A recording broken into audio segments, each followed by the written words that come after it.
I've been trying to stay away from Caleb, bro. Please excuse me. Well, boys and girls, we're here for another J Room. It's been a while. We have Random Vibe and Zoro talking about their suffering in Elden Ring. But we're here. King of Lightning is gonna make it late as per usual, but he already told me he's gonna be a little late, so that's cool. Popo is currently in a Digimon tournament, so he's gonna be showing up a little late as well. And possibly 2 weeks from now, we might have because hit me up and he said he might be available 2 weeks from now. So we'll see how that turns out. But anyway, we're all here. Yo, Random Vibe. What up, what up? Hello, motherfucker. What's shaking? What up, baby? Yo, Zoro. Hello, motherfucker. Hello, motherfucker. Yo, listen, it's been oh, there we go. He's 15 minutes early. That's fantastic. Impressive. That's good. The king of punctuality. Yo, what's up, Chris? How you doing, bro? Like impressive. Hello, Wait, am I audible? motherfucker. Am I audible? Mic test Yes, myself. sir. No, you're good. You're good. Oh, what to do? Yo, what's up, man? Impressive. Yes, it came through. Yes. All right. Though I don't know how long I'm going to be for because I'm trying to get my One Piece review, but I got you. I'm here. I'm actually okay because like so loud on my end. Whoa, hold up. Jesus Christ. Okay. He gets a new computer. He gets a new computer. Don't know how to do audio anymore. No, stop. No, the computer, I'm not working the test yet because I'm working on this fucking video for the thing. I need to get the video. Actually, I knew working on like 3 videos tonight, hopefully. So I'm trying to get those. Motherfucker, don't you have editors? I do, but I need to do the recording and all the bass shit. All right, the editors aren't going to be from the camera. All right, that's my job. Shit. Okay. Believe it or not, Chad, he actually is a functioning YouTuber. Yes, and a Twitch streamer. Well, I'm getting better.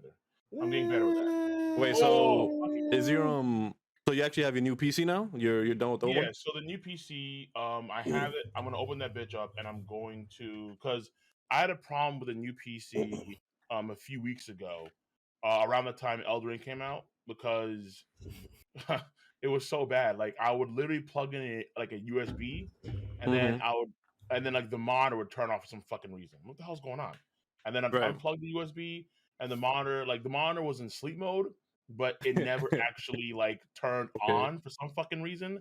And then what was also a problem too was the fucking screen one time started just flash like pixels of like green and white, just like it gave you like like seizure like shit. I was like, what the fuck is going on with the screen? And then so I thought the issue was like the actual monitor. It was a GPU issue. Yeah, so it was a GPU issue with the cables, and then there was a USB part that was kind of loose, but also there was a problem too with some of the software because I tried to like reset the PC to the factory settings, but it wouldn't allow me to do it.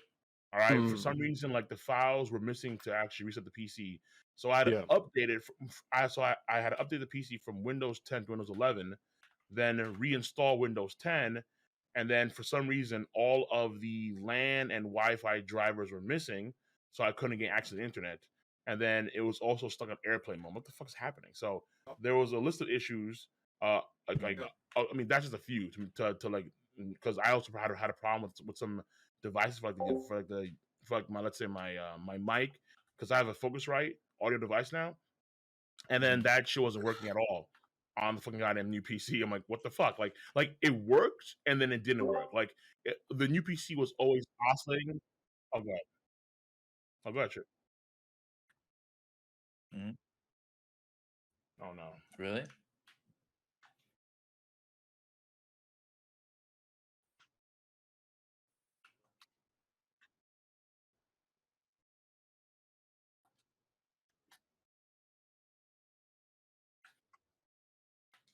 Well, no more Deshaun Watson for you.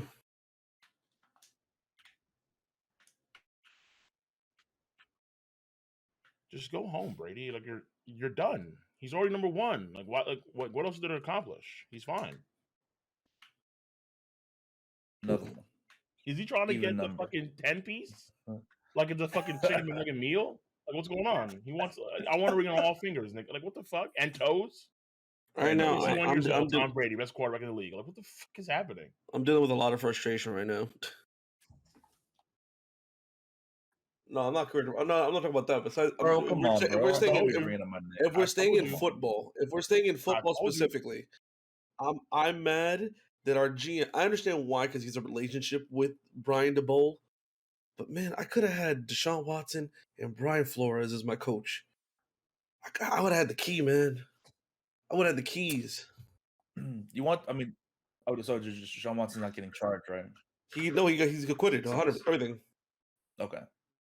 It was. Yeah, everything was. Oh yeah, my bad. I was fucking muted. It feels bad. No, I'm muted to the stream. So basically, no, it wasn't the whole time because my brother came in. He gave me the news. So basically, yeah, Tom Brady's back. That's all I was talking about. That's it. Okay. Tom Brady's back.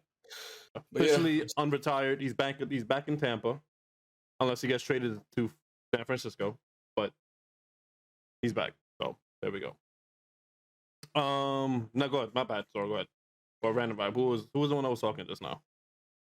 It was Vibe. Oh no, yeah, go ahead, Vibe, yeah. Deshaun Watson was 100%. All the cases were dropped, so he's good. I don't want to be that guy who'd be like, it was kind of obvious he was innocent. But like, no, you don't even have to be. It was obvious he was innocent. Like it just came out of nowhere. It was obvious.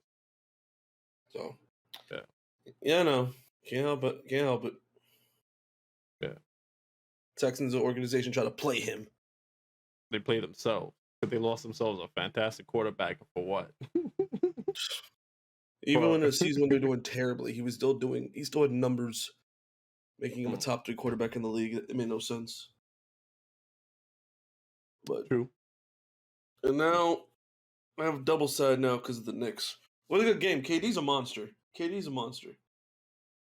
we know this. No, I know this. As much as I meme about it, he is a monster. Kyrie's been balling out of his mind too.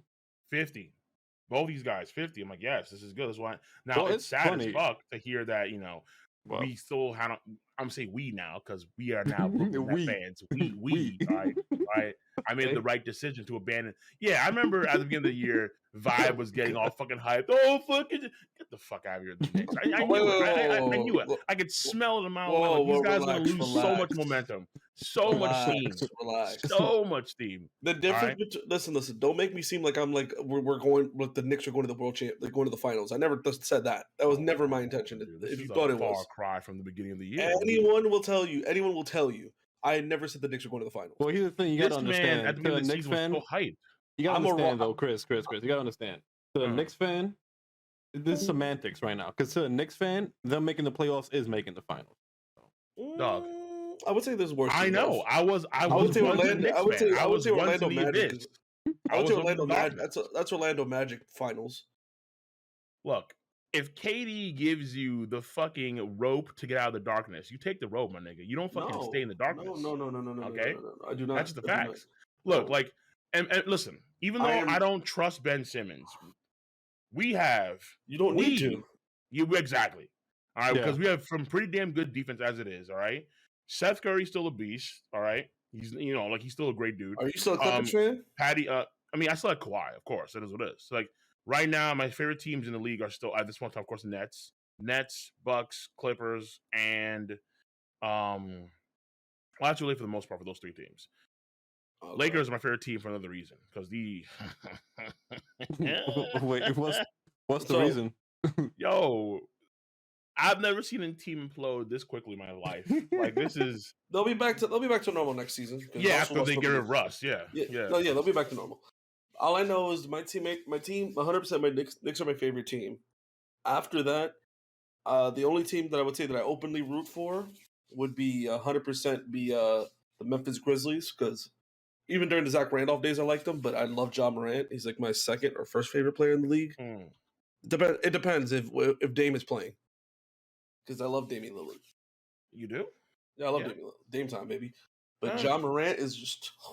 Ja is great. From the moment they started that draft, I said Ja Morant was going to be the better player between him and Zion. I always said that. He's a good shooting guard. Yo, relax with so you have to understand, this is an ongoing joke between me and Jouten that you don't know about. So I always talk about 2 players that I want to come to the Knicks all the time. I always say Donovan Mitchell, and I always say Ja Morant. Reason being, Donovan Mitchell because he's from New York, he does want to go to the Knicks. And then Ja Morant just because I love Ja Morant. So every time I say Donovan Mitchell, he goes, yep, he's the best point guard in the league after Kyrie. So when Kyrie wasn't playing, he was just like, yeah, he could come to the Nets. we need one of the best point guards in the league. And then with John Morant, now whenever everyone talks about John Morant, he just calls John Morant a shooting guard, and it's just like, bro, that's not a point guard, dude. He's a shooting guard. I mean, look. No, he be dishing. Yeah, like Jaws. He's like Iverson in the sense, like, because Iverson, yeah, they put him in the point guard position, but he's not a point guard. He's a shooting guard. Like he's the scoring option. He is a point guard, but it's he's not. No, he's not. Okay, look, he's he's like he's a taller, athletic version. Well, I guess just as athletic version, as like a prime. Would you consider like, Russell Westbrook a point guard? He's a shooting guard. Yeah, but like, he's just in the point guard position. What the fuck else is Russ though? No, but Ja. I don't think he's a shooting guard. He's a shooting guard.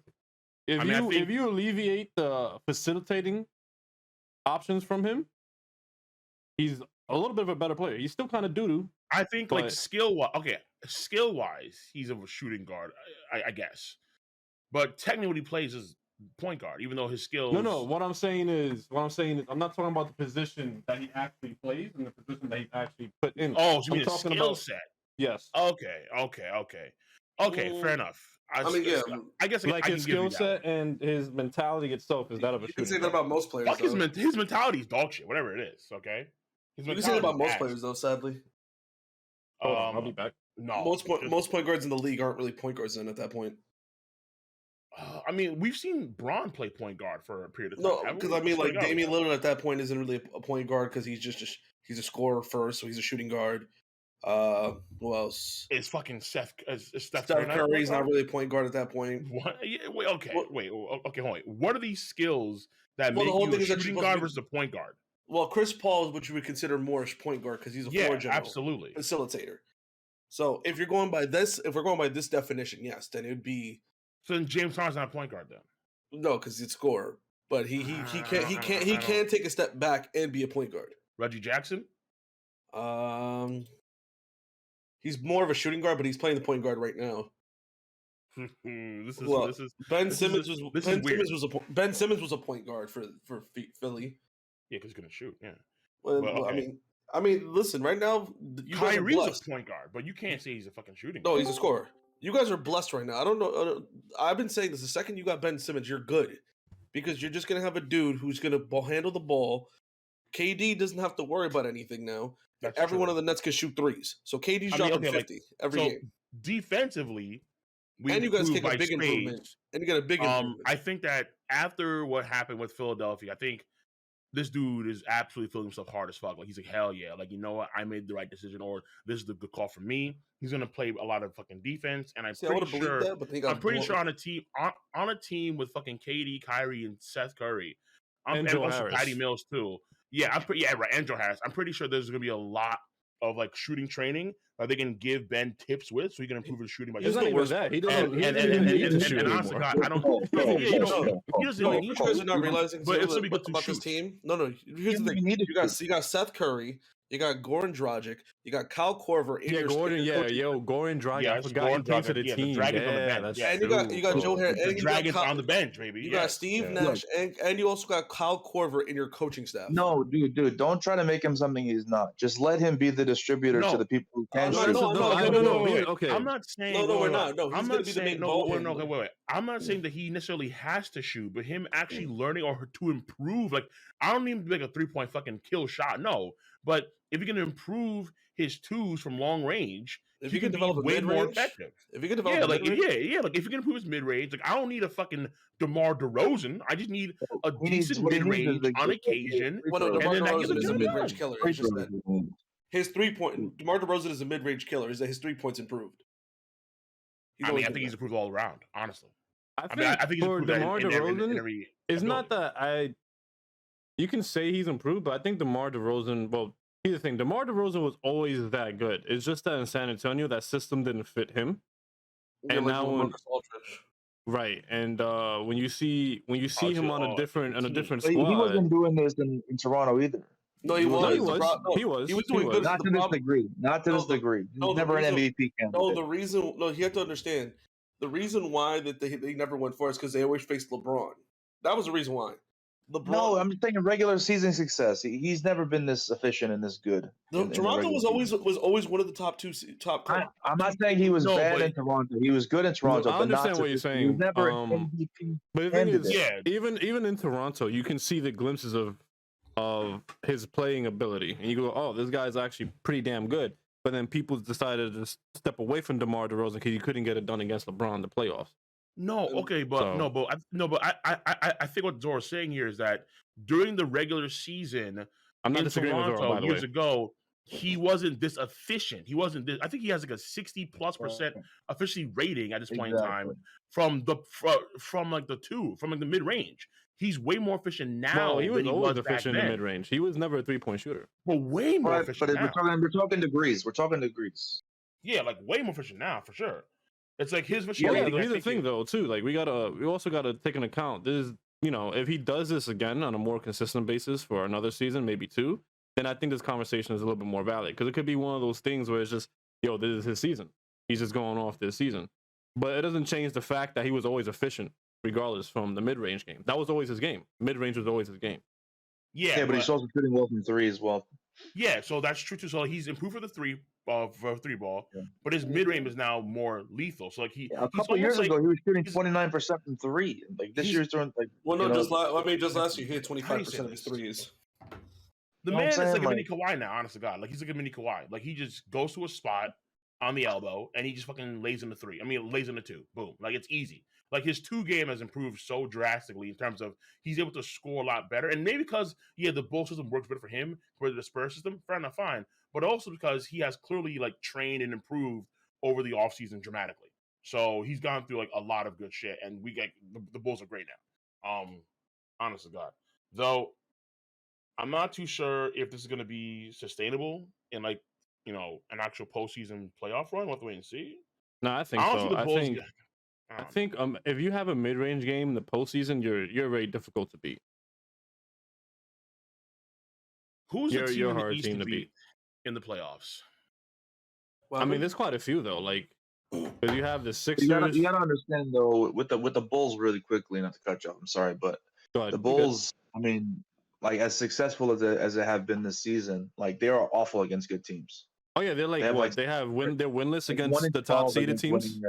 Yeah. No, I think it was worse than that. I think they're actually winless, unless they won very recently. Yeah, winless. Last time I checked, which was like last week, they were winless. I think they beat a really good team when they had like some COVID stuff or injury stuff. I forgot exactly who they beat, but it was like they were winless. They were winless. Yeah, they were definitely winless. Yeah. Either way, they suck. Against like the top 3 seeds in both conferences. They were winless. It doesn't help though that they had the injuries and shit like that because Alex Caruso was their best player. I'm making a meme of it. It's kind of memeing, but like Caruso, yeah, he was helping so much on their team. I wouldn't say he's the best. Clearly, DeRozan's their best, but probably they're what is best defensively. As of the 8th, I don't know about today. I don't know since then. Since the 8th of March, they were 0-14 versus the top 3 seeds in both conferences this season. 0-14 in both. It's really Miami, Philly. They haven't beat Philly? Not a single time? No? No. Really? Yeah. Okay. Yeah. Look, honestly, I still think it's fucking... I think the team to be from the East, I think it's still the Bucks. I think the Bucks are champions. I think, Giannis is... It's a safe bet. I think it's the safest bet. Though, I mean, my God, like if we have to run it back, Brooklyn versus, Milwaukee. I mean, to be fair, if Brooklyn doesn't get injured in that series, that's looking like a 5-game series. Honestly, I think because Brooklyn went out on a 2-0 lead last year, and then the injuries started coming in. So there are some X factors that like. So I mean, I know that these Laker fans are praying that AD comes back and he gets like fucking some adamantium bones because this motherfucker is so at this point, I don't think AD even wants to play anymore, bro. He's just like, oh, fuck it, I got a hurt pinky toe. Let me out. Get me out. No, yeah, Russ is definitely. I think Russ is definitely. I agree with that. Yeah. I mean, I still think Philly is still the team to beat personally. Philly? No, I won't. Well, I mean, when you look at their roster, I can't disagree with that in terms of their roster. When you look at the top down, I can't disagree with that. The Nets fucking neuter these cats. Oh yeah, 100%. And they're not even one game. I know, but like that one game is indicative of, and mind you, this is a Nets team without Ben Simmons playing.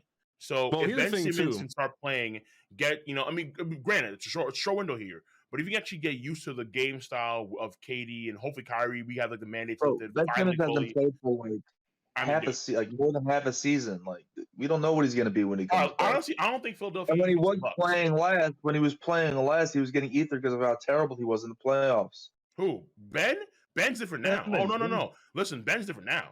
Oh, I'm telling you, Ben, after seeing what happened in Philadelphia, him being there, him getting jeered, but seeing KD, Kyrie just fucking roll through.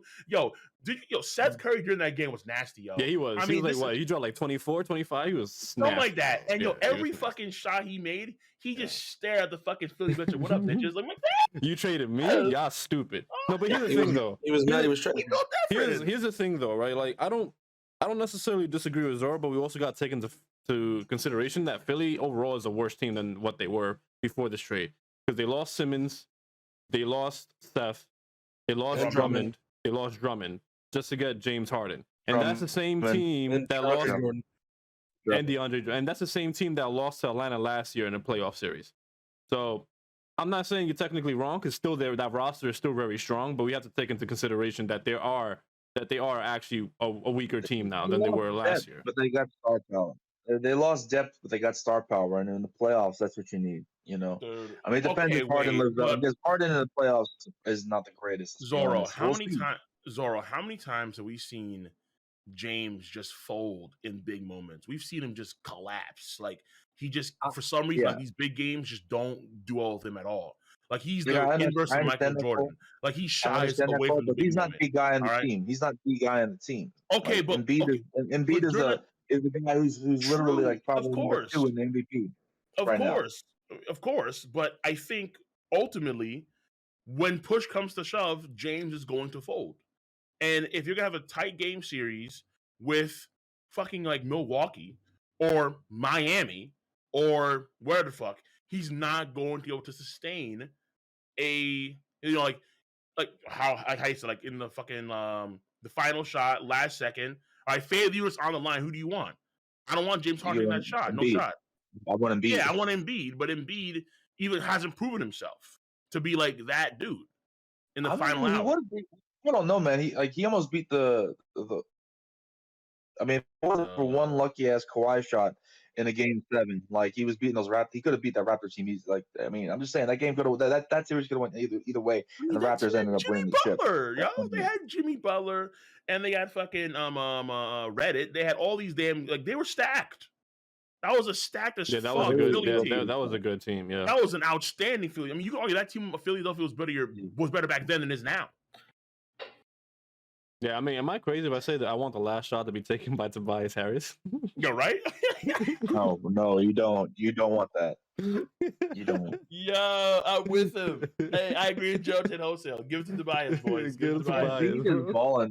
Because Embiid have a fucking stomach cramp. Harden could be in the fucking corner just crying. Yeah, fucking Tobias, take it too. Just take it. No shot. I just loved how much people were talking, like we're hyping up the 76ers after they beat the next 2 games in a row. And they were just like, yo, it's over. We're winning. We're the best. We got this. And like, it's us, man. It's the Knicks, man. Exactly. And then Brooklyn came in and just cleaned them up.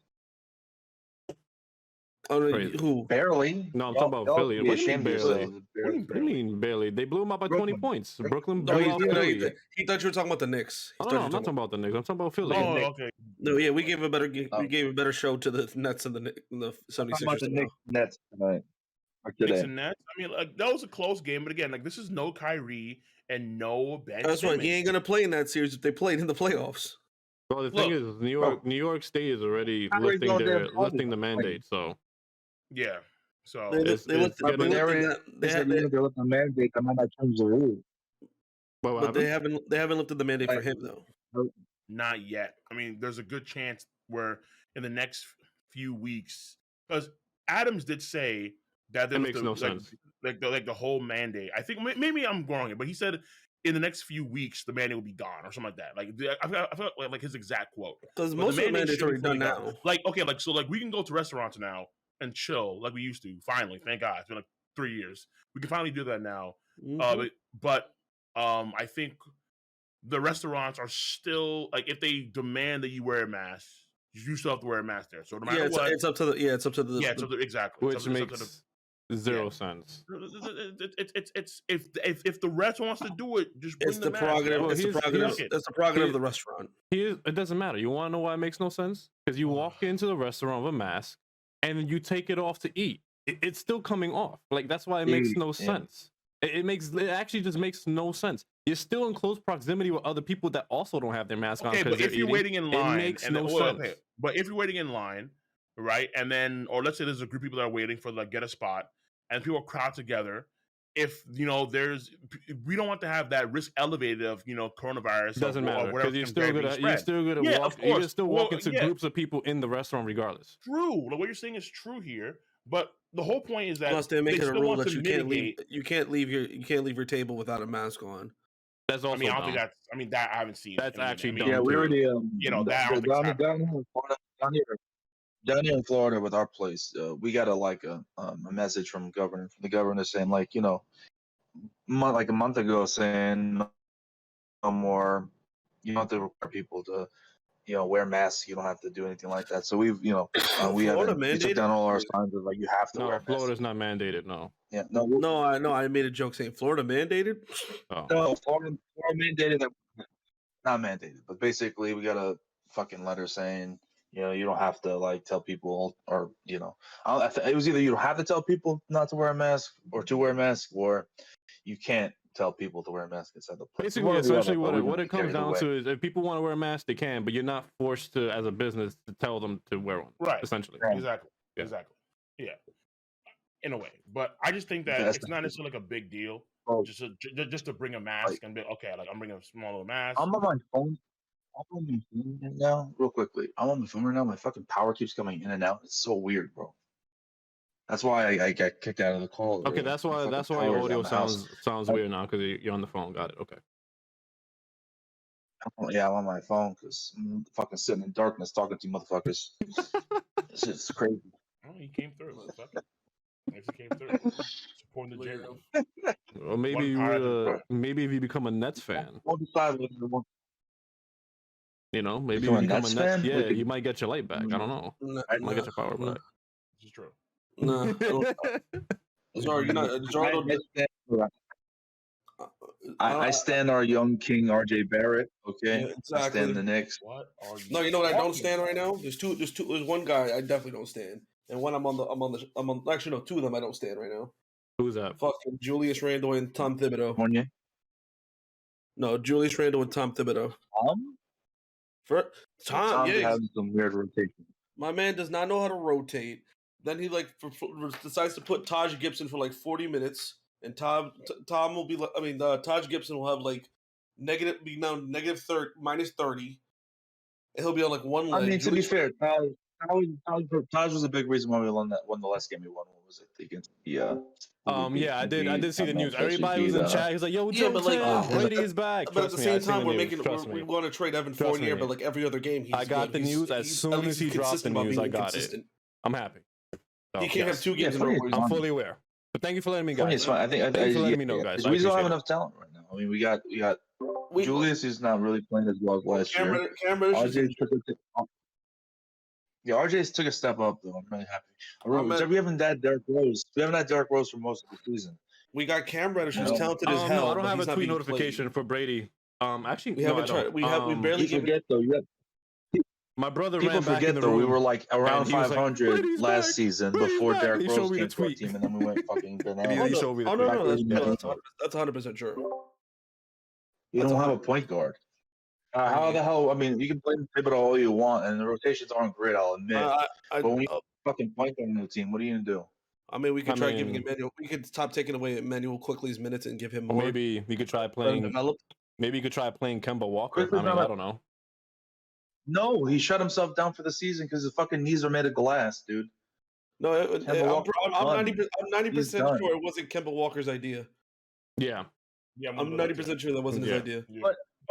But as a Knicks fan, I'm actually glad because we actually get to see like some of our young guards get some playing time because Kemba has no future here. The dude is washed. He's done. I'm sorry, he's done. He'll give you one good performance every like 2 weeks. You're saying or that, but two we have good Evan Fournier performances still every playing week. as a shooting guard here. Well, Fournier can at least like play the role of catch. The next train is Like Fournier always can be our open. set. It's That's what I'm always saying, available. bro. Fournier can be our Brooklyn is not too far from Madison Square Garden. Just one train off. I don't jump ship, man. But I mean, listen, man. Oh, When Brooklyn wins that title, that the Knicks have been. I was born in Brooklyn. I don't think that's happening though. I don't think that's happening. You don't think really? That's crazy. Because Random Vibe, as soon as the trade happened, Random Vibe said, "Oh, nah, when KD comes back, they're going undefeated. They're winning the chip." That's crazy. I didn't say undefeated. Yes, you did. I did say undefeated. Yes, you did. You literally said that they're going undefeated. Like, No, because you said KD. You don't He see said winning a KD's championship. gonna drop 50. He That said doesn't make Kyrie's one gonna undefeated. drop like That's 30. impossible. Yeah. That's literally Barring injuries, right? There's a very good chance, considering the depth of this team, considering how good. I mean, we have the Dragon on the bench. I mean, for fuck's sake, it's like our bench is loaded. Dragon on the. Hey, come on, we have the Dragon, we have Claxton, we have fucking Here's how I Patty see the Mills on the situation. bench. On Here's the how I bench, see this. ready to Here's how I go. see the situation. Like, what? Your biggest competition is gonna. with all this depth, all season, Cole, you guys are like in the 7th seed. That's not Because of necessarily true. injury. Wait, yeah, exactly. Injuries, and that was even before the trade too. Because before the injuries came in, we were the number one seed. We were the number one seed before the injuries. And then KD got injured. Kyrie obviously couldn't play, and even when Kyrie wasn't playing, we were still the number one seed. Then KD went down. Joe Harris went down. Joe Harris went down first. Then KD went down, and then James Harden quit on the team. Yeah, I mean, so what are we talking about here? The team right now that I think, besides the Nets, the biggest scare out of the East is the Bucks, the Nets, and I would say the Heat over the 76ers. Because Yeah, I'll say Miami. I'll put Miami. Heat are pretty strong. And then from the West, it's most likely going to be Phoenix, or even though I don't want to say that, it's either Phoenix or Golden State, which I don't really believe. Nah, it's gonna fuck be Golden Phoenix. State. I don't know. You already know the man. reason why. Fuck Phoenix. Let's go Golden State. So I mean, like, listen, if I can get Memphis over either one of those two, I'll be fine. I don't. That'd be great. That'd be great. But, I don't know, man. That's tough because if Klay Phoenix Thompson right now is plays like he played last night or 2 nights ago, bro, dropping 38. That if Klay Thompson is doing that consistently again, ooh. Well, right When now, is Chris the whole thing is that they still have to get acclimated with having Klay in the lineup, Andrew Wiggins getting less minutes, Jordan Poole still getting minutes, and Steph being in the lineup. And then once they have to bring back in James Wiseman and what's his name, Draymond, it's gonna be a very interesting balancing act for the last 3 weeks they have. When is CP2 coming And back? Wiggins and Wiggins start CP3 playing coming back to right? what we expect. So I don't know how it's gonna work there.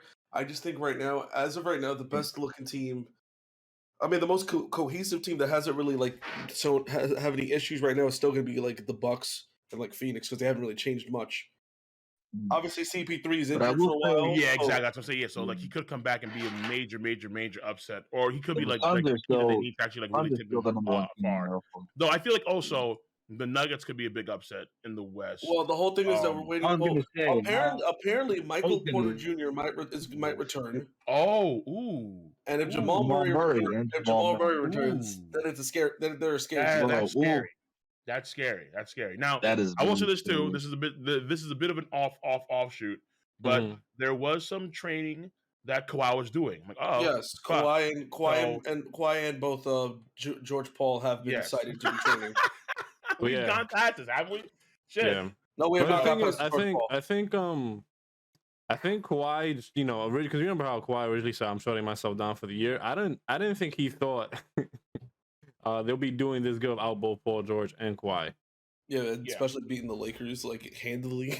Yeah, the Lakers suck. I mean, and then LeBron just going, they're a better team. Oh my god, the Lakers suck, and they have no AD. Because if they have AD, it's probably different. But they have no AD, which makes it even worse. They have Russ, which makes it even worse. They suck. I don't These think guys their are record was actually that much better when AD was there. I think. I don't think so. The problem was that whenever what I'm saying is Cole, with AD, they're a better team. But without him there, they're worse. And then when you add with Russell Westbrook being there, they're worse. They're even worse without AD. So okay, I'm gonna say this. I think this sounds crazy. I think that they're a better team with AD on paper, but I don't know if that's actually true because I think Russell just brings the team down so much and like his play style and how he operates. Like, he is not. He doesn't like. He's a gear that just seems out of place on that Lakers squad. How he plays, how he operates, and AD, he's so inconsistent. Like I feel like because he's so injured, he instinctively won't try as hard because he may get another injury, and have like that fucking boogie cuz shit going. I was like, fuck, man, like, this man just can't get healthy at all. Like, or he just so he's at such a injury risk tolerance. You just can't trust him per se on the long term, especially in a deep playoff run. So I mean, because like it is telling that LeBron has to drop 50 twice just to fucking win a game. It's like there's no way you can sustain this. I mean, there's no shot. I'm 37. Yeah, exactly, dude. Like 3 years later, oh shit, I'm 41, man. I'm dropping 90. He said his last season. What is it? He's predicting his last season be when his son gets drafted. And they're gonna play the same season, the same team. Is it me? Maybe I'm just a fucking bad dude. But for me, it just feels kind of cringy to just. It's almost like his last hurrah to be like, I'm the greatest of all time when he's still like bottom fucking 5. Well, the problem is that he's not the first to attempt it. And he's not the first to attempt it. Every like the greatest at the time has attempted it, or like when Ken Griffey Jr. came into the league, his dad he said, I'm not going to any team unless my dad's on that team. Michael tried it with his sons. So it's always going to be something like that. So my problem is that if he goes to let's say he goes back to Cavaliers, he goes to Cleveland. I think what the hell? What? Hello? That was wrong. Yeah. Yeah. So like if he goes if he goes to Cleveland, he's just going to disrupt what's forming over there right now. Like the development of Darius Garland, Evan Mobley, Okoro. Why are you assuming Cleveland? Because like, why would he not want to return home? I mean, obviously, what is it? They want him back. Yeah, the only person that doesn't want him back is Dan Gilbert, but he'll take the money. Look, by the time LeBron, at some point, Father Times, when okay, dude, you've done enough. It's just come on, okay, like muscles shrink. It's two more years. Knees fucking start to just quake a little bit. Like, okay, stop. Like, we're done here. Like at some point, he's gonna be like, I can't make this shit anymore. All right, like unless he's taking fucking drugs on the down low, no one knows. This man is be a Tom Brady. I mean, years old. As of right now, this is probably his last year as like a top 5 player, and like he can't even carry. You say that, but he can't even carry. He can't even carry the team. Well, he can't even carry the team anymore. He can't. He just dropped 50 points in like the last week twice. Yeah, but like LeBron who's better than him right now? Who's active? Who's playing right now? KD is better. Giannis is better. Jokic is better. Luka Doncic is better. No, that's Luka's not better. What? No, he's not. No, he's not. Not Luka. What? Where's Popo? Where's Popo? You need him. I think Popo. I would like to hear Popo's thoughts on that because Popo will probably say Luka is better. I would say Yeah. I would say Josh. I would say Josh are 50-50. You understand like Skip Anderson. I would say Josh playing better, but I don't know if he's better. No, I mean, Ja Morant's a pretty good shooting guard. He's pretty good. Weird. Okay, Josh playing better. DeMar's playing better. Not better. DeMar's playing better, but like ultimately, as of right now, the only two that I could definitively say that are better are KD and Giannis. Not the former MVP or current MVP, I should say. No, not Jokic. Not Jokic. Not Jokic? Not Jokic. How? Top 5, but not top 3. We're talking about just this year, and some or we're talking about like I'm talking about this year. This year, this season. Are there any players that are better than LeBron James? I can name 6 playing guys. better. Here's the problem. Yes. If LeBron, okay, here's the problem. I have to add caveats to this. It's just how it is.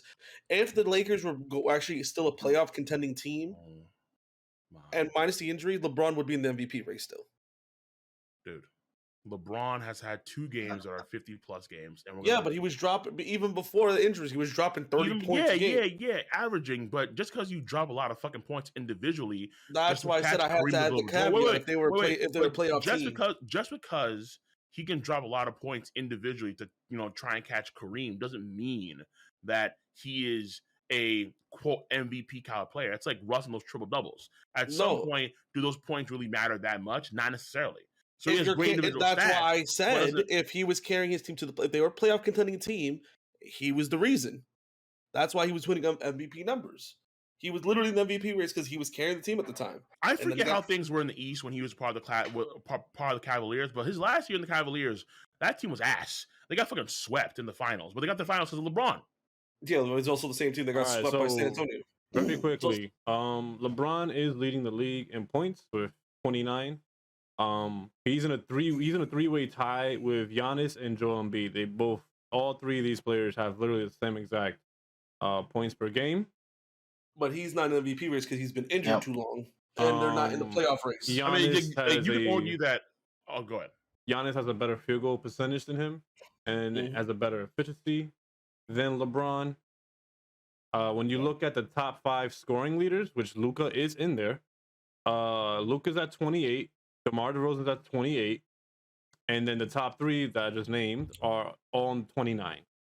And they're not too separate or too far from one another in terms of actual stats with overall field goal percentage and efficiency.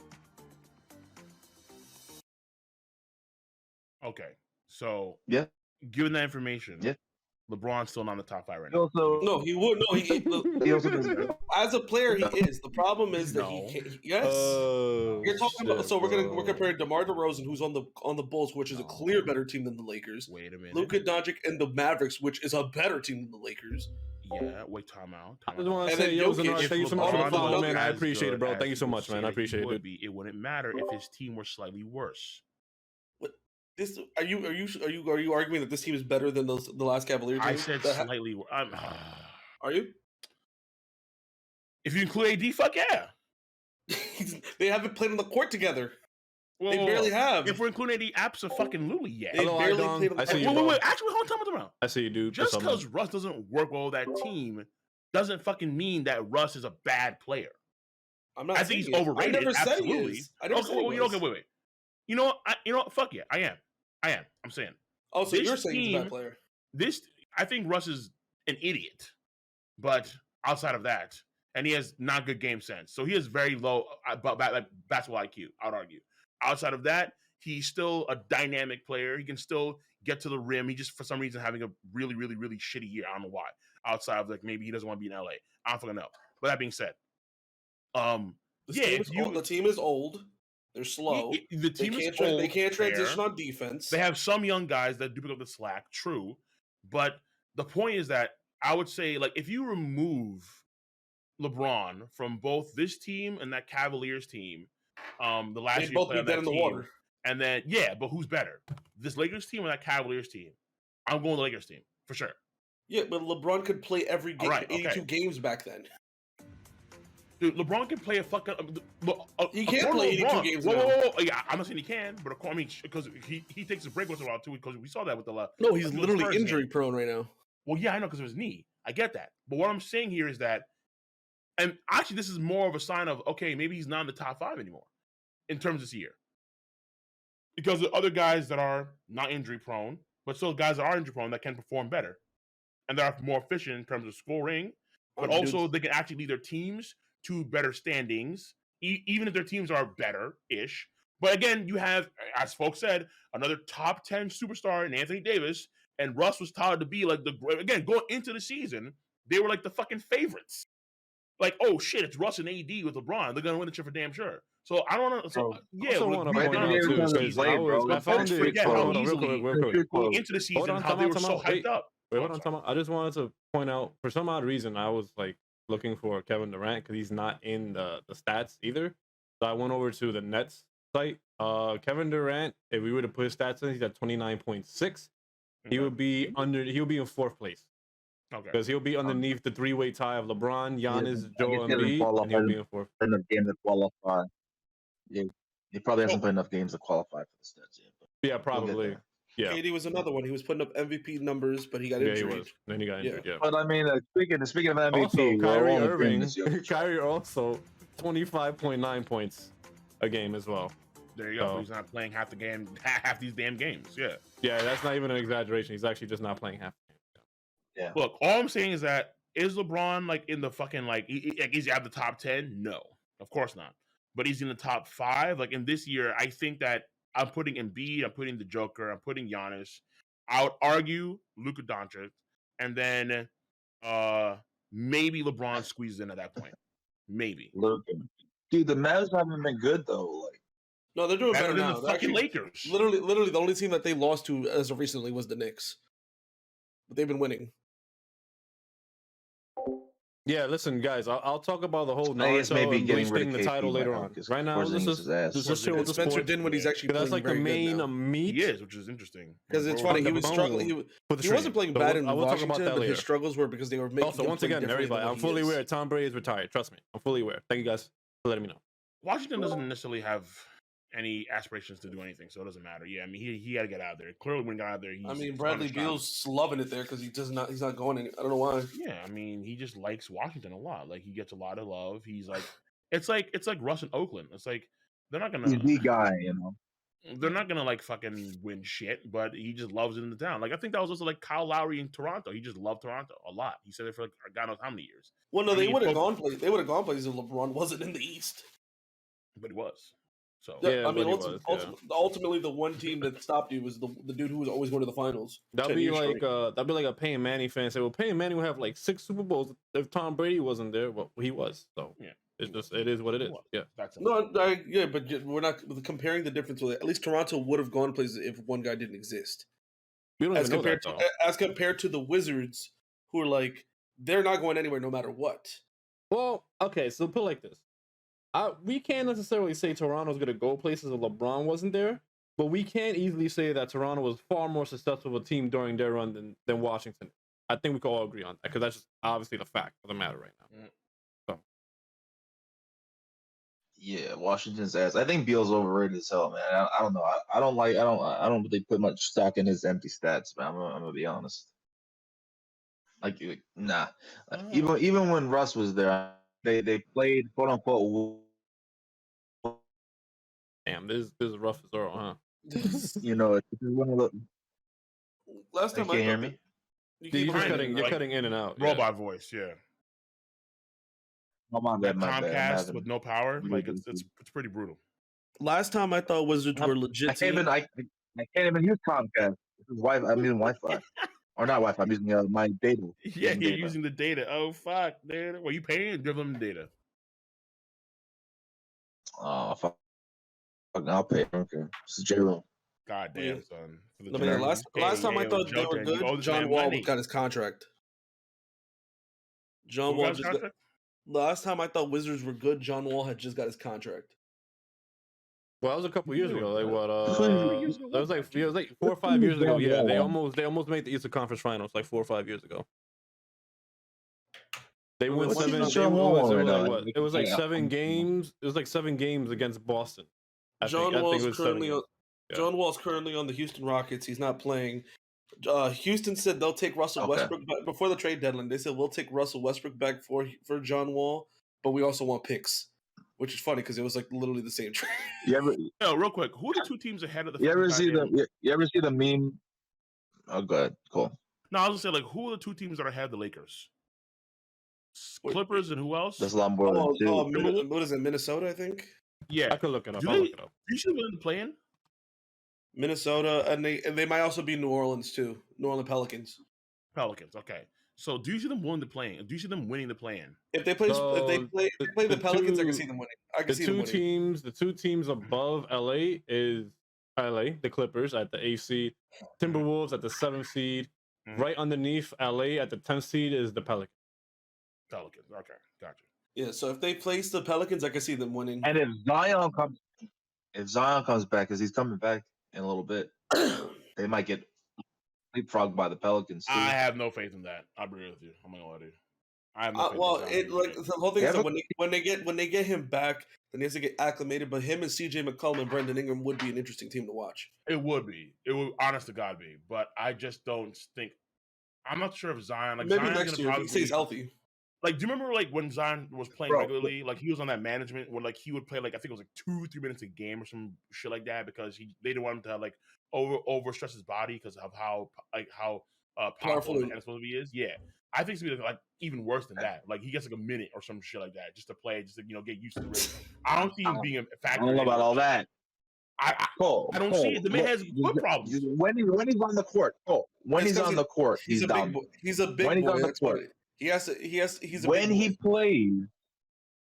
plays, he's dominant, man. Bring up some of the stats of what he was putting up, bro. He was killing it, dude. No, I don't deny it, but I think if I'm the Pelicans, I'm like, we have to really walk on eggshells for Zion because this man could literally like break his own fucking body. Like this man is like a fucking like this man is so in character. Because he's a really big boy. He's a really so big much boy. fucking power. Nah, he needs to lose weight for sure. 100%. He does. But he's still so explosive and shit like that. As we can see, he's that young. His body's already giving up because of the fact that he's because he's that You know what? powerful. You know what? He's like this. He's way too big to be playing that athletically. He's in a body can't handle that, bro. Right, exactly. He's in a bad city to do it too. Pelicans need to trade Zion to the Knicks. I agree. No, he's in a bad city to do Trade it him too. to the Knicks. No. He can stay away from the Knicks. He's good. He can stay away from us. Trade Zion to the Knicks. Wait. What happened to the second change? round pick? I've been said this for since the start of the year. I said that. Oh no. At the end of last year, I was okay with it. Then I was like, oh no, he had to go to Portland because he's fatter now. I was like, oh no, we can't do this. Let's not forget that Embiid was hurt for like the first 4 years of his career, and everyone counted him out. No, too. you're right. But the thing is, Embiid and Zion played completely different games, right? Yes. Where Zion needs his body to be athletic, where Embiid is more of a post up and he can shoot mid range and threes. He's a skill set. He's a skill set player. Whereas Zion, I'm not saying he's not skillful, but Zion depends more so on athleticism.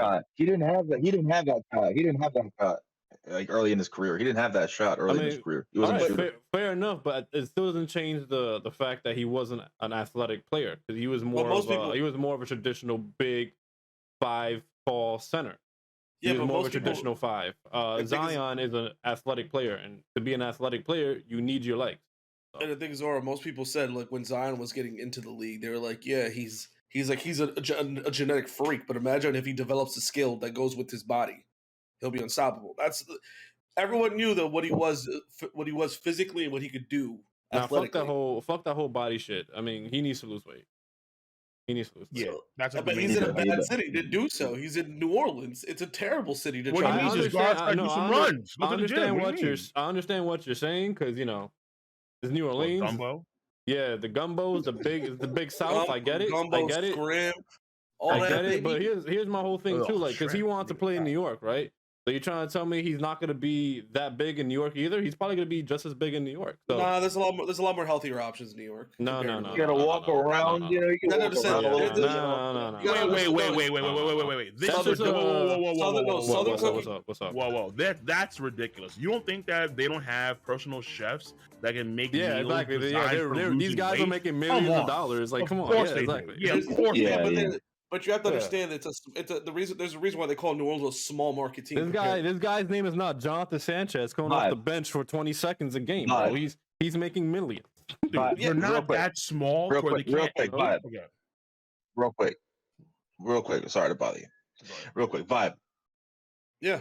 Straight up Julius Randle for Zion. Would you do that right now? Straight up. What?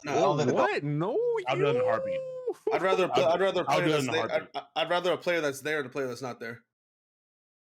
Yeah, look, I'd rather more potential. I mean, look what Brooklyn did with KD the whole year. I mean, then again, it's KD. It's a little bit. It's very different, but okay, wait. Obviously, Zion has more potential. Julius is here and we're losing. Give me a better trade. Yeah, we're losing with him here. Give me a better trade, like Julius Randle for a honey bun. I would talk.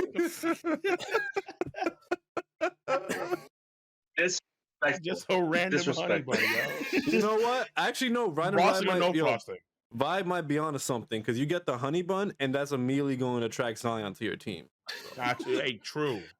Add frosting with that shit too. It's over. Zion's coming That's what through. I'm saying. Yo, Just Joten, a good honey What's up? bun. have you found any milk?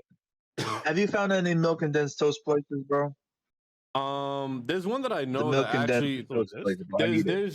there's one place that I know, and that's like literally like a block away from the old place we used to go to, but they don't do it the same. It's still good. They don't do it the same. It's funny you asked that because like a couple months ago I looked it up, and there's a couple places in the city that do it. So yeah. Oh, dope. Fuck yeah. It's been how many I've years had now? that since the last Trust time. me, yeah, I need Yeah, it's been some years. I need some condensed milk toast too because Yeah, like, it's we been would just do like we would Milk go to bone toast. Chinatown just for that reason. Like Chinatown. yeah, one spot, it's been 10 years. That Since milk Yeah, it's been a bone long toast. time. It's been 10 years. No. Yeah, because remember soccer matrimony was around 2012, 2013. So Yeah. give or take 10 years. Yeah. Oh fuck. Was it? No, it was 2016, I thought. Was it? No, it was 2014? 2012, No. 2012, 2013. It was around there. Yeah, it was a while ago. Yeah, because it Yeah, was so 10 before. years. Yeah, because I remember I was still like going through college, and I also remember we Yep. had the fucking because we went to South because we didn't go back there until like actually no with South Korea 2016. 2016. Mm-hmm. 6 It was years a few ago. years before that we had that milk and toast. I think 2014. Yeah, 2014.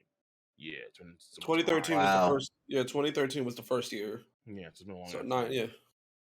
Fucking hell, man, I missed that shit. We used to go to Chinatown just for that reason. Yep. Yeah, I love that shit. I know what I miss. Yeah, What do you miss? combo. Kombucha. Yeah, I already knew. I already Yeah, fucking kombucha knew it. This chicken, man. dude. Yeah. Yeah. You already know. Yeah. We're going back finally. I mean, well, then again, actually, what depends on whether or not the Axis powers reform, and then we have Russia, we have China, we have North Korea. It's like, oh shit, we can't go back to South Korea anymore. I just hope that we have no more Axis power 2.0 situation. That'll be kind of dog shit. Well, Russia's two main allies right now. I mean, outside like the smaller countries like Venezuela, Belarus, and shit like that. That's currently trying to delicately balance is China and India. And China and India are really chilling right now with each other. Let me tell you my allies. Kombu chicken and the fine ass women in South Korea. We need to go back. I don't care what happens, bro. Well, we're going to Japan first. Well, but- yeah, of course. Yeah. But Well, actually, no. But I think did we actually change the schedule to where we're actually going to go to listen, Europe at first at and this then point, Japan? At I this asked point, about bro, you. No, I know that Zoro's all about fucking. Let's go to Germany. I wanted to go to Amsterdam this year. Amsterdam this year. Well, think that would be good. I wanted to go to Amsterdam this year because of what was it called TwitchCon EU, which was gonna be in Amsterdam. It was on my birthday weekend, me and Popo's birthday weekend. When is that again? in the July. summer. July. July. Okay. Fuck. I thought it'd been a great weekend to go, but shit happens. We can still try, but it depends on like if there's still situations. I mean, it's gonna Let's cost see a what lot more happens. money now because of the fucking hiking gas prices, and then all these prices are gonna raise the price of the damn dickhole. And oil then for again- planes too. Yeah, oil so, for planes too. Yeah, that's big rough. So everything's gonna cost a fuck ton more money. So Yeah. we're gonna need $5,000 just to go. Like, oh Yo, shit! Imagine, imagine if the Keystone Pipeline wasn't shut down. Just imagine.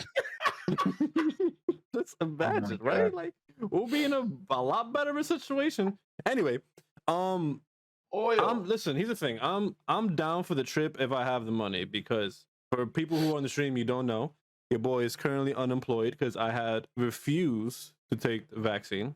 That was in the last stream that we did. That didn't go up because people might take a lot of things that was said. We had a very good political debate, a lot of things going on, but I felt like a lot of people would take what was being said out of context and then completely misunderstand what happened and what was said in that stream. So that never went up publicly.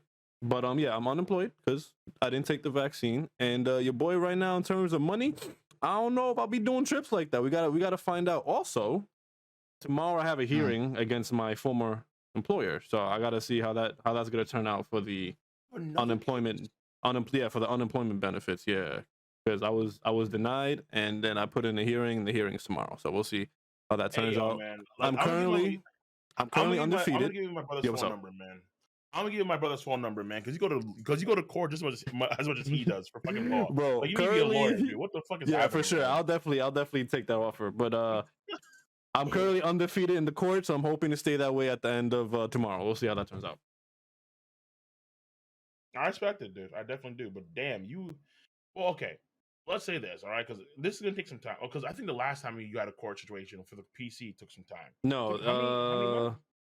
so the last time I was in a court situation is basically similar to this. So it was unemployment situation with my previous employer at that point, and they got smoked out the room. I smoked them. No representation. I had no lawyer representing myself. I smoked them out the room. I won that, and I got all my back pay, all that stuff. It was the time before that was with the PC, and that took a couple months because it kept getting it kept getting delayed. So finally, the third time we went, the third time was the charm, and he got smoked out the room too. And then I got my money back for the PC that he stole. He got smoked out the room. You know what? Fuck it, man. Listen, if you have this man trying to be Undertaker right now, trying to go fucking 3-0, like the Undertaker. Yeah, I'm trying to go 3-0 right now. Yeah, I'm trying. I mean, the thing is, it's gonna be tough because this time is not against an individual and it's not against the company. It's against the state, pretty much, because this is a state mandate. The state could fucking F5 you to oblivion, dog. Yeah, that. Yeah, F5. Yeah. So it's that, and since I'm in New York City, the judge that's going to be presiding is more than likely going to be left-leaning, which therefore means they're more than likely going to be siding with the state. So what? I might wait. Okay. Basically, what I mean with siding with the state is, you know how the left-leaning people were more likely to not be appreciative of the vaccination refusal. Is what I'm saying. I'm just gonna say maybe. Yeah, I'm saying is it's a variable mathematical probability that might be the case. Is all I'm saying. So I gotta take that into account. Okay. I might lose my undefeated streak, but we'll find out. All right, fair enough. But what do you stand to gain, or if you want to say it on stream? That's up to you. What's up? Oh no, if I win the case, I get literally all my unemployment benefits back paid and everything. Every single one. That'll be fucking bueno. Yeah, that'll be a lot of big dollars into the bank account. That's looking kind of dry right now. Because the thing is, for people who don't know in chat, I have money saved up, which is why I'm okay right now. But I have money saved up because we're planning to move out, planning to go to Nevada or Texas or Florida or when we finally get to that point. And it was starting to get to the point where all right, we're getting close, and then boom, this happened. And then now that money's being drained into, bills, utilities, food, stuff that I got to pay for. So, yeah. So I was really looking forward to getting the hell out this city too. Feels bad, bro. New York is, I mean, I feel on that one, man. Because listen, I thought about actually going. For me, I like the idea of Texas, but I know Popo's like, I don't know what's going on there. So he doesn't like whatever, Austin. fuck it. He doesn't like Austin. Whatever, man. Like whatever. He likes Dallas because he can see Luka. He likes Dallas. So he can see Luka. Well, here's the thing, though. I would not move to Dallas because moving to Dallas is the same thing as staying in New York. Is the same exact mindset. I don't go to Dallas. Like the same exact mindset. That's why I told Popo, like, I'm sorry, bro. I understand why you want to be in Dallas, but there's no point in moving out of New York to move to Dallas. It's literally the same exact thing. But the problem is that there's no fucking water in Nevada. I'm like, fuck, dude. Like, everyone's dying here of just starvation, of drought. Like, everyone, like they're all dying. I'm like, what the? Like, wait, hold on. I want water. But over here we have too much water. We use on New York Connects to import the water from the US. Yeah, exactly. Like we get fucking 40-gallon shipped every fucking week from New York. Hell yeah. Well, here's the thing, Gaines. I don't know if Texas is still the promised land because you have a lot of people who've ruined their states going now to Texas that are more than likely going to vote for the very same policies that ruined their states in the first place. So I don't know if Texas used to be the promised land, but now you got a lot of those people. The whole like liberal migration of like, who leave California, New York, go to like right-leaning states, Florida or Texas, and they want to voting for like the same shit that made high taxing New York. So then we just stay in New York, we wait, and then we have lower taxes. I'm definitely not waiting, bro. There's too many rats, too many homeless people. Too many dumb people in these. I can't, bro. I can't take this anymore. Dude, and I can't take because of like, I guess because there's been like a lot of shortages of manpower, like a few months ago. But last time we went out, smell. I was like, holy. Oh yeah, well, yeah. Normally it's bad, but I'm like, God damn. We were in Koreatown, right? And we were walking down the street. We got hit by the smell, and I remember turning to you and say, "You see, this is why I no longer consider myself a New Yorker. I'm now a Nevadan." Yo, that shit just rocked me. I'm like, wait, like I had to. It was like like the old school Dragon Ball shit with that one dude that fight with the smell power. It's like that shit. Like you got fucking knocked by that shit. Like, oh, what the? And then you start to stumble. Like, what the fuck was that? Whoa, hold up. Yeah. Like, oh, because Long Island over here, everything is nice and clean. Even now, people are like, yeah, fucking just pay more money, we'll clean shit up. So I'm like, fuck, okay, that's nice, whatever. But in Manhattan, the city, it's just fucking, it's brutal. Yeah. So why Nevada? I'll tell you why, Fido. So we looked at a couple of houses, by the way. We're not talking about apartment complexes. We're talking about houses that are pretty much like, for a normal person, they're like the size of mansion. Like, these are very big houses, and they are unbelievably affordable, whether it be if you're purchasing the whole house itself to be a house a owner, or you're going to rent, right? So that was a big thing. Like, if we wanted to rent, it was only $4,000 a month for a lot of these houses, and these houses are humongous with like 4 bedrooms. Yeah, it'll be for like 5 people. Yeah, like 4 or 5 people, bro. Yeah, exactly. Voting, the APR rates were very good.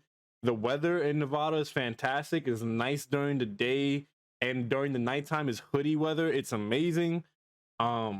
The policies aren't as ridiculous. It's a lot easier to start up a brand new small business in something like Nevada than it is in New York or in California. Also, yeah, because we're close no to state California tax, now. which is great No state too. tax. We're close to California, and a lot of the business that we plan on doing in terms of like collaborations, in terms of whether it's gaming content, anime content, it's all easily accessible in California for and we're right there. Right, and we're right there. Rather, and we don't have to get destroyed by living in Cali, and we're right there. So. Exactly. Yeah. The only problem is there's no water. So that's a big problem. But hey, listen, we'll just do the rain dance outside our house, so hopefully it rains. Dude, like after, like if I could bring gallons of water to a place, I'm gonna do it. But they're like, no, what the fuck are you doing? So I'm like, I mean, listen, man. The problem is that, outside of all that, there are some things that we have to adjust to in terms of like new living conditions. But Nevada just seems like a very good place to be, especially if you wanted to have like a streamer house like we kind of planned on doing. Yeah, it's just that I'm not too sure now if it's going to be because like everyone's doing their own thing now. Like you have to sell all your core stuff, publishing the whole card game stuff. Everyone's doing their own thing now, and so I'm not too sure if we're gonna be able to like get together in the same way. That's 100%. We definitely still can, because I hope so. Because for me, because right now, I've been spending the last couple of months really thinking about what I want to do for content, because for me, I'm very picky on the stuff that I want to put up. But looking at a lot of other channels that do what we do, they don't even really try. They just put up the content, and then they get views. So I'm just like, okay, I might as well do the same, even though it kills my soul if I don't have the time to really put effort into it. If they're not putting effort into it, and they're getting views, I might as well just do the same. And I've been just sitting back on it for a couple months, because it's something that bothers me, just not putting effort into the stuff that I put out. I feel like shit when I put out content. I just didn't really even put effort into it. So that's one. Started slowly coming back to doing like the anime reactions and stuff like that, but it sucks because a lot of people who are in the chat, they may not know, because they might remember me from like way back in the day, like the 2013s, 2014s, when my main channel only had like 7,000 subs, and they will consider that like the prime of the channel. But what a lot of people don't know is with the Joma channel, right? We were on pace to definitely get to like 80,000 subs. We were getting easily 20,000 views in our sleep in every video. It was just insane. We would drop like big series, and they would get easily over 100,000 views almost every week. So like Overlord, when that was big, Demon Slayer, One Punch Man, all these videos, you could check it out too on the channel. They were all getting like 100,000 views easy. So we were getting to that point, and then YouTube clapped us. Okay, so YouTube clapped us. We tried to repeal. They left us out in the cold for 7 months, 8 months, give or take. So then we went to my main channel, because Popo was like, let's go to my channel, because my channel had like 50,000 subs. And I told him, no, because your algorithm is set for K-pop. We do anime, it's dead in the water. At least on my channel, even though it only has 7,000 subs, the algorithm is already set for anime and manga. So once we drop one video, it's already going to take off. And that's exactly what happened. My channel went from 7,000 to like 25,000 subs in like 2 months or 3 months, give or take. And then it was the same exact numbers, except for like the 100,000 stuff. But we were getting like 20,000 views almost every single video in our sleep. Every other, couple of videos here and there will hit 100,000 views, and then my channel got clapped by YouTube, and then we had to go back to Joma because then they gave us Joma back. So now I gotta rework at that again. So we'll see how it goes down. Yeah. Yeah. I mean, what I will say is that for the YouTube scene, it's you still want that scene to, because Twitch still has that issue, obviously, of being unable to really push your content out there. Like, it's hard to find exposure on Twitch if you just do Twitch exclusive content and you do like no YouTube shit. Yeah, exactly. To try and promote your Twitch channel, get growth through that.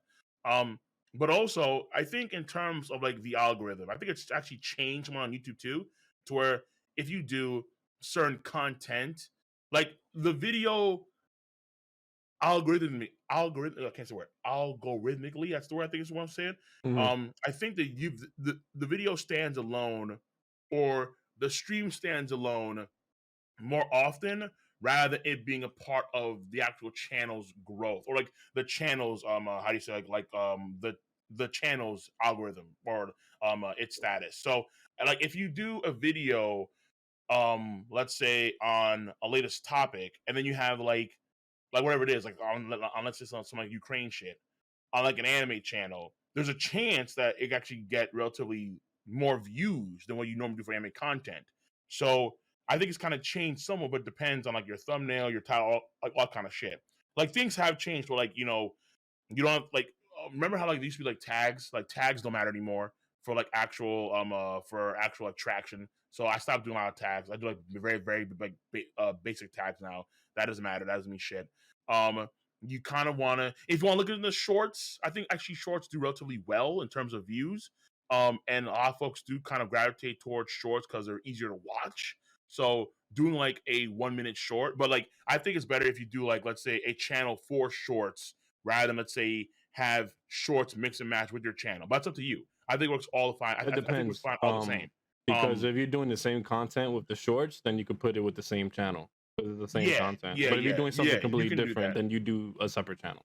Exactly. So that's why your shorts have to like if you do a short on, let's say, a recent topic, you want to do like a video, like if that's like your thing, then that probably works.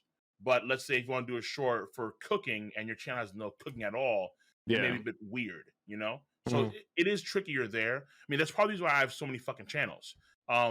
Because for me, it was more or less like, oh, okay, I want to focus predominantly on like a few series, mainly One Piece for my main channel. And then I have the curriculum channel now that's doing pretty damn good. And it's doing good because it's like in conjunction with the Twitch streams that I do. And then also it's the I do my live reaction streams for like anime content, for manga content there. So when people want to see, like, they know what my channel is about for the most part. So like my channel is about this sort of content. Boom, you go there, and then there's not that crazy mix and match of, okay, well, here's some random cooking shit, or here's some random card game shit, and obviously it's more focused and more streamlined. So, which means more subs, which obviously is still a big thing for, let's say, sponsors, that kind of shit. So, but obviously micromanaging every fucking piece of content is a bit difficult. That's the issue you're gonna have, where you have to, like, if you have multiple different content, like for me as it is, hard as it is. So you have to kind of figure out like what's your schedule gonna be, how you're gonna have, Twitch streams, what you're gonna do for Twitch streams, that kind of shit. But I think, and one last thing too, because of the anime content, you have to consider getting an MCN. All right, because with MCN you can region block content. That's the reason why you probably got clapped, because you couldn't region block Japan. Japan are the ones that tend to fuck you for the anime content. That's happened to Totally Not Mark a few months back. Yeah, where he had all these videos. Yeah, you got fucking clapped by Toei, and then I think he fixed that recently because he got an MCN, ultimately speaking. So I don't know why it's not a feature, but even if you're like a YouTube partner and you have like a channel manager, it doesn't mean shit, because they won't allow you to reach about a certain country unless you're under a company or an MCN of some kind. Then you have that ability to actually region gate content, which I've been doing constantly.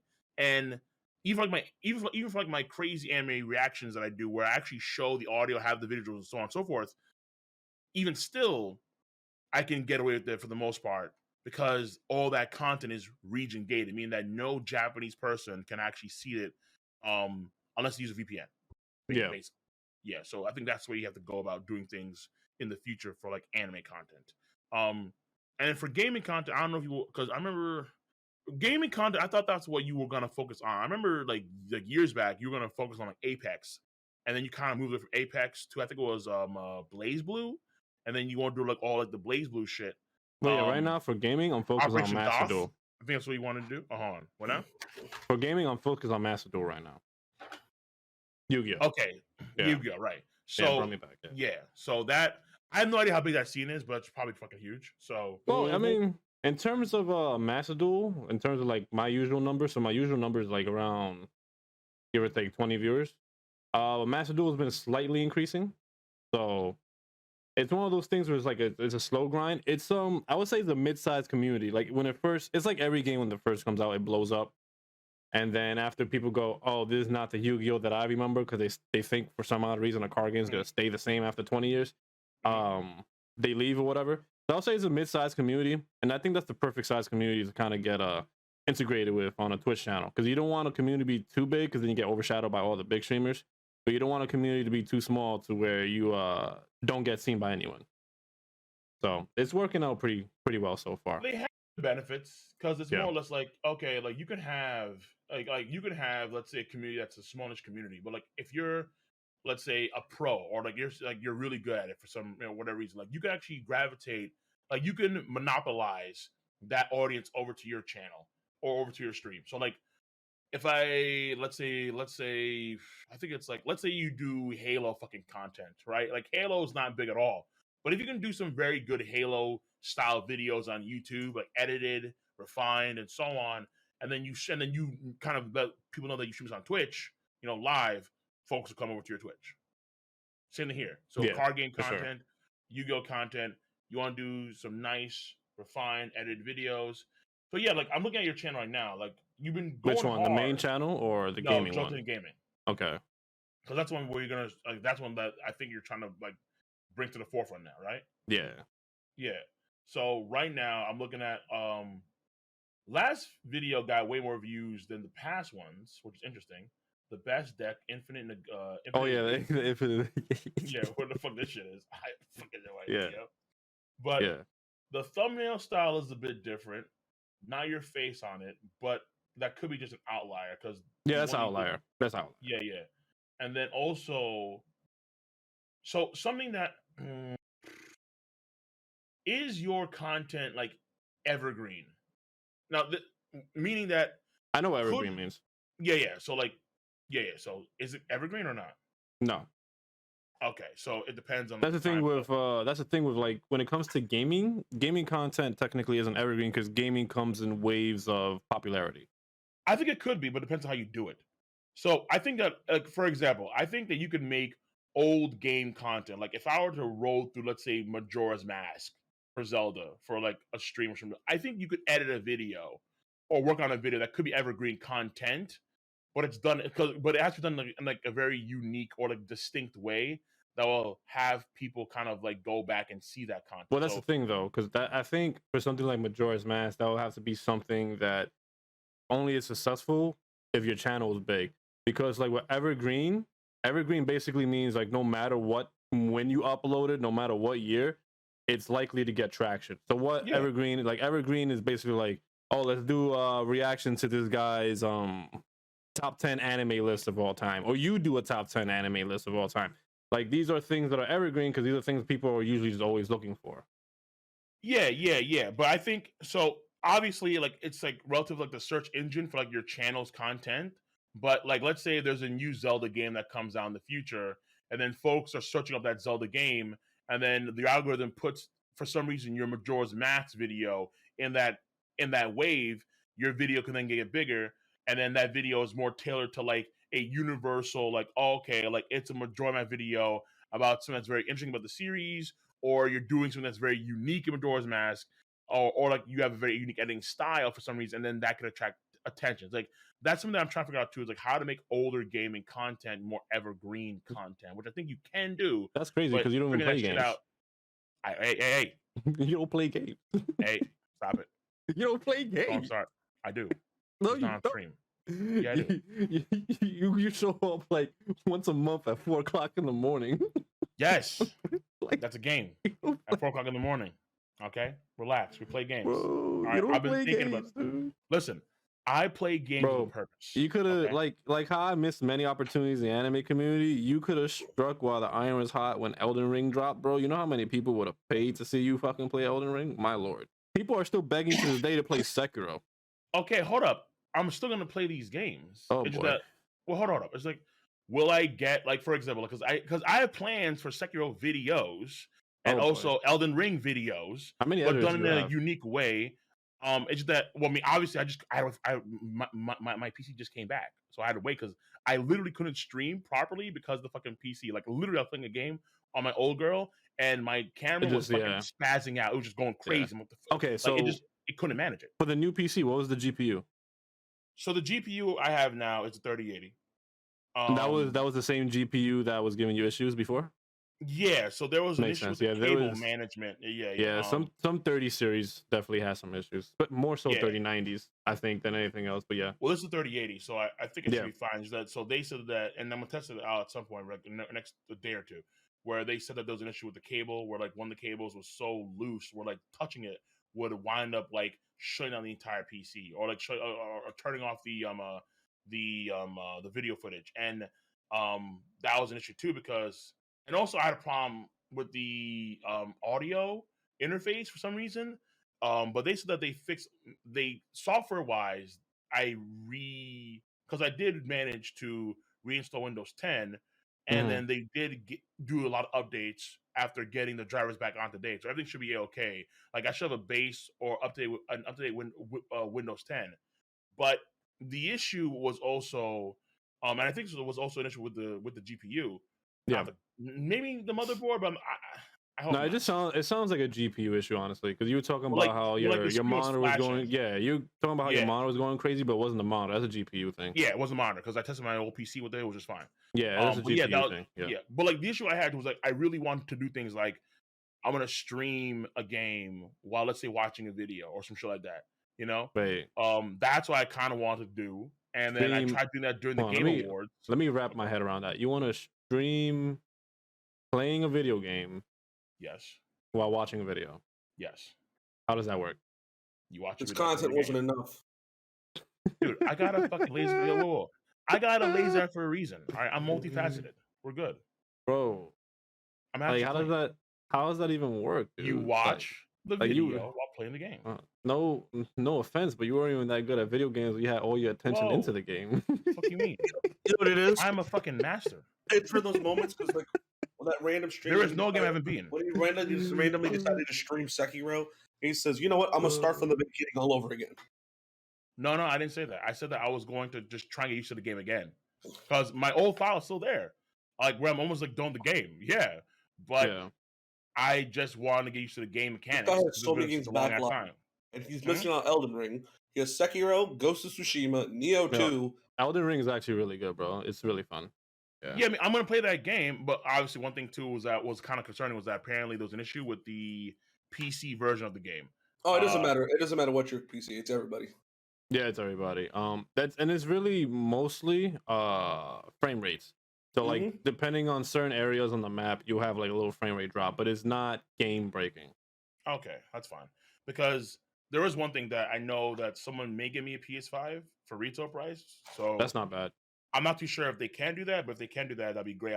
And then I use that. So I'm waiting for them to respond to me. I would just say, I mean, it's up to you. That's still always your choice. I have Elden Ring on PC. I mean, I'm gonna play on PC probably. PC Master Race, baby. Yeah, that's because the whole point is that I want to kind of transition more towards PC gaming rather than anything else because I know everything eventually. Even the Sony games now are gonna be pushed over to PC after some time.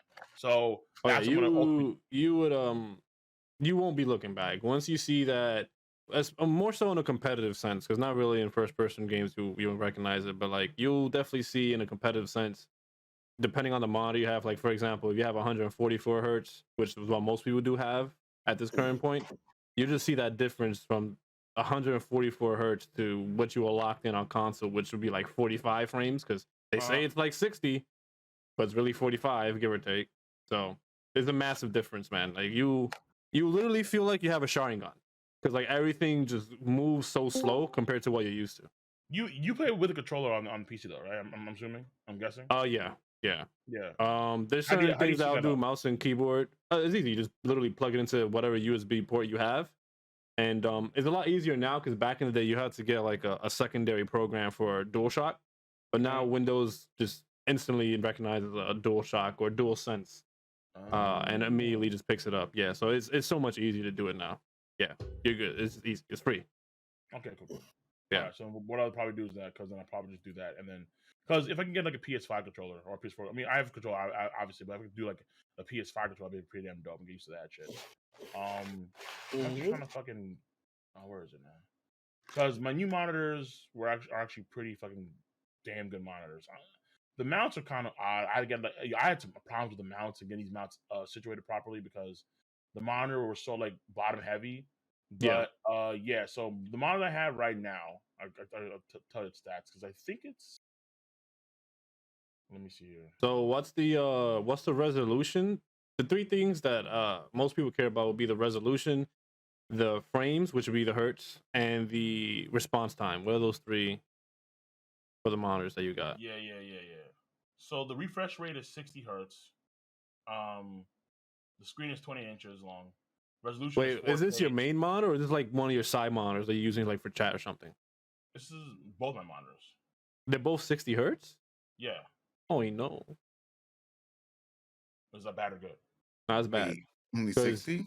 Because you're basically playing like on a console, so you're locked on 60 frames on a 60 hertz monitor.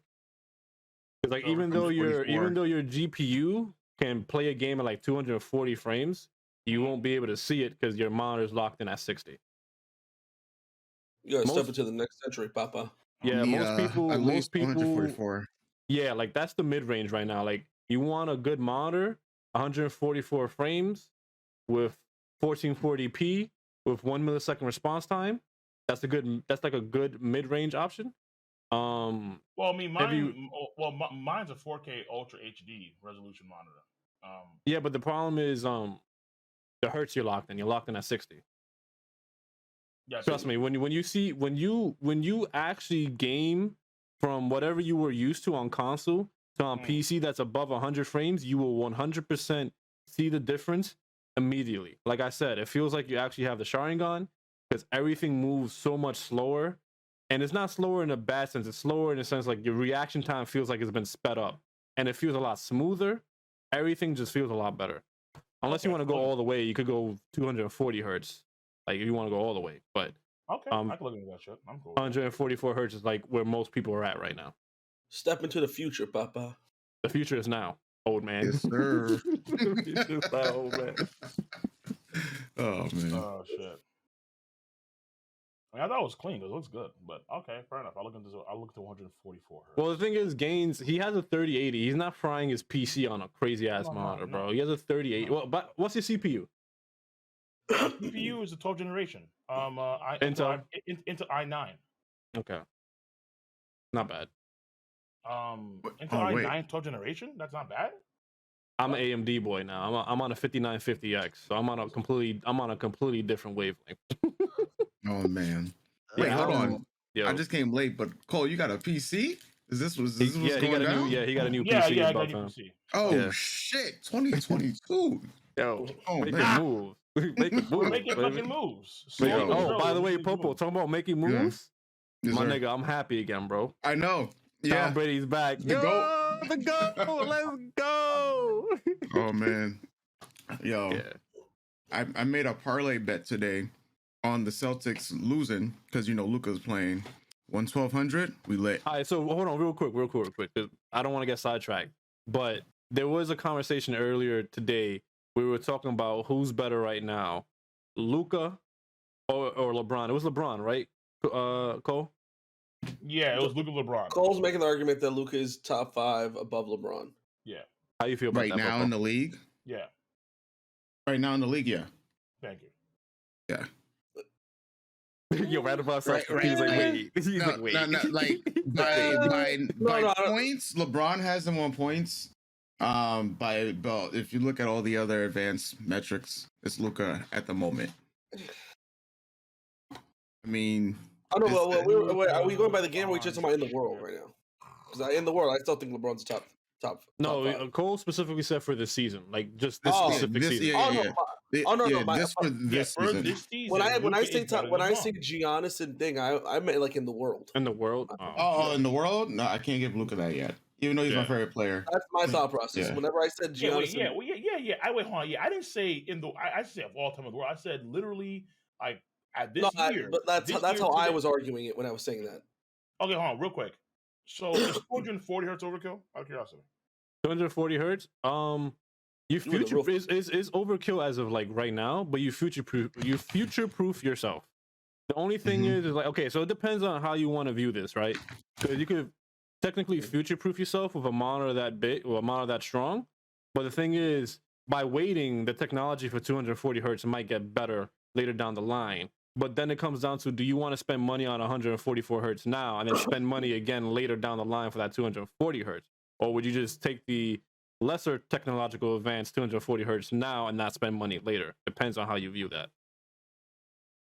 Okay, so I can get that because I like the big screen. No 240. I'm looking at these Pixels, these Pixel 27-inch. The fucking resolution is nowhere near as good apparently, but it has a much higher frame rate. Put like this, bro. You don't need 4K. All you need is 1440p. 4K. You don't need 4K. No, you don't need 4K. I'll keep one of these monitors anyway. 1440, bro, is beautiful. I'll keep one of these monitors. Okay, so here's a good thing. You have two monitors already, right? Yeah, I have two of them, of course. That's perfect. So what you do is you buy a brand new monitor, right? 1440. You keep the other two monitors, and you have a 3-monitor setup. And you can, when you stream, you have one monitor for like your Discord. I did not plan a 3-monitor setup. I did not plan for this. I'm not gonna lie to you. And then you have like one for Discord, one for chat. There you go. Like you could do whatever you want with the 3-monitor. Okay. Mix up. Like I have a 3-monitor setup right now, and I love it. I wish I had 4 monitors. Honestly, it'd make my life a little bit easier. But yeah. I need what I did was, was like, yo, by the way, it's time. Like, fuck it, man. Okay. Yeah, I feel you. What I did was I have my main monitor is 144 hertz, and then my 2 other monitors are 60 hertz because I'm not gaming on those 2 other monitors. They're meant for other things. So game on the one that's like, okay, so this one is 165 hertz. That's fine too. That's even better than 144 inches. Yeah, that's the one. I got a 165 as well. Okay. Display is 440p, 1440. Ugh. 1440p. Also, you said you have Blue Yeti. Okay, so that sounds all that. Okay. No. Right now I have hold on. Right now I have a Shure microphone with a cloud lifter, and I have a Focusrite. Okay, you have a Shure microphone. That's good. Yeah. That's like my idea was to take because my idea was to take my Focusrite and plug it into, let's say, my console, like PS5, PS4, and hopefully PS5 if the guy can actually get it. Because it's Wing. Wing is gonna try to get me PS5. I'm not gonna fucking shoot. Oh damn. Yeah, I'm gonna try to get. Yeah, so we'll have to wait and see on that one. But I was gonna do like a splitter and have my Focusrite go into both my console and the PC to hear both the PC and the console at the same time when the console's on. If I can actually do that, no, you can. So hopefully, yeah, it works out. What I just did, that's gonna be a little tough. Yeah, because the only is possible because the only issue you have is you want to be able to hear both of those things on the same headset, and that's what makes it difficult. Yeah. That's how I used to. Yeah, that's how I used to do it because I used to have a Focusrite. Yeah. That's the same way I used to do it on my PlayStation. It was a mess. It was a mess. What do you mean it's a mess? Tell me. Because PlayStation doesn't really recognize devices, so you kind of have to like bullshit your way through kind of like wiring it. Like Xbox, you can plug it into an Xbox and it can actually recognize it as an actual like audio intake. I've done it before because like that was the issue I had with because the way my old system was, my old setup was, I actually hear both my PC and my console at the same time. So I had a splitter, and then there was some like noise muffler thing that I bought for that, and then it split into my mix amp that I get from because the Astros give you a mix amp. Yeah. So I had that mix amp that split into this noise muffler that went into my PC That was split into, I think it was my headphone jack for my PC and then the mix amp at the same time. So I think I have those still. So I have those cables still. I just want to see if it actually works for my Focusrite, basically. It should. I hope so. Okay, so that Which, my bad. the only thing I would say is which version of Focusrite you had. This is the 2i2 Scarlet. Is it? I'm not sure which one I have. My brother has it already. The 2i2 Scarlet is the one that has the headphone jack. It has the microphone jack. It also has a jack for like guitar. If guys want to use like guitar, that kind of shit. So it has like two. It has two ports for both microphones and one port for headset. It has a speaker. And it has speakers on the back as well. If you want to use speakers, which I don't for the most part, but whatever, it has that option. And it has the 48 voltage they have to use for any mics that need that voltage, like the Shure right now. Anything coming together? I had to grab my box. Okay, so while he's grabbing his box, Hey yo. hey, listen, Wow, here's the thing. So the monitor you were talking about before actually sounds really good. The 27-inch, 1440p. Yeah. What's the millisecond response time? Millisecond response time. Hold up. Let's hope it's a 1, boys. Because if it's a 5, that's a rest in peace. What the fuck is this guy response time?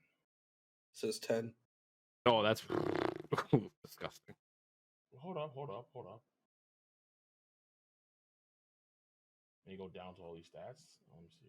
HDMI cable. What's the stat?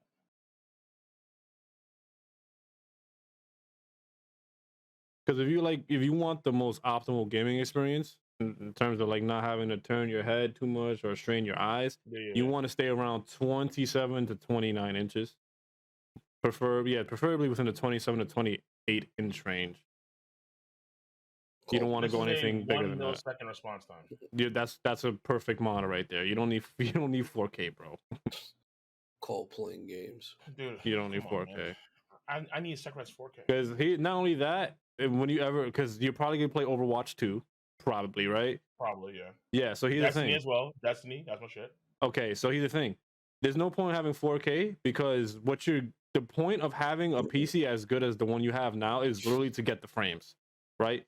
So with the PC you have right now, because I have a 3080 and our CPUs are pretty close to the same range in terms of performance, you can get all the frames, which is 165. That was 165 frames, right? That monitor? Oh, this one's 165 hertz. Yes. Yeah, so that's frames. That means frames.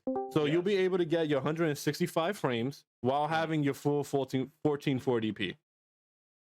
Okay. Whereas 4K, you won't be able to do that. You're gonna have to lose your frames. Yeah, I'm trying to find like a 4K. And if you're playing on PC, all the PC guys are gonna cut off their graphical fidelity to have the frames. So you're gonna be at a disadvantage if you want to play at 4K with less frames, because everybody's gonna be having Sharingans and you're not. Yo, what's good? Yo, what up? What up, baby? Chilling. Yo, King. What up, dude?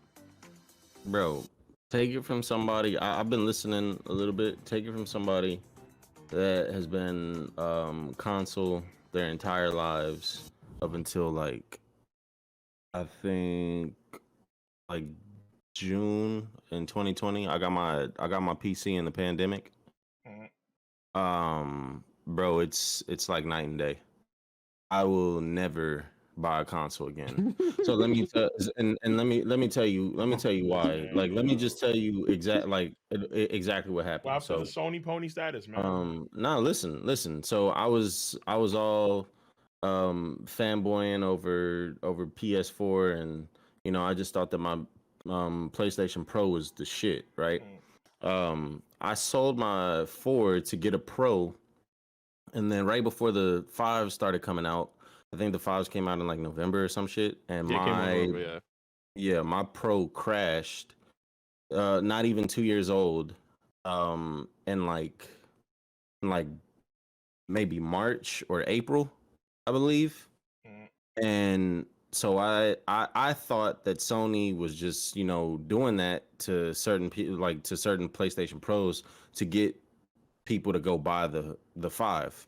I was like, you know, fuck that. I'm just gonna go buy a PC. I put like $2,000 into a PC, and you know, I'm never looking back.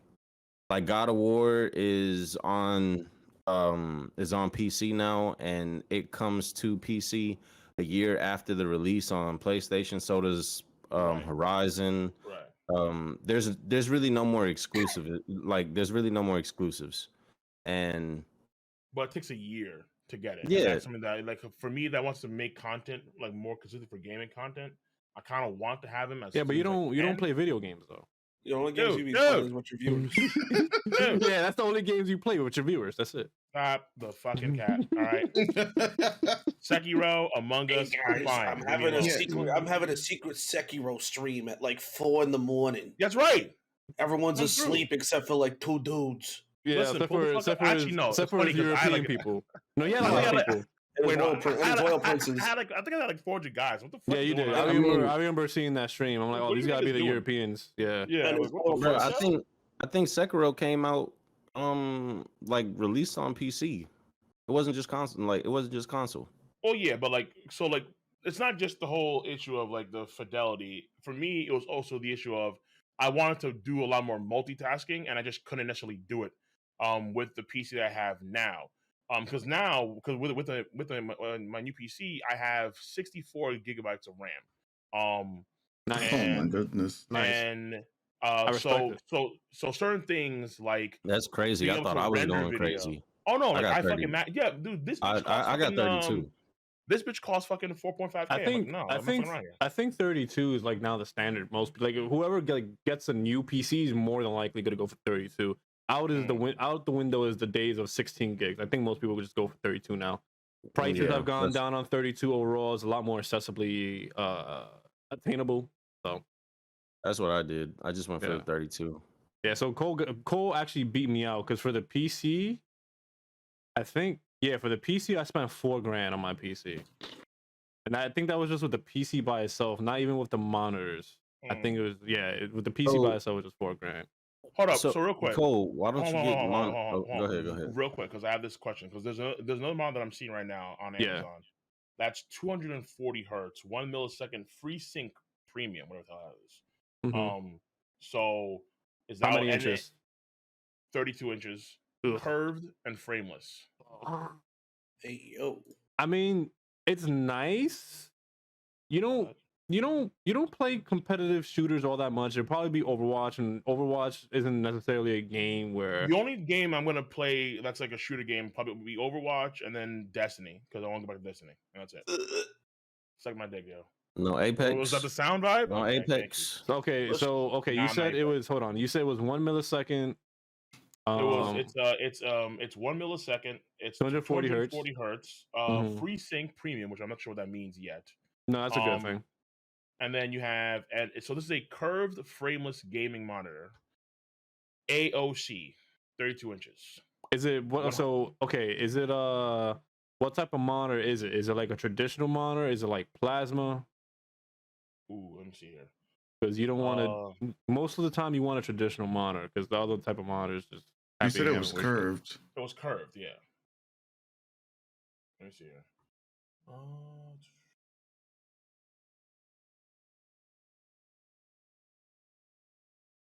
Yo, hockey. What's the other type of monitors there is? LCD, LED. Yeah, LED, LCD. Which is the one that burns out a lot? Like it leaves a burned image on the monitor. I forgot which type of monitor that was. This says something about. You have LCD. This is a LED DCP. and DCI? OLED. LEDs burn in though, so. There you go, LEDs. That's the one. Okay, stay away from LEDs, pretty much. Okay. If you really, go ahead, Hockey. For gaming, LEDs are fine because your image is constantly moving. So the only way you'll burn in anything is if you just leave Like, Yeah, but this is King of Lightning we're talking about. He doesn't game, so let's just keep him away from the Madness. LED. Let's just No, keep him away from the LED. LED What for his is- own safety. For his What own is this safety. hatred? you have LED to leave it for on there for a long time. For it Yeah, to burn in, like though. yeah. I mean, a No, really long hey, time. this is the same dude that had like 200 tabs open on Google Chrome This on is like true. a 4 gigabyte PC. I mean, I'm gonna have more tabs open now. What the fuck? That's I didn't- fair. He I said didn't- more tabs. More. I didn't know LED burned images too. no, yeah. Yeah, If you leave the still image for like way too long, it'll have that exact image burnt in. Because I knew Plasma did. That was like one of the dangers of Plasma. Like, Technically, all screens can burn in. So I mean, because like, it what was just depends on how long the pixels Put it like stay this. on a single image. I think personally the best type of monitor is IPS. But This says it's something called a DCI. DCI. No. Enjoy millions of brilliant colors over 123% of sRGB, TIE, and up to 95% DCI. D3 color gamut area covers of 80 million smart contrast ratio with deeper blacks, brighter colors. He said P3 because those are all for photo and video editing monitors. Oh yeah, that's another thing too. Well, the thing is, I don't think that monitor will be for editing because it's 240 hertz. There's no way you edit. That's no way. Yeah, there's no way. The monitor I think Cole's talking about is IPS because usually IPS is built in with the DCI for photo and video editing. I'm looking for any. Let me see here. Because IPS is gonna be an LCD screen then. Yeah. Yeah. Low input lag.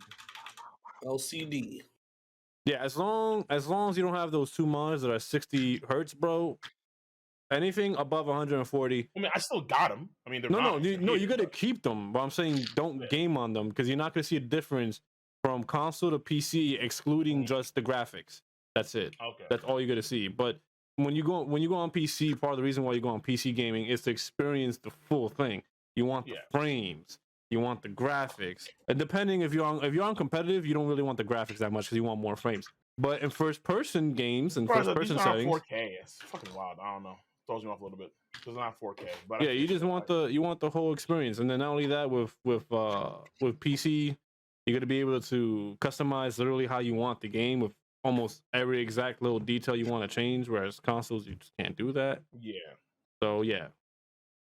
Yeah, 60 hertz, not the wave. Let me just link to you the PC, the screen that I'm looking at right now. All right, you can do that. Yeah. Link it to hockey too. You can do okay. All right. So we're helping go monitor shopping. Yes. Yeah. Did you really? Okay, those two. Did you change your name to Blushy Crushy? Yeah, Blushy Crushy. Yo. Here's from Xenoblade, that's why. So the two monitors you have now are those the ones that you just recently bought?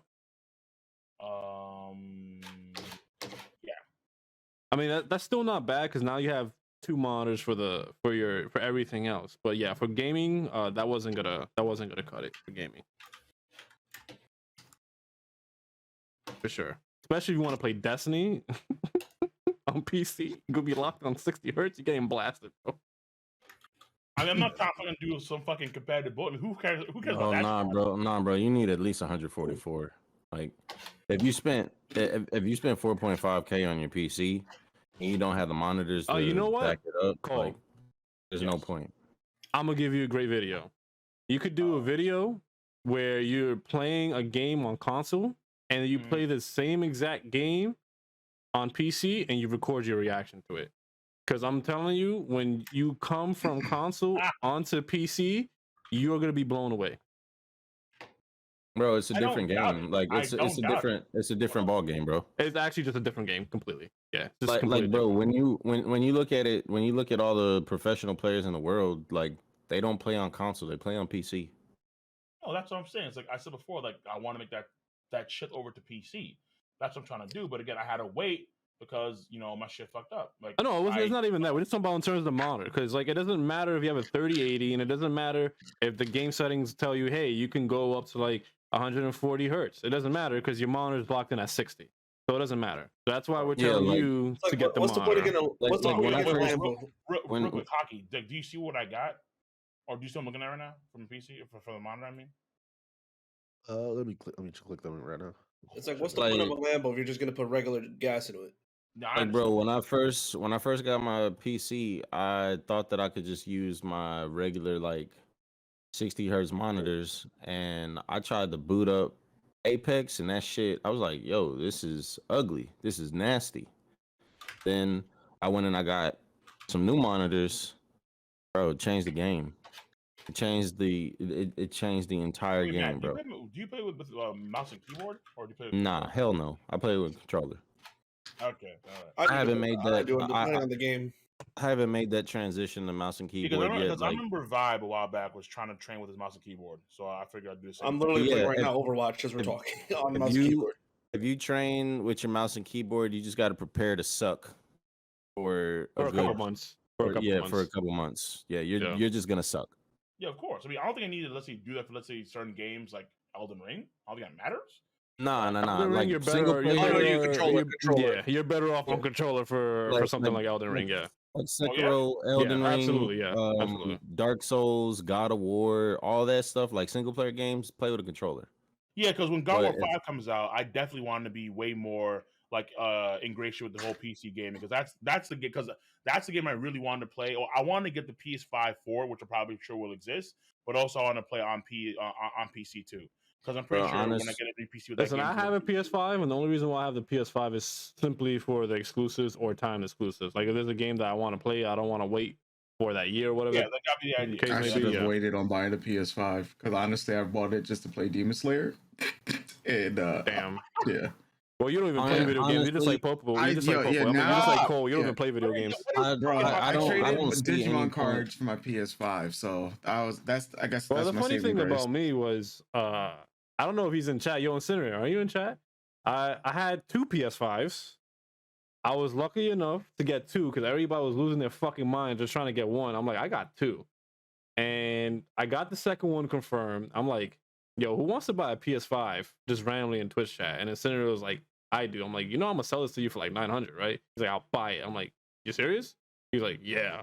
And he actually came through and bought it. I'm like, yo, Incinerator's a real one, bro.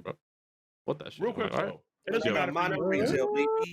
Real quick, What's though, up? it doesn't matter if I use for the PC for like the gaming fidelity. Just make sure you use a display port for like the best quality, right? Yes, absolutely. Display port. Yeah. Because that's what I'm used for. I'm doing that for like my 60 hertz slow bitches. It looks pretty good compared to HDMI. I'm not gonna lie to you. Yeah, nah, display port is godly. Yeah. Fatal 102. I'm using a PS4 controller, Talk to me. and it's a little extended. This is For me, depends on the game. If I'm playing a competitive shooter, I'm using a SCUF controller. If I'm playing a single player game, I'm more than likely going to use the DualSense. I have every single controller under the fucking sun. I have like 15 DualShock 4s, all in different colors. Don't ask. It was a bad phase in my life. I have the Wii U controller because I have not a Wii U controller. I have the Switch controller because I have a Switch. I have the Xbox One controller, which is also very good. But I like the DualSense controller a little bit more than the new Xbox Series controller because it has a little bit more weight to it. The Xbox One controller is like very light. It's very good. It's very comfortable, but it feels a little light. I like the DualSense weight on it. I have the DualSense, which is the PS5 controller. I have everything under the sun. But competitive, it'll be a SCUF. Single player be DualSense. Oh, so I don't like that. And just not even buy PS5, just buy a controller for the PC. Yeah, that's what I got. I got a PS5. Yeah, you can do that. I just bought a PS5 controller, but I don't really like it. It's just too fat. I like the 4 better. Maybe it's because I'm used to it. I got relatively big hands, like 10 inches. That's what she said. Oh, man, got my piano hands. Yeah, I got some big hands, but I don't know. I just don't like that shit. And I'm used to my 4 controller. It's probably because your muscle memory is dedicated to the DualShock 4. It takes time for that shit to actually muscle. All right, Hockey. Is this good or bad? Talk to me, please. You should look at some Asus monitors, King. I All right, you mean, know, okay. You know what? Fuck it. I Hockey. go with How about I these this? go with are the this Asus monitors for the most these part. are like this is like a surface level thing where what they say sounds like okay, this might be pretty good, but it really isn't that good. It's one of those kind of monitors. Maybe. I mean, because I couldn't find the whole. I think Popo is called IP or something like IP address. What was it called? IP address. Oh my god, IPS. This is it's not this monitor is not IPS at all. The one you link me is not IPS. Okay. Yo, Silent, do you want to get in here, Silent, and just give Cole the rundown? This is not IPS. This is just this is a normal LCD screen.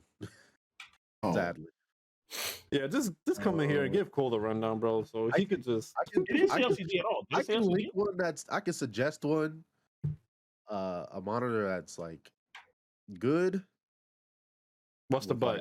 What's the butt? FreeSync. There's no butts. Okay. I mean, it costs more than the one you linked me, but it's like not that much more. That's all right. He got Arabian Princess to cover the cost. I mean, I'll wait for that fucking check on Twitch, man. But, Why do you think you streamed at 4 a.m? That's right, baby. Arabian Princess, man, they come through. Hey, like the entire chat. I can't read the entire damn chat. It's all hieroglyphics. Just as long as they come through, that's all that matters. Exactly. YC is a long. Okay, cool. I knew you guys here. I respect it though. That's what I would do. Fuck it. Arabian Princess. Them and the Aussies for some reason. I don't know why. I forgot.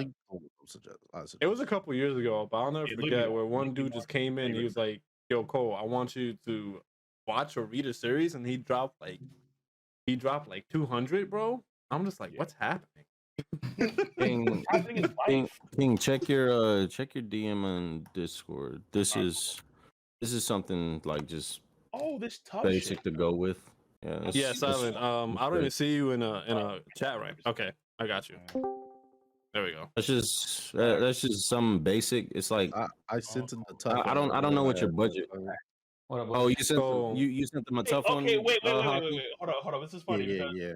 Oh, because hockey, which is the one that you sent them? Wait. These motherfuckers, Hockey and Matt gave me the damn near the same fucking monitor. The VG 32.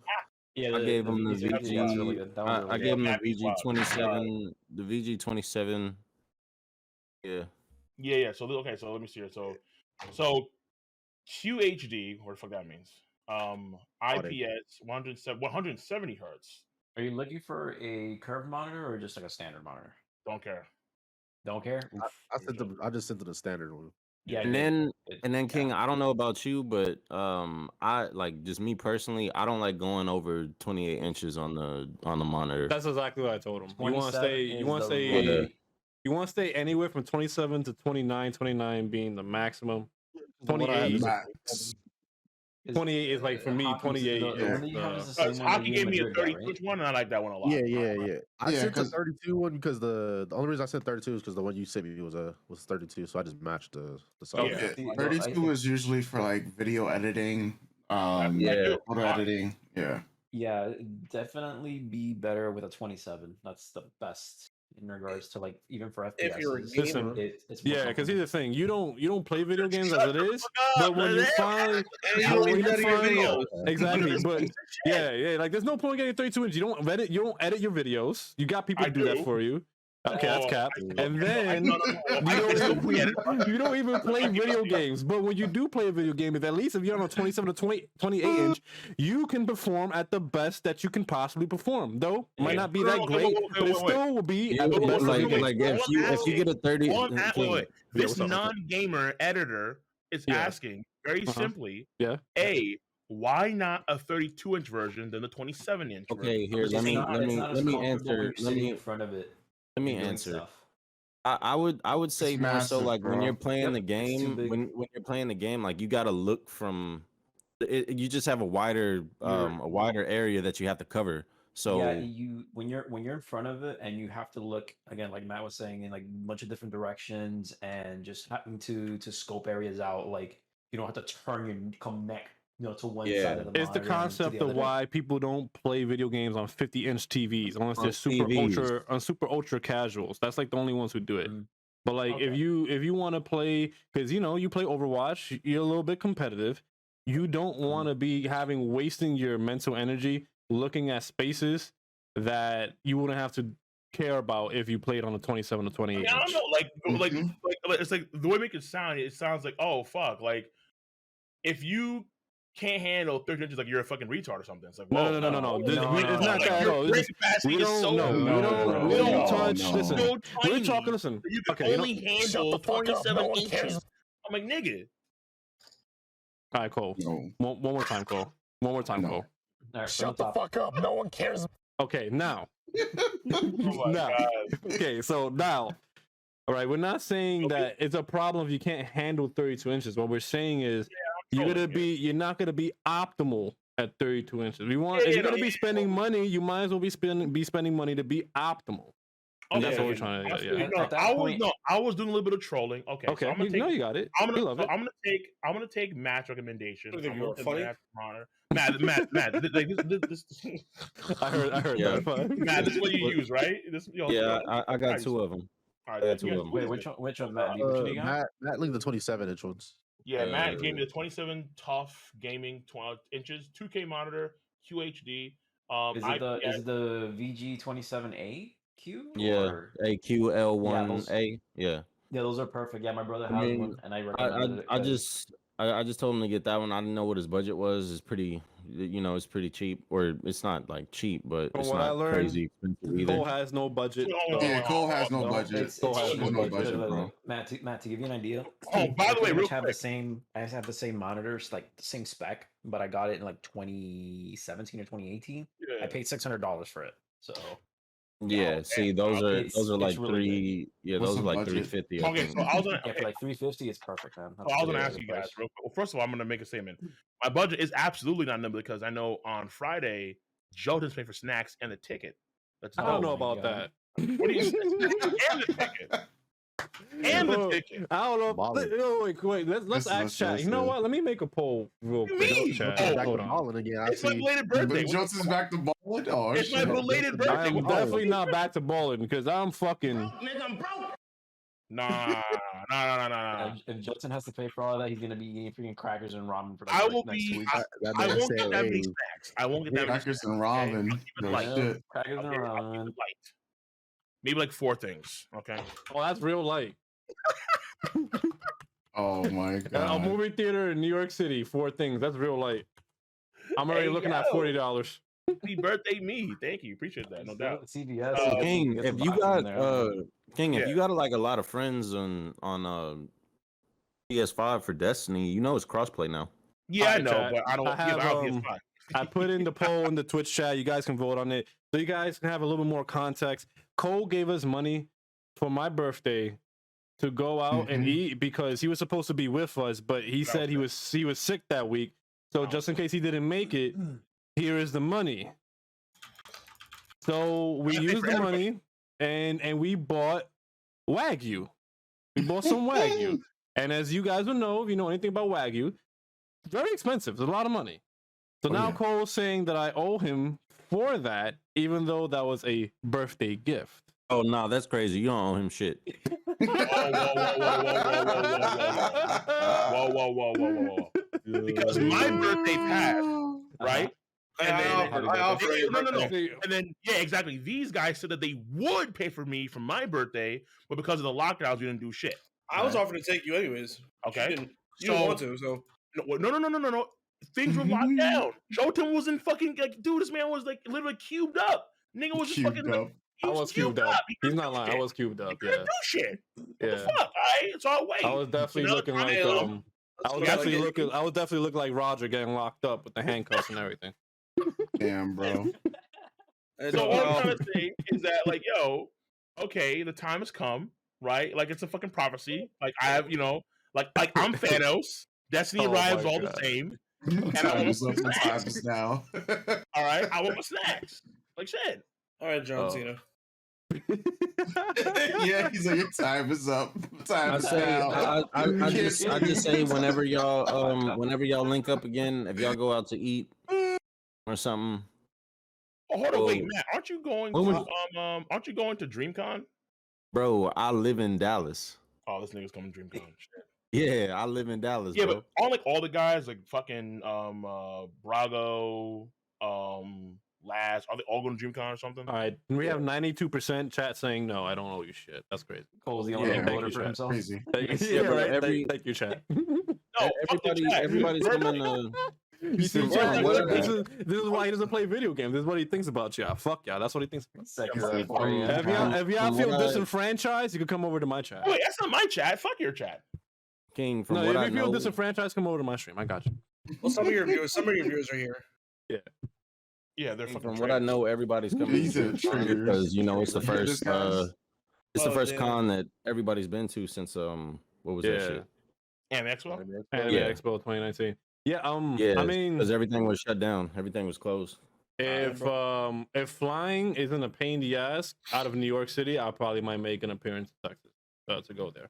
So we'll That'd be see. dope. I mean, wait, it's Dallas, right? Yeah. All right. It's Wait, like when's the Dallas? month? It's like it's not technically Dallas, it's Dallas in is- Arlington, Yeah. but it's in the Metroplex. Arlington's like Yeah. Oh, yeah, I've been to 30 Arlington. minutes. Okay. Yeah, I've been there for. Yeah, for- that's where the Cowboys for Stadium minutes. is. Okay. That's where Wait, Six when is it? What month? Flags and the ballpark Whoa. and all that shit. I'm gonna try to get signed by Um, Jerry Jones. I'll be a It's ball boy. in July. It's in July. Wait, it's in July. Oh, wait, right. I think you also hit me up about the other thing in July, right? You know, he wants to go to Europe. He already made Yeah. it public. You don't need to keep it a secret. He Yeah, already 'cause it called looks, the it, bad looks like, now. it looks like it's not happening. So, Because Yeah. of yeah. Yeah. I mean, But because to be fair though, like, do y'all really want to see Pokemon that bad? I mean, come on, let's hang out with the boys, man. Come on. I mean, to be fair, it's also the cost too, because it's a business move. It's a business move. That all these goddamn guys prices are going to business skyrocket. So going to It's a going to business move. hella Listen, Popo. Listen. You go. What? Think of it like this: we're talking about business moves, right? Fuck TwitchCon. Okay, we could do that next year. See, now this is a business move for Popo because Popo could go over to DreamCon and start already promoting his card game because a lot of those Yeah. guys are weebs. They already play card games as it is. Start promoting your card games. That's why I also asked about the DreamCon because by that time, my card game, the Patreon would already be up. Exactly. So, and then for me, it's a business move for me because I get to go over there and say, "Hey guys, my channel's still somehow alive. Subscribe." Nah, like honestly, bro. The last I went to DreamCon like last year. I went to a couple parties, and it's definitely like good for marketing yourself. It's just a Yeah. lot of people with like interest. All I'm gonna right. be promoting Anchor, my Yeah, series there. your I'm gonna have manga, merch yeah. and shit. Mm. Yeah, I'm gonna be promoting that shit. It's cool. Like, But here's the thing, though. I mean, it's Matt. everybody out there doing stuff. Here's the thing, though, Matt. What up? Can we trust you? Trust me with what? Because last time you gave us advice. Oh, because he's still because Oh my God, no. Don't forget. because of New Year's. I don't. I mean, forget. July 4th in Cali last time. Yeah, Cali Yeah. was not. Yeah. Yeah. We were, Wait. we were Yeah. told to go to the pier, Santa Monica Pier, because we were told it was lit over What there. are you talking about? What are you talking about? We all went home. What are you talking about? Oh no. Listen, bro. My boys told me that the Santa Monica Pier was cool. Your As y'all boys know, I lied. didn't even get to. Yeah, they did. Like, yeah, they did. And this is what I say. This is what I say about LA. It was dead. From the times that I've been to LA is like high school, right? But for the world. Okay, so what I mean by that is like if you're not like if you don't know people, if you're not in with the in crowd, then you're not gonna have a good time in LA. So like the famous people that are athletes, those are obviously like the jocks of the world. It's not even that And, too. Like you when we know- went, these niggas was closing down their clubs at like 2 a.m. Like that's when New Oh, Yorkers stop. get That's started. why Like, I what the stayed fuck? for Yeah, A-Town, yeah, bro. and that's the It was- thing. Like that, like that's A-Town what was the happens. move. That We shit should've shot. done I think other than the East Coast, bro, like other places they close their club at like 2. Now we Yeah. just built different, man. I guess we just built Yeah. different. 'cause- We don't The close thing is period either. though, in Dallas, like, bro, this is where I'm from. So I'm not saying like it's just gonna be a slew of bitches and shit, but I definitely got some stuff. I got some places that we can all go Listen. to. Just let me know where I have- Slovenian listen. places are at. Listen, I'm gonna be real with y'all. I have evolved, man. I'm at the point where like finding a bitch would be nice. If she's really, really nice, she might get her ass eaten out. But at this point, I just don't give a fuck no more. Hey yo. Oh yeah, no. And I then mean, like I okay, told, so like I told y'all, I got a missus, so I'm not oh even. yeah, like, no, 100%. But like for Yeah. people I'm to not even looking for understand, the. I have He's a set. I have a rule set, right? Like so, a woman has to be bare minimum 10 out of 10, bare minimum for me to eat the ass out, right? If you're above a 10 out of 10, then your chances of getting the groceries eaten increases that much exponentially. But like I said, I'm at the point where I just don't even give a fuck no more. Let's just make business moves. Let's chill with the I feel boys. If an Asian chick comes through and she's a 10, you already know what's happening upstairs. Call me. So, That's man. nah, fuck it. That's all. What do you mean? Man, that's all I'm on. I'm just owed. Like, trying to. yo, I'm an just elephant trying here. to chill with the I homies. am owed by I Popo. owe you. Oh my god, this man's still going on about this, It's bro. been 6. You start forgetting again? What the fuck? I am owed. Yeah, I am said owed. owed. Until I am paid what I am due. I am This owed. man. Yo, how you fumbled the bag next door to me? What are you What do talking you mean? about? Whoa. The bag was fine. I took a bath and everything was clean. And I came through. 3-hour bath. But you made certain promises, especially after we found out that Hung Day existed. You made certain promises, sir, which is why we have to go back to South Korea regardless. Because I'm I mean, owed. we are. We definitely are. Yeah, and thank you. What the fuck? I mean, I don't I'm know. not I gonna might pay be. you. I might be booed up by that time. I don't know. Oh, man. Oh my god, dude. I don't know. That's the biggest. I don't listen. You know what? Okay. She That's the comes big with. capper. That's the big capper right No, there. no, That's what she that is. comes not with. not booed up by homegirl in South Korea. A different girl. You know, Jouten knows the moves I'm trying to make. I actually don't. Yeah, you do. You The talking one about girl the, that- talking about yeah. the chick that you've been going on some dates with? Yeah. Oh, Dates, relax. Okay. Dates. Okay. I don't care if she comes with. I'm still owed. I will give her. I will get her a ticket too. Fuck it. As long as you come and then you. I mean, she might get us. She might get us Do all y'all, tickets. do, I do mean, y'all fuck with Oh, do y'all fucking fuck with shit. water? Damn. Okay. Y'all fuck with water? I love water. Nah, I hate water. You hate water? I like Okay, would water. you get on? Would you get on a boat? Well, yeah, of course. You got on a cruise. I said no. I said because I mean, you know, here's the thing though. You gotta I said- understand, this man's favorite series literally takes place on the water, so of course he's gonna. Hold up. get his ass- I said that. he- I said Okay. can't No, stand no, it. no, no, no, wait, because I wait. missed it. I want to do another. I want to do a cruise with you guys.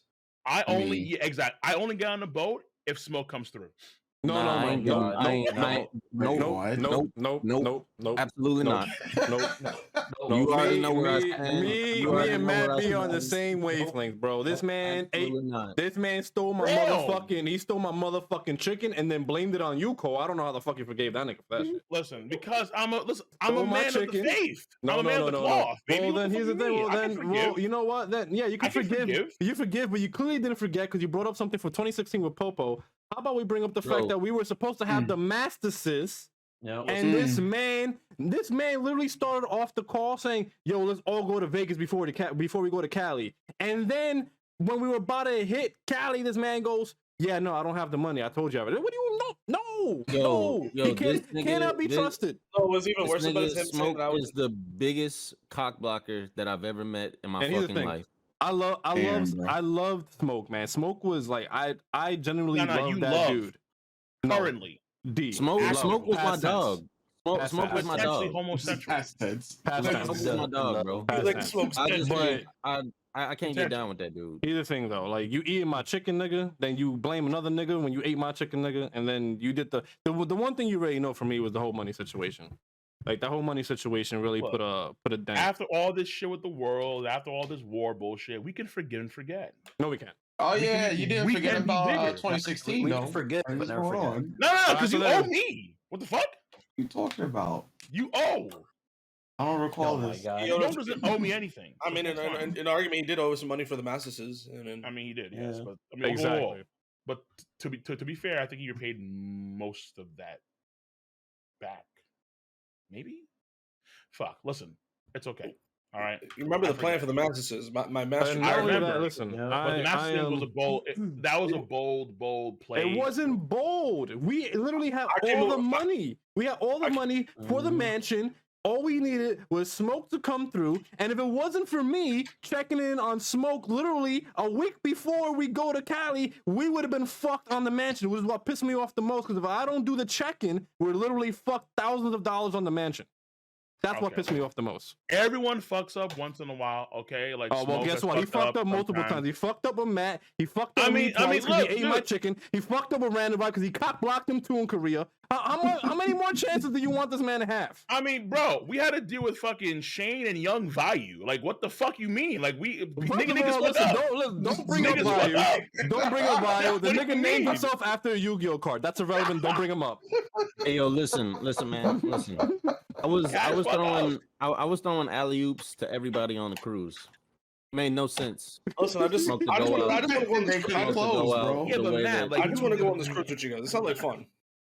Yeah, but Matt, I mean, like, I think at one point you were trying to get this fucking like this fat nasty bitch on like me and Smoke. Like, no, what the fuck is this? No. Yeah, Miss Fat Nasty. King. You need to stop. I mean, to stop. Bro, because no, King. That is a fucking lie. That is a lie. I will not let you do that. Not on me. I got you. Wait, hold on. I got Matt. I got you. Wait, I got Matt right now. How dare you? What? What was that? How dare you? How dare you? Oh, how dare you? How dare you? Exactly. How dare you? I cannot believe you. The unmitigated gall to say something. Unmitigated gall, yo. To say something like that. Listen. If anything, I distracted Big Mom from cock blocking Zoro. You did. You helped Zoro I for sure. distracted Big Mom from cock blocking Zoro.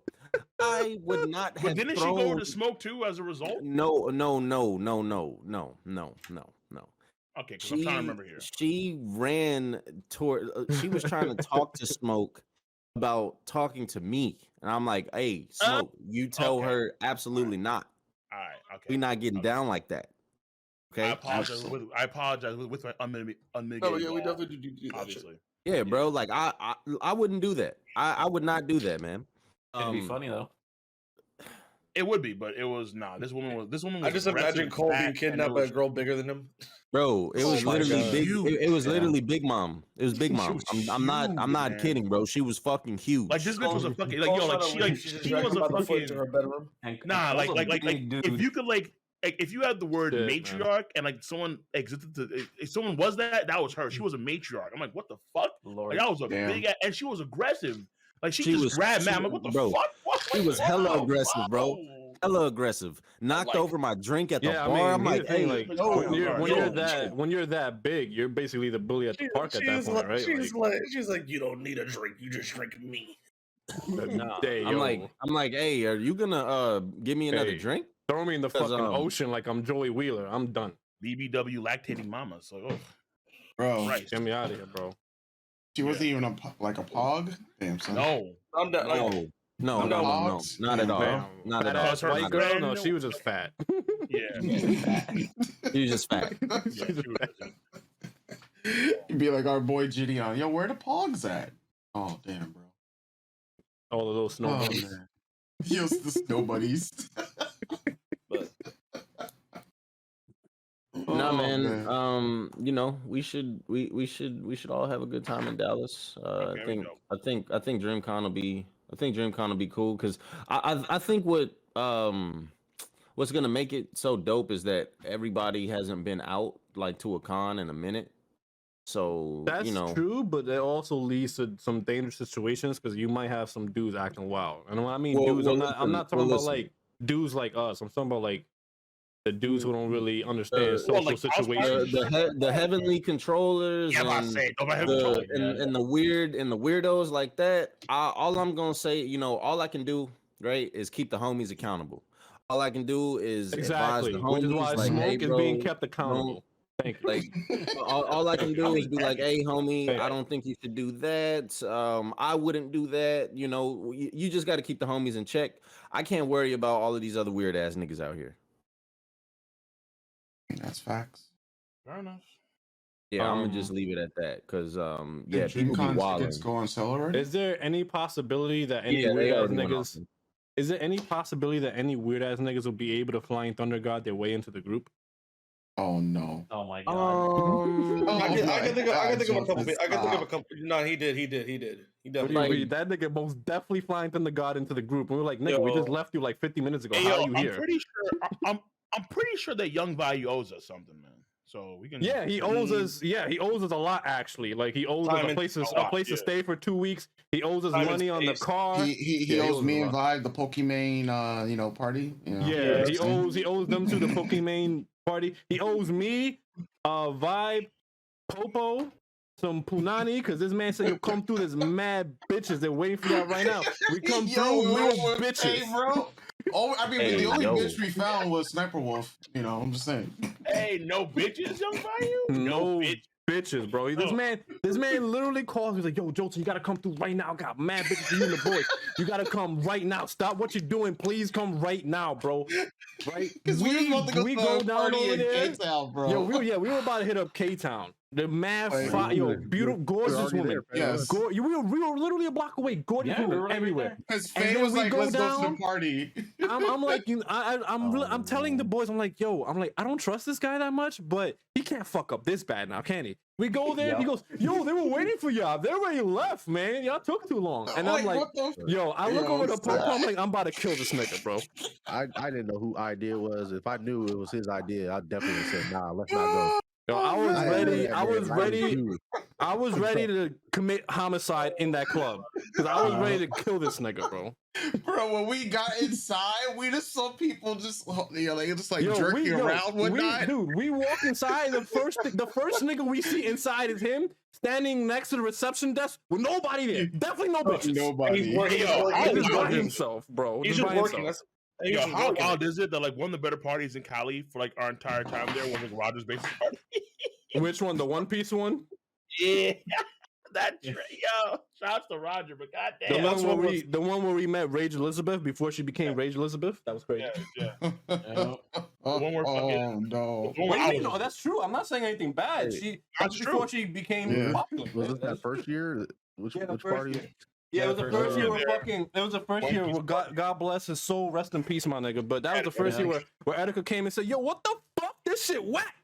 Yeah, I'm never forgetting that. I'm never Yo, forgetting that. this nigga walked into Roger's house, bro. One Piece playing, niggas just talking. He was told us about it. He was told us a party coming. You know, there's a party in the house. This nigga walks in like, what the fuck? This shit's whack.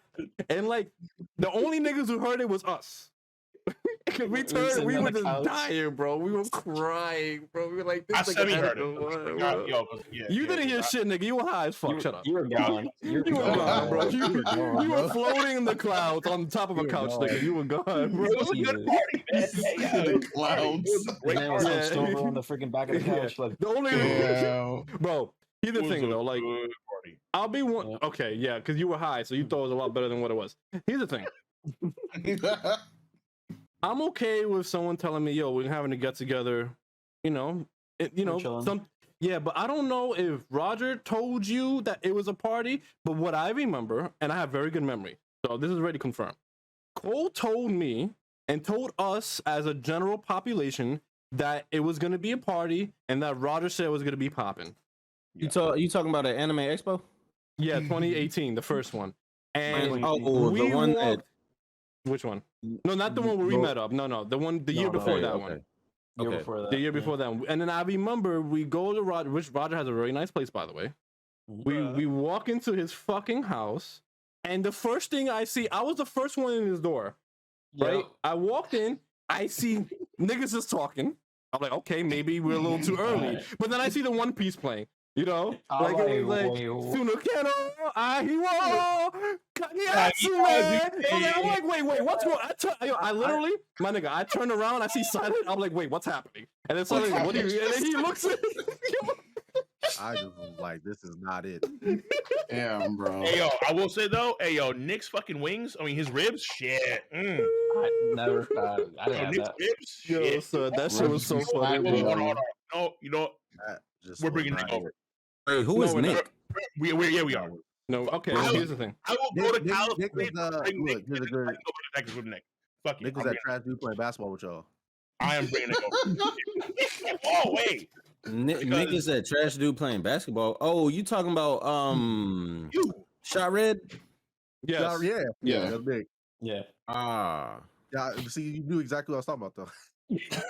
No. I really didn't. Not based off the trash dude playing basketball. I just remember Shot Red being. Yeah, okay. I remember Shot Red being there. I was like, Shot Red. The fuck?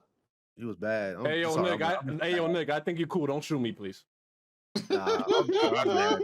Hey, because listen, Nick still has salty about that Nick- shit. Okay. he talked about like he has so many gun range plans. I'm like, this man knows everything about guns. I'm like, holy fuck, man. All right. Like I gotta do at least some with Nick with this goddamn No, gun I would range. say though, Nick's ribs are very good. I did have Nick's ribs. They are good. Yeah, Nick can cook some They're good. good. They're good. I need Nick good. to bring me to the cookout when Pokemon is there.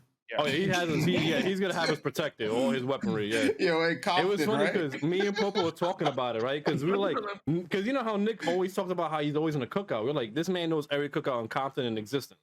So when Pokemon finally goes there with Gideon, Nick is gonna be there. I was like, yo, wouldn't it be crazy if Nick is the one that supplies these niggas with the weapons?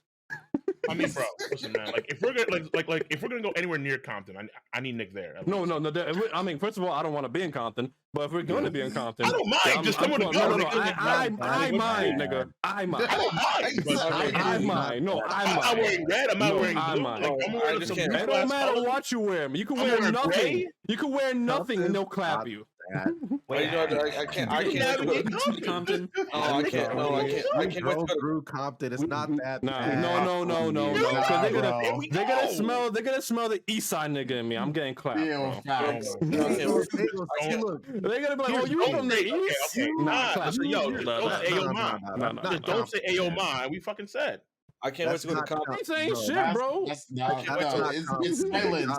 It's silence, bro. I can't wait to go to like that I right can't now, wait to man. walk through Compton and look at the floor. Go to Compton and become a statistic, bro. Here's how you know Compton's not that bad. Okay. We drove through Compton. I didn't say a damn thing. Bro, only when we got to Watts is when I told y'all, hey, bro. We drove. Watts is different. Watts is different than Compton. I was like, when we went to Watts, I was like, look, don't look at nobody. I don't care. I remember when Hockey said, yo, don't look at nobody, right? I mean, that just sounds like Jamaica Queens. Like fucking, like let's be real. No, this is worse than Jamaica. I mean, because Jamaica's not that bad. Yeah, Jamaica's not that bad. Like I remember when we passed through Watts and Hockey said, yo, don't look at anyone. Just look straight. I literally just slumped in my chair and I said, No. He's not. He's actually not. Here's the problem. The thing is this: if niggas Watts is a hood. Watts, bro, like Watts is that is the hood. Yeah, Watts is a real hood. Compton is a city, or it's a town. Watts is a hood. Like that's what I'm saying. Like Compton's not that bad. Then. Let's go. Yeah, I mean, no, Compton is bad. If Cat say, yo, there's some fucking dope ass food at a fucking cookout in Compton. I mean, we can pull up and see what's what. If they got some, I can't wait to see the grass in the backyard. There's gonna be a fucking Saturday story for some news anchors and breaking news. Oh my god, 4 men in New York. 2 black men. We're not trying to become a statistic, bro. You won't be, because here's the thing: when it comes to Compton, if it's a big cookout, most likely it's a safe zone. Like most gangs and stuff don't operate in those areas. Like they won't do stuff. There's restaurants like that too. I'm wearing Lakers apparel just to be safe. I'm wearing a Lakers jersey. I'm wearing a Lakers fitted. I'm being safe. I'm sure there's a gang out there that there's Lakers. I'm sure there's Lakers. I'm being safe. I'm being safe. New Balance. Let's here's the thing, man. Yo, is the color gray a gang affiliated? How you just said that? Like it's a safe zone, so we can pull up. Mac can pull up. Brown can pull up. We can have a cookout. We can enjoy the fucking good shit. Why not have a cookout somewhere other than Compton? Like why ask me? Where else? What do you mean? Anywhere else? Why Compton? If cats know where the cookouts are in Compton, and these are some good ass cookouts. Okay, no. What I'm saying is, if we get invited to cook on Compton, I'm down. But you're making it sound like you want to go specifically to Compton to do a cookout or something. How many times has I'm gonna be real. I'm gonna be real. What kind of? Because Nick is from there. What kind but how many times has he of talked about what kind health? of cookout? What kind of cookout is this gonna be? Because I wouldn't trust barbecue from niggas in Cali. Just me. That's just me. Well, you come from Texas. You don't trust niggas with barbecue from anywhere. You're Texas. Only I don't blame Memphis. him. Only I don't blame Memphis. Yeah. Oh, Only that's true. Memphis and Memphis Texas. and Tennessee, maybe. Maybe Tennessee. They can get away with Memphis it. is in Tennessee. I just don't trust Like- niggas. I just don't trust Oh, niggas. I mean, yeah. Because Memphis is the city. Yeah, Tennessee. Yeah. Facts. I mean, I'm talking like, about the whole come thing. on in with that fucking. Yeah, bro. Like, I'm nah, not wait, trusting hold up. barbecue from fucking California, bro. I'm sorry.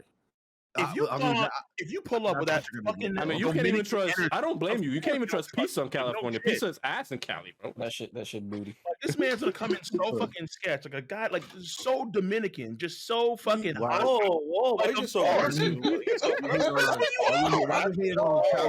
what he is. That's what vibe is. I haven't said man. anything. I just That cardboard pizza one that we had, joke- Javier. I made one joke and said I don't trust niggas. Where's this part at now? Because no, I know you caviar on. have this hostile. Caviar. Caviar and cardboard, yeah. I haven't said Caviar. anything. I haven't even made fun of the Alright. food. Their skin is too brown. Fuck these dudes. Like, oh, Got okay. some avocado on it. Who said that? You. It's and your avocado. He's just going off in the background. Got some kale. Kale, yeah, put some kale flakes on the pizza. Derek. Our pizza, got some- When did I say that? Oh, That shit was ass. Oh You man. making me sound terrible out here, Cole. That's messed up. I mean, listen, man. You're supposed to be seen you at your Caribbean work. boys. Because All you're right. Jamaican, I'm Dominican. Now you're just making me look bad. Dude, we're fucking like arch nemesis. What are you talking about? No, we're not. No, Oh no, you're no, Haitian. no. Oh, yeah, you're You're Haitian. Haitian. Yes, we are. Oh, Well, no, you okay, know, that, well, that aspect, Yeah. Arch enemies. Yep. Oh, Yeah, no, we yeah. are. I'm thinking Jamaica, but you're not even Jamaican. Yeah, no, Jamaican, no. Fuck that shit. Damn, imagine Jamaicans just being lazy plebeian blood fighting over each other. That's crazy. Well, Look, no. all I'm just saying Well, is here's the problem. So if you want to know the issues behind the two countries, basically, No, I was making a Oh, you want to give them the, no. you want to give them the whole 411? No, I understand. I was just making a joke at the fact that I am descendant from the mainland Spain. That's why I was like plebeian blood. It was a joke. It flew over everybody's head. Never mind. Yes. Continue. no, it's just I'm just laughing at the fact that like how Dominicans see Jamaicans comparatively to what everyone else sees Dominicans. Yep. Yeah, the whole beef is that Dominicans feel themselves as superior, and then So yeah, That's racist. And that's So a yeah, fact. racist. yeah, So yeah, racist. of course, Why of do you say course. just what I just said? He That's said, what I'm he said, saying. of Like, course. what are you talking Listen, He said, yes, of It's course, you're Dominican racist. energy, man. Like, No, you have to understand. You have to understand. There's a bunch of Dominicans who are darker skinned than the Wesley Snipes right now. They don't think that they're black. That's they are. Dominicans of the Caribbean are like the French of the Europeans. Obnoxious, stuck up, fucking. We think we're better than everyone else. Like, stop. Like, enough of this madness, man. All right. Oh no, because we're constantly beefing with Puerto Rico. That's what it is. That's right. You know what's funny? Yes. It's funny you bring that up, right? There was a chick from Tinder I was talking to today. Super dry conversation. But she So actually had the you wanna eat her ass? unmitigated. I'm Hello, bringing hello. no. She wasn't that good. She's like a solid 7.5. But I'm gonna bring up, a word that was just used recently. She had the unmitigated goal to ask me if I was a toxic Puerto Rican. Oh my. And I'm like, what the fucking fuck does that God. even mean? There's no Puerto Rican that's not toxic. Here's the thing. Now But you she's got mad. Dominican. She's Dominican. You have no right to ask me if I'm toxic. Oh, no, You have no right. You What do you mean, No, no, bro? no, no, Get the no. fuck up. We gotta ask. No, What do you mean? no. What do you mean? She Yeah. needs to know if you know. She needs to know if you know how to pronounce your R's. I know how to roll my R's, nigga. And most of y'all don't. I know how to roll my R's. Stop playing me. I want to say like 85% of y'all can't. They just say ah. What is it, Arabic now? What the fuck? So it sounds like. Real time. This is happening in real time, yo. Yo, this is ridiculous right now. Listen. It's fun. It only sounds You know messed what I'm up. saying? Hit him with until you see the ones that the Naruto. He's like, I know how to roll my R's. Leave me alone, nigga. Like, relax. Hey, cabron! Like, what the fuck? Hey, mira, cabron. Just relax. Hey, yo, I man. was gonna make it really racist. Nah, let it rip. Let it rip. Let it rip. Do it. I was gonna Is say it Puerto- towards Hispanics or is it Oh, towards? it's probably 100%. go. Spanish. Full I drink. was gonna say Puerto Rican rolling his R's is like a Dominican having an honest job. Hey, yo. You know what? That was good. You're just mad that we're American citizens, bitch. Get over it. So we were called out. Hey, Jouten, We were I called gotta out. escape. I gotta escape, bro. I appreciate y'all. All right, man. Peace out, bro. inviting me Damn, back. I didn't even get to the main topic of the stream before you had to leave. Feels bad. What's the main topic? Fuck. What's the main topic? So the main topic is Naruto and Bleach are better than what most people give them credit for. Okay, here's a hot take. Here's a hot take. Here's a hot take. Let it rip. After rewatching Naruto, right? Mhm. After rewatching a good portion of it, and then after I realized, or after like just kind of looking at One Piece and the way that I've looked at One Piece, I cannot comfortably put One Piece or Naruto over the other.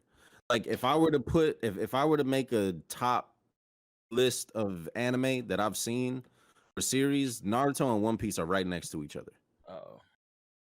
Like I don't think like before I thought that One Piece was better than Naruto. After going back and then after certain things that have happened in One Piece, I've kind of changed. I've definitely changed my opinion on that. Here's the thing. When it comes to Naruto, I'm about to go on my apology tour on Bleach because everybody knows I shitted on Bleach for so long. And then when those novels dropped and the novels cleared up a lot of the inconsistencies from the series, I have to go on an apology tour for Bleach because the novels really did save Bleach. But in particular for Naruto, the thing with Naruto is that's interesting with Naruto is I think when we all go back, well, the thing is you have to rewatch it or reread it to understand what me and Matt are saying. If you haven't, you might not remember exactly what goes down or it might have flown over your head.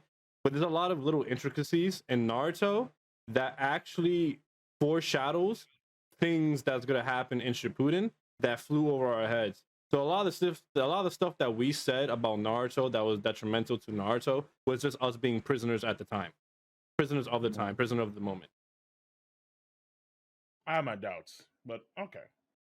A great example, right, Cole? You still think you're correct on the theory of Neji was correct about the destiny thing, right? Yeah. You're wrong. You want to know how you're wrong? Because in part 1 Naruto, in the Valley of the End, Kakashi in chapter 234, Kakashi specifically states, right after Naruto fought Sasuke in part 1 Valley of the End, he talks about both Madara and Hashirama as being the two characters that built the Leaf Village. So that was already foreshadowed in part 1 going into Shippuden. That flies over a lot of people's heads because we didn't know what that meant at the time. So that's fair. But Kakashi says something super interesting. Kakashi says Naruto and Sasuke, as long as they live, the cycle will continue. The cycle, now we know after the series is over, being Indra and Ashura, right? So that was always a thing since part 1. So it wasn't like part 1 was this whole thing about Naruto having to break down destiny, and then it gets completely retracted in part 2. It only continues in part 2. And you know this because Naruto actually does break the cycle of destiny by having Sasuke submit. Because the only thing Naruto was ever destined to do in his life was to fight Sasuke. He wasn't destined to be a hero. He wasn't destined to be Sasuke. He was only ever destined to fight Sasuke because he was a child of prophecy just like Sasuke. They were the two children of prophecy. The only thing that they were ever destined to do was fight each other like Indra and Ashura and like Madara and Hashirama.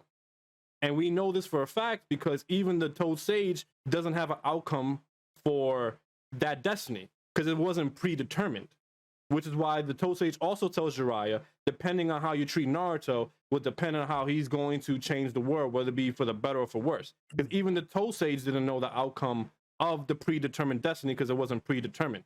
So Naruto breaks his destiny by having Sasuke submit, therefore breaking the destiny of the Indra and Ashura cycle. So he actually does keep his promise to Neji when he says he's going to break his own destiny. That doesn't matter. Okay. Okay. All right. Like Cool, none of that it. matters because he still fulfills both Toad Sage's prophecies fulfilling. So it just doesn't mean shit. What, I mean, he does break the cycle what did he fulfill both from the Toad Sage Sasuke prophecy? and Naruto do beat Kaguya, and they do wind up saving the world. That wasn't part of the destiny. And well, hold on now. That's part of the prophecies. And also the child with blue eyes and blonde hair that I think the Toad Sage said, that Hagoromo said, they'll become friends with the Tail Beast. That happened too. Wholesale. He was friends with the Tail Beast. That happened just the way it was. And like with Indra Ashura for him, Okay, following but the cycle also completely. okay, but Yeah, also so all these things happen. So you mean that's no, hold different. on, hold on. The Toe Like Sage with Hashram, also as says. far as I recall, I literally just said the Toe Sage Okay. also says that Naruto can be utilized for the destruction of the world or to save the world. Therefore, meaning is not predetermined. Because he himself doesn't know what route Naruto is going but to it's take. still Naruto. It's not like but it's still Naruto. It's not Rock Lee. It's not Shikamaru. It's Naruto. So Okay. the Destiny Cycle is still so it's still becoming on Naruto to be this person of stature, no matter what happens. That's kind of the point.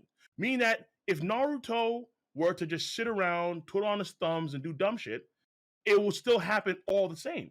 That's Because not true, Naruto though. would ultimately get to this point. No, it's not. Because Naruto working hard. I mean, even now we know when it comes to the whole Ash cycle, Naruto working hard and Naruto becoming who he was, since he is the vast majority of his soul is comprised of someone like Ashura, then the vast majority of who he is as a character is situated on Ashura. That's not true. You want to know how that's not true? And Haga, as far as I understand, I think it was Hagoromo who said, there's a difference here between you and Ashura. And that, I think it was like, he's dumber. No, okay, fine, whatever. So it was that one major It's funny difference. that you bring that up because in that very same conversation, Hagoromo also specifically states, no matter how talented your parents may be and how talented your genetics should be, you're not destined to be as good as them. He was referring to Minato and Kushina. Therefore, meaning, just like you said, how Naruto was destined to just sit around and twiddle his thumbs, he'll be great. Hagoromo in that comment specifically states that Naruto wasn't meant to be great simply because he was the Ashura reincarnation. Because if that was the case, Hagoromo would have never made that statement. No, because again, this is also in lockstep with the prophecy of him being the person to actually be able to control and be friends with all the tail beasts and gain all their power, essentially. So if Naruto is fated to be this person that ultimately be friends with all the tail beasts, is going to have by default a tremendous amount of power just alone. In fact, that's why he actually can be that strong, ultimately speaking, at the end of the damn day, because he's friends with Kurama, the only one in like God knows how many centuries that happens through and through. He does wind up beating. He does again. It's how Destiny works in Naruto. Okay, the whole trend of Destiny working in Naruto is that Naruto at the beginning of the series had to fight against that. Now Kakashi may make some offshoot comments at the end of the series about how, well, this cycle of Madara and Hashirama, he's seeing it now in Naruto and Sasuke, and then he feels that that's going to wind up repeating itself because Naruto's going to give him on Sasuke. Okay, that's fine. But Naruto as a character's mindset is vastly different from what he was at the beginning of the series to what is at the end of the series, completely. Which you can argue is good character development in a sense, maybe. But the problem is that because of who he is as a person is vastly, I would argue, influenced by who Ashura is, then that mitigates the vast majority of his character just by default. That's an unfortunate reality of Naruto's character. How can you even make that assumption when we don't even know how Ashura was as a character? Besides, because as far as I remember, besides the fact that Hagoromo says that he was hardworking. Because as far as I remember, when Hagoromo revealed that he had Indra's, when he had Ashura's soul inside of him, he specifically noted how he was exactly like Ashura, exactly like him, with one exception, and that he was dumber. So if that's the case, then the vast of who Naruto is as a character is Ashura. So that does mitigate a lot of Naruto's of his character growth, if not the vast majority of it, in that one moment right then and there. So I can understand why. So you're gonna keep the same energy if Luffy is Joy Boy? If Luffy is, well, no, Luffy probably is Joy Boy, but who the hell is Joy Boy? You can say the same thing for Ashura. No, we can't. Yes, you can. Because the problem here is that at the very beginning of the series, I think it was chapter 2, it's noted how Luffy's journey is a journey of destiny. So we're not too sure if Luffy's dream of being the freest person is something that is innately a Joy Boy thing from the rip. Because remember, even in the ESL flashback, there is literally a quote that Luffy says in front of Ace and Sabo when he wants to achieve his dream, but it's always muted by Oda. Like there's something about Luffy that's, and also Roger too. It's not the Pirate King. Yeah, it's not the Pirate King per se. It's something else afterwards. Yeah. So this is a whole different thing because after the Pirate King, there's something else probably afterwards that Oda has set up, probably established since chapter 2. Just to touch on what King's alluding to or what King's talking about, I think it's more so something related to like Luffy's freedom. Like I think Luffy's gonna get another backstory because like where does Luffy get this like such this rebellion against like being oppressed and having this obsession with being free? It makes me think. Can make the argument he got it from Shanks.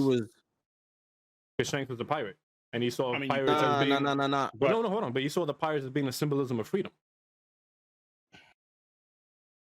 So we're not too sure exactly, but if you reread the ASL flashback after the Marineford War, Luffy is heavily influenced by Ace and Sabo and their actions, and how Sabo was a noble, but he was so restricted as a result. He wanted to go around and be free and that kind of stuff, but later on he was allegedly killed by a Tenryubito on the way to visit the kingdom, the Goa Kingdom. So that's when Luffy starts to cry nonstop. That's what Ace promises to be like a great pirate and that kind of stuff. And all these things influence Luffy's mindset moving forward. So yeah, he's influenced by Shanks, of course, but also by Ace and Sabo as well. And we see that during that flashback, that whole big flashback arc. So there could be another flashback that so here's the thing Matt's saying. But the problem also here too is that the idea of what Joy Boy is, according to Kaido, it seems to be a title that you have to earn. Not necessarily that you're given per se, but you have to actually be worthy of the title Joy Boy and actually earn that. Which is why Roger, he was too late. He wasn't necessarily worthy of being Joy Boy, but he was Pirate King, which is Luffy's dream. But being Joy Boy is a step above that, which Luffy has maybe potentially earned just now. Okay. Well, wait. I don't think that's necessarily the case. Roger wasn't technically Roger wasn't Joy Boy because Shirahoshi hadn't been born yet. Right, but so here's the thing. He said he was too. He said candidate? He was too early. Well, right, he said he said he was too early. Exactly. So like I don't think that Joy Boy is necessarily a title. I think Joy Boy is obviously a person. Because it's like what did Zunisha say? I hear the drums of liberation. Which Joy Boy has returned. Like, here's one thing that's interesting. Hold on real quick. Because Cole mentions the possibility of foreshadowing, right, from very early One Piece. But that's the thing, it's just a possibility. Whereas Naruto, we actually have foreshadowing in Naruto that this was going to happen in part 1. So we have an argument on two completely different stances here, whereas Cole's arguing on the possibility that One Piece is like this, when I'm stating that Naruto actually is like this.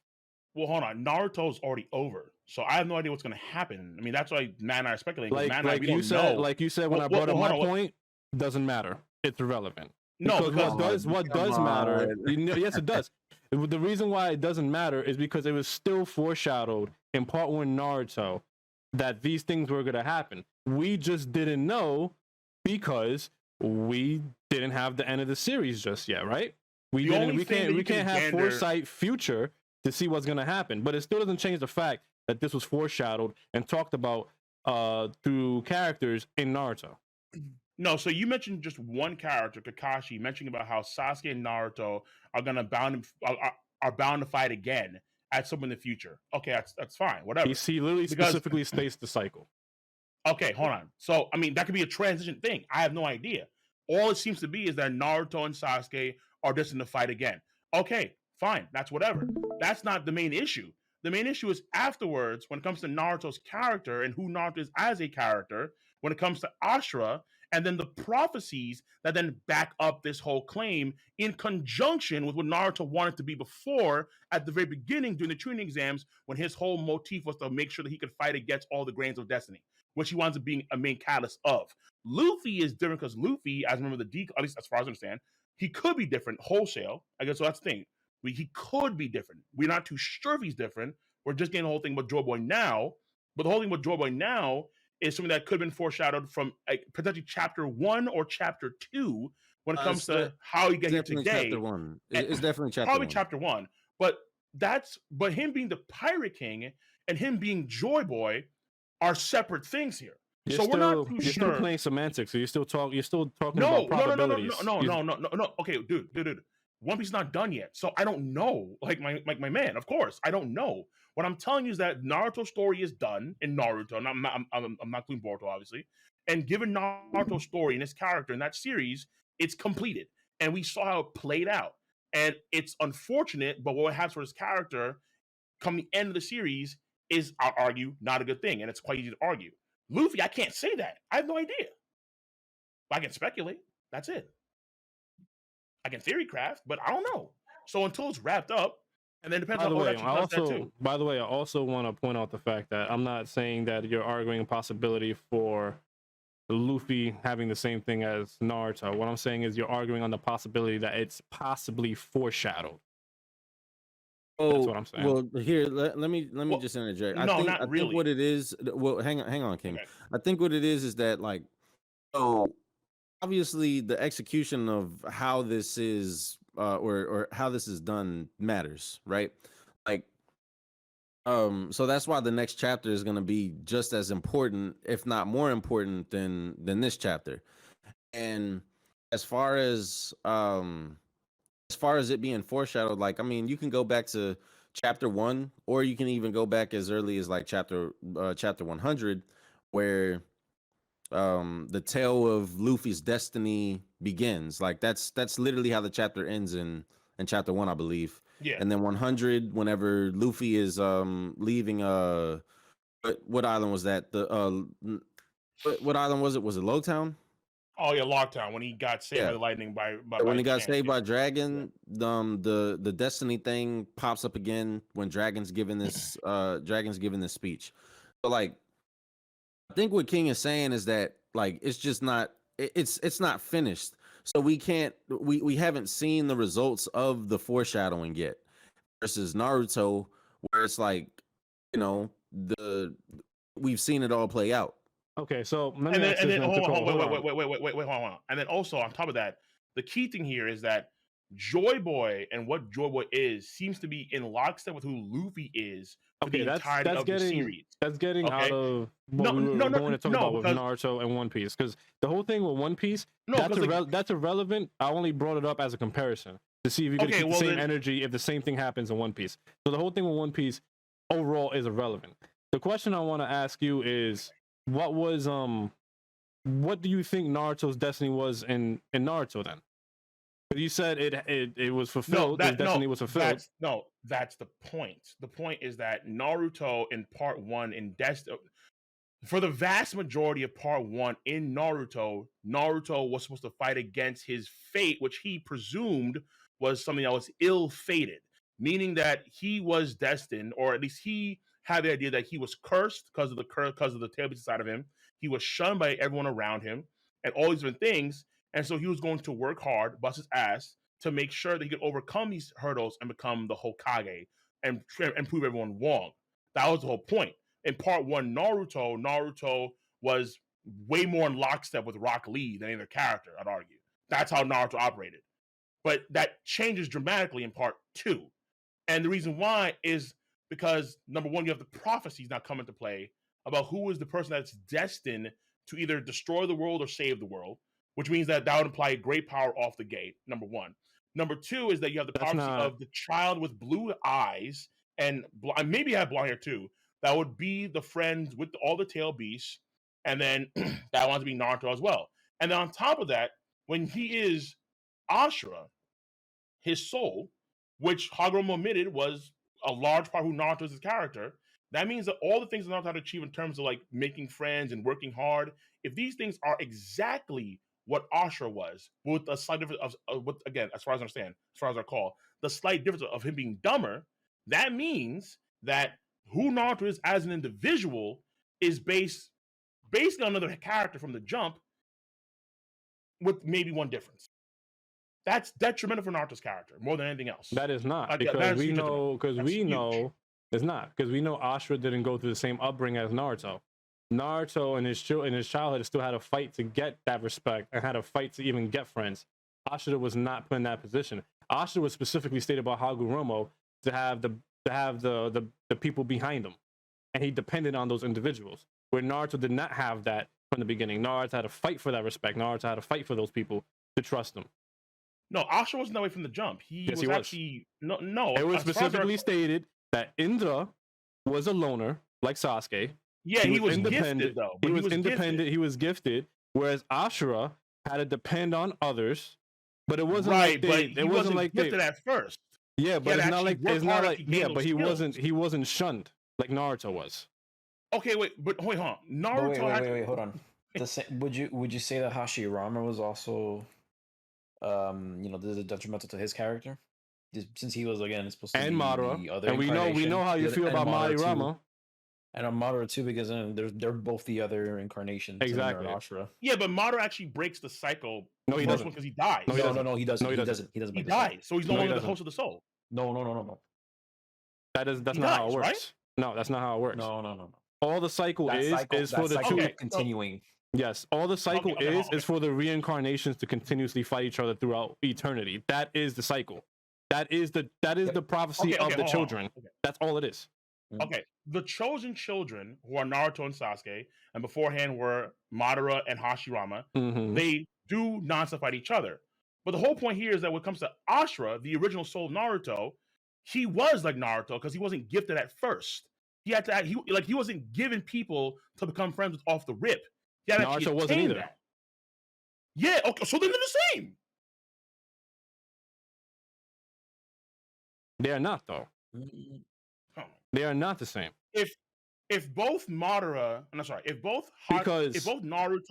had to work hard to attain these people around them to gain this greater following, and through that, and then through that strength of friendship and so on and so forth, that's what rose Ashura to that level to compete with his gifter, more savvy older brother, Indra. Then that's the same thing here with Naruto. Naruto, he had to work hard. He had to, show people that he could actually do it. He had to gain this mass people following that we see ultimately come to fruition, and then we see. I guess coming so you're saying he got there. So you're saying he got there through hard work and not destiny after all. That's literally what you're saying. What I'm saying is that you literally said Naruto worked hard. No. What I'm saying is what I said before. Him working hard is just a byproduct of destiny. That's really it. It's all part of this. It's all part of the same. It's all part of the same cycle. Because again, actually, it does prove my point. Because here's the thing: if he actually breaks the cycle at the end, which he does, which of course, wait, hold on. If when he breaks the cycle at the end, which I've admitted already, obviously that's not important to me because it proves that prior to that cycle breaking, everything was all in the same way, essentially speaking.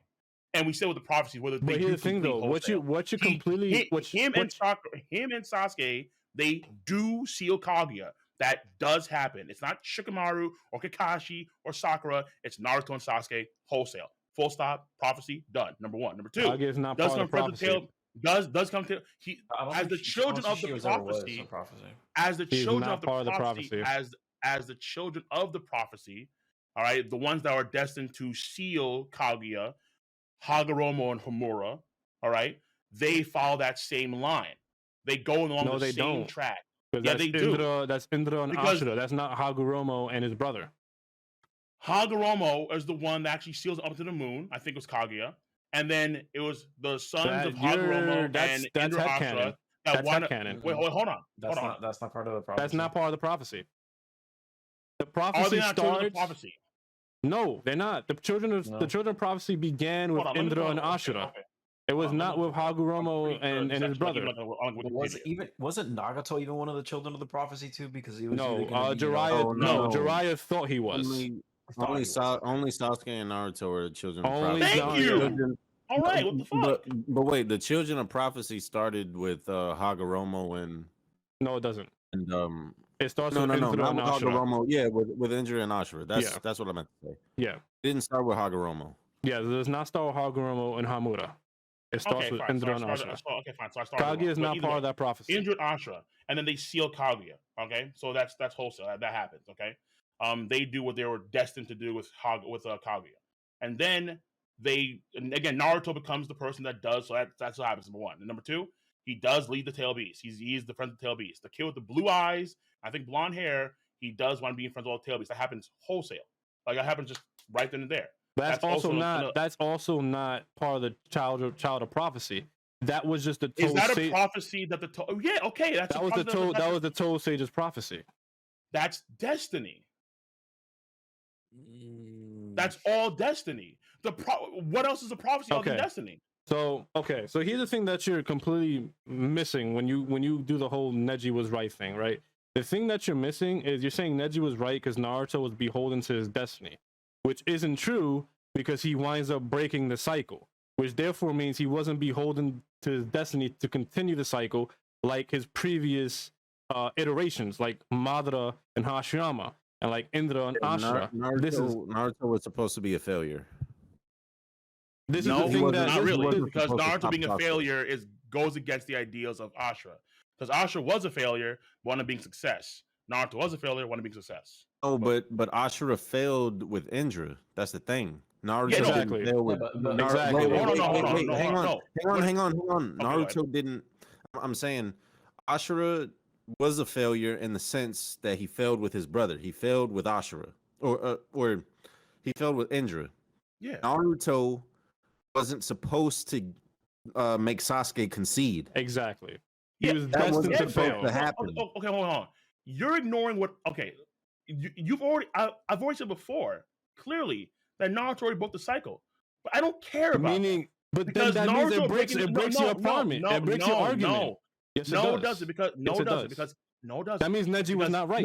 No, it does mean he was right because every component of Destiny prior to that was spot the fuck on. That doesn't matter because Naruto still at the end breaks the destiny. And then they broke the destiny, which means they broke the cycle. No, and then who Naruto is as a character is defined predominantly by Ashura. His character doesn't matter in the sense of the conversation of destiny. His character does not matter. No, it doesn't. No, it doesn't. His character doesn't matter. The reason why it doesn't matter is because you specifically state Neji was right because Naruto was beholden to his destiny. But if Naruto was beholden to his destiny, he would have failed with Sasuke, and the cycle would have continued. He breaks the cycle with Sasuke. He forces Sasuke to submit, breaking the cycle, breaking the destiny. His character is irrelevant in that sense, meaning that Neji was wrong. You are wrong. The reason why it matters a tremendous amount is because it's contrary to Naruto wanted to be or was aiming for the vast majority of the pre-time skip. Meaning pre-time skip Naruto, his ideals, his belief, his mindset, who he is as an individual is completely and utterly differently, foundationally speaking, than we get at the end of Naruto. That is why the character. Yes, it is. That's why character matters a tremendous amount. It's actually not. Because yes, it is. Because who Naruto What changes with Naruto? Because who Naruto is as a character isn't even predominantly Naruto. It's Ashura. What changes with Naruto? That is a tremendous change. Because you literally didn't say the change. You just said this is how Naruto was because of another character, but that's the change. How is that a change? Okay. Naruto in the beginning of the series was someone that was ill-fated in his own mindset, and he had to work hard in order to achieve his dream because he was at a disadvantage and he was cursed compared to other people. He wasn't a genius. So he had to overcome all these obstacles through his own inefficiency. Yes. Naruto was more in lockstep with someone like Rock Lee rather than Sasuke. However, but Naruto still. Oh, go ahead, King. Go ahead. However, because Naruto winds up being Ashura, that means that all of the hard work that he had to go through to take people friends, that is actually predestined because that is who he is via soul. His every iteration of Ashura has been that way, and Naruto doesn't change. That's not true. Hashirama was broken from jump. Hashirama was the one that created the village. No, Hashirama was broken from jump. Hashirama wasn't like, oh, look at me, I'm trash. I'm struggling. Hashirama was broken. Hashirama was a genius from jump. Oh, well, I mean, wait. I just want to touch on. I just want to touch on one thing. I just want to touch on one thing. Naruto still worked hard throughout the course. That's one thing. Like, no, but King, you said that like he was aligned more so with like Rock Lee, which I do agree with. But the thing is that Naruto still continued to work hard throughout the court. Like, bro, he had to come up with the technique with the shadow clones or he had to use the shadow clones to train so that he could perfect the Rasen Shuriken. Yep. Then you go on to the Sage training. Then you go on to him perfecting the Kyuubi mode. Like he trained throughout the entire course of the whole series. Post time skip. Yeah. The one time he handed a free power up was literally Hagoromo giving his power up. That's the only one time in the entire series he actually gets handed a power up, which is the very end of the series. He got more efficient with his training because of the one ability that he could do. This was the shadow clones. Okay, so like I said before, I mean, I don't know why you're missing this. I have already acknowledged that Naruto works hard. That's already a given. That's one of Naruto's main foundations. The problem, but you're also dismissing his hard work while also admitting that he works hard. This makes no sense. Because when you work hard, okay, I'll put it like this. Okay, it's almost like a religious person and in the face of God, where all the things that you do are basically preordained by God, and you have a purpose in life, and your purpose, all things that you do, both good and bad, are basically components of what God has planned for you in the greater scheme of the cosmos. And it's something that you can't understand or can't perceive. It's just that you are basically doing it because that's how God has written things for you. That is the destiny motif here. And in the case of Naruto, it's the same thing here. Because Naruto is Ashura. I don't care about Hashirama or Madara. I care about Naruto and Ashura. Because that was the comparison that Hagoromo made. He didn't talk about Madara or he didn't talk about Hashirama. He talked about Naruto and Ashura. And so the comparison is 1-to-1 here. Does Naruto operate like Ashura?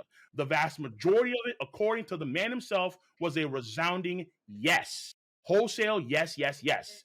There was one difference, though, and that was that he was dumber. That's it. Here's the thing that's mind-boggling. You're using two separate arguments that are completely on the opposite ends of the spectrum to make one cohesive argument, and if nobody picks it up, they think you're actually right here. But the thing here is you can't disown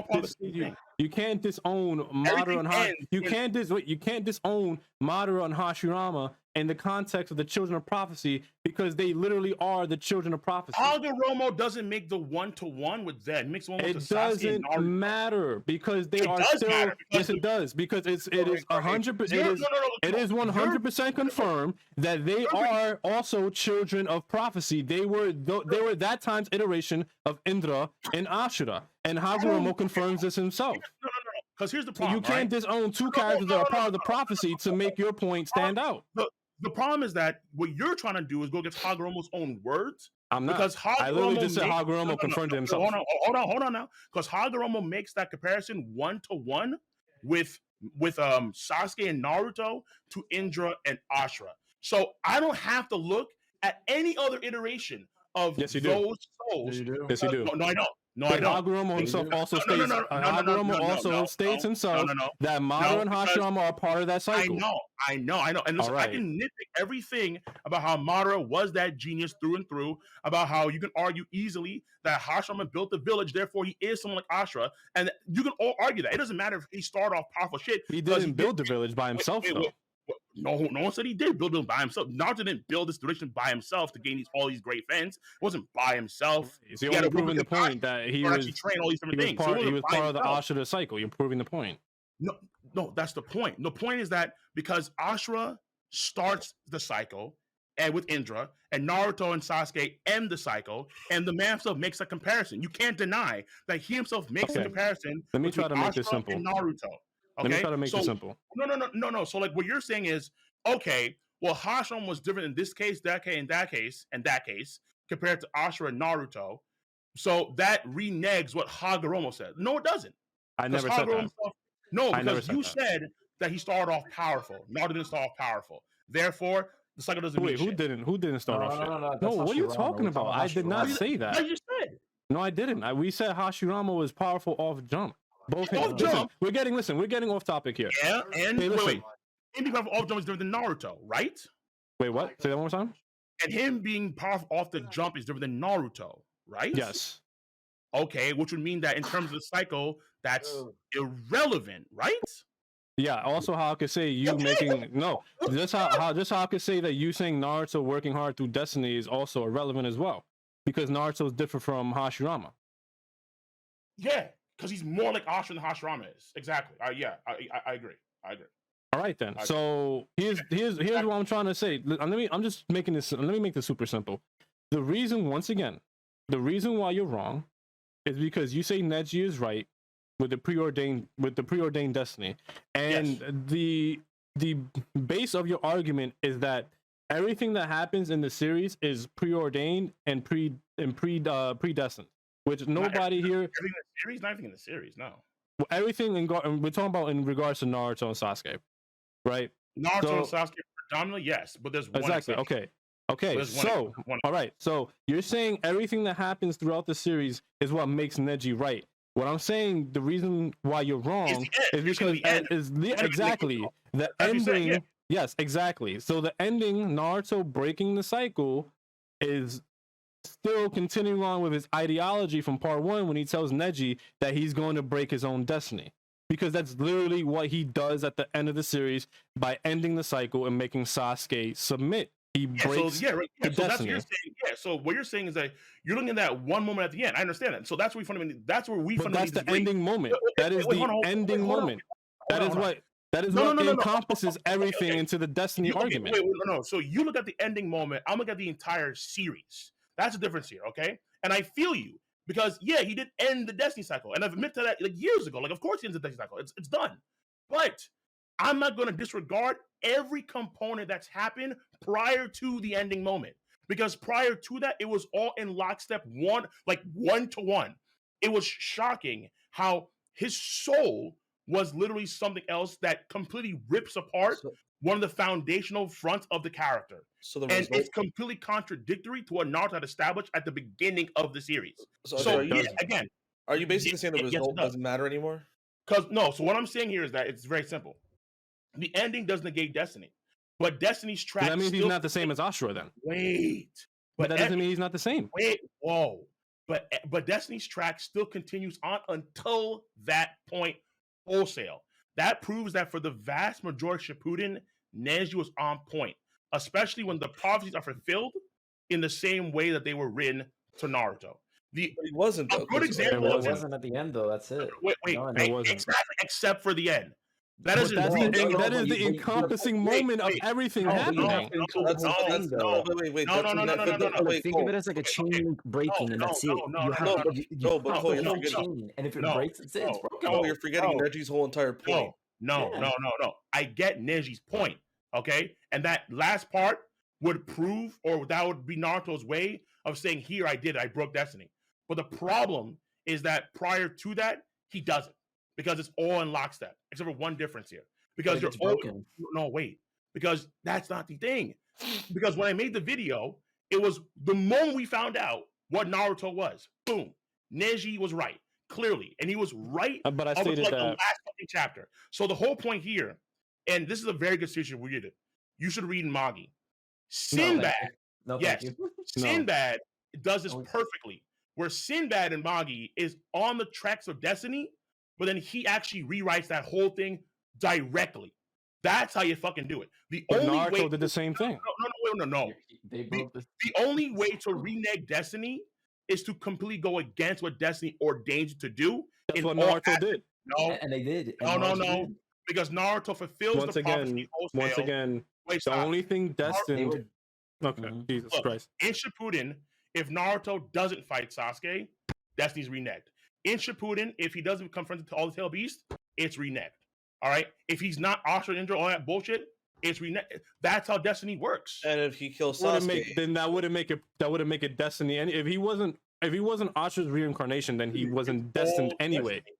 No, but that's all destiny, because that all happens, and everything. They were destined to continue the cycle, and they broke it. Okay. Here's the problem. You're ignoring every other aspect of destiny until the very end. No. We agree with destiny. Okay, we agree with everything that was destined to happen, but the ending is like, okay, look, they broke the cycle. They broke destiny. Which I've already said. That's when he broke the cycle. Yeah. But at the end of the day, the Neji was wrong. No. that doesn't renege what happened prior to it. That's fine. That's okay. fine. What the fuck? So we're done. But that's still no. Yes, you're right. We are done because that means Neji at the end of the day was wrong because at the end the cycles he was not. He was spot on until the very moment where he needed to be right the most. He was wrong because Naruto breaks the chain of the cycle. He breaks destiny. He always So said the one moment where Neji needs to be right in order for this argument to be 100% valid, he is wrong because Naruto breaks the destiny. That's why he always said the cage bird thing. The reason why that doesn't matter is because the majority leads up to that very moment at the end when Naruto breaks the cycle. If Naruto doesn't break the cycle, you got it, King. You're right. But guess what? He broke the cycle. Again, that's why Neji even Hagoromo specifically states himself right before he gives Naruto his power. He says, and I quote, as well. And from this point on, Naruto and Sasuke, what you both shall do and what shall transpire will be up to the two of you. Meaning, this is no longer predetermined. This is a completely new path being wrote by both Naruto and Sasuke. Hagoromo states this himself right before he gives Naruto and Sasuke the power of the sage. Yes, he says this. No, because again, I just read it off the panel. What are you talking about? Because again, they complete every aspect of that prophecy. I just read it off the panel. What are you talking about? Wait, hold on, dude. I'm getting you. All right, remember that. Right. And again, that does not matter because he is Ashura and the motherfucker is Indra, and they complete that and they finalize. They didn't complete it. They didn't complete it. They didn't. To complete the end of the cycle, right? That's completion. One of them has to die. No, it's not. The cycle would have been one of them dying, and then next incarnation. Who's up next? Wait, time out. Does not end the cycle, right? They ended. No, it, so yes. Fully completed. So it's no longer the Ashura cycle. The cycle. The cycle's been broken. The whole point of the cycle is that they constantly are at war with each other. You have an incarnation with Indra. You have an incarnation with each other. Okay. I guess terminology. When I say complete, I mean it's over. It's done, right? It's over. Yes. Okay, so it's done. Okay, still cool. So the cycle is done. Fair enough. Again, I've already made that from the very beginning. Yes. But what I'm saying is that at the end of the damn day, the problem is that all the prophecies come true, and they don't. His soul and not all of them. Not who all is of them. he? Maybe one. I don't know. There's like 9 of these things. I don't fucking know anymore. But that's fine. And okay, fair enough. And at the end of the damn day, he is still Ashura. That's his soul. He's not. He's Naruto. He's Naruto now. At the end he's of the not. series. He's not because at the end of the series, if he was Ashura, he would fail in the cycle. But he doesn't. Exactly. He's Naruto. And the same way that Sasuke's not It literally proves that Naruto is different from Ashura by breaking the cycle when Ashura couldn't break it. Because Ashura's a failure. No, because there's one difference. Yeah, you're right. There was one difference. I'm sorry. Let me change that. 99% of who Naruto is Ashura, but there is one difference. We don't know that though.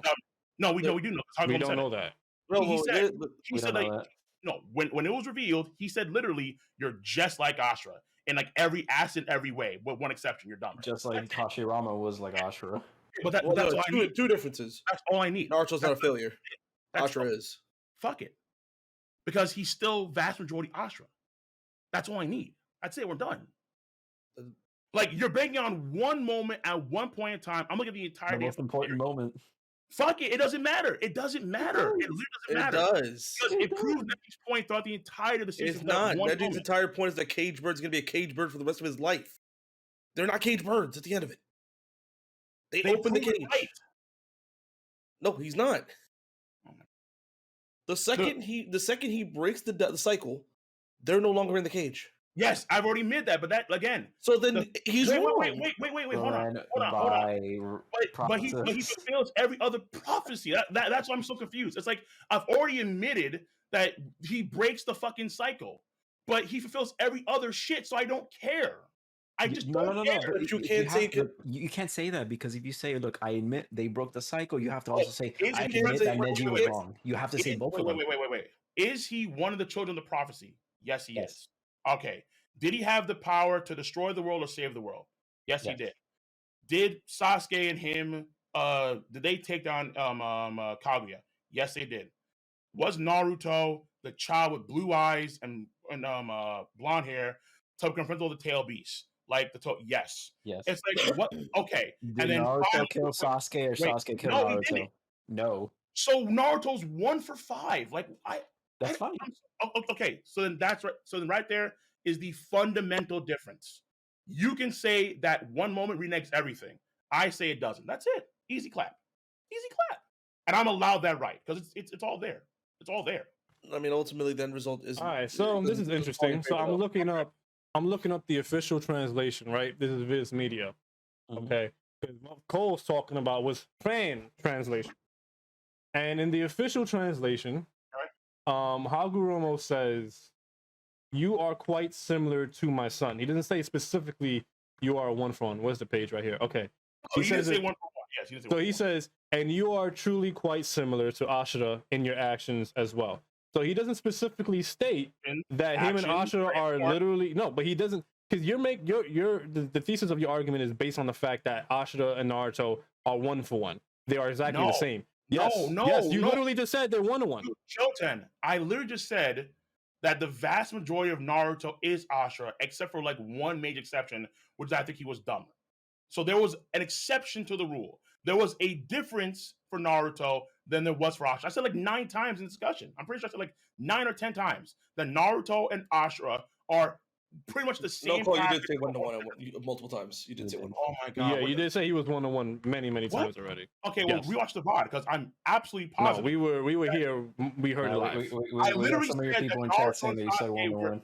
No, I literally said that Naruto and Sasuke were 99%. I mean, Naruto and Ashura were like 90% the same nigga, except for like he's dumber, something like that. It was some quote that he said. I think he said both. I think he said 99 and 1-to-1.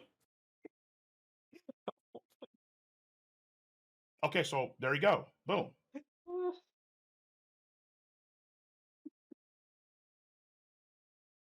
I'm looking up the official translation stuff right now. Okay, fair enough. You can do that. You can do that. Because that's who Naruto is. It's an easy clap. It's really not. It's not.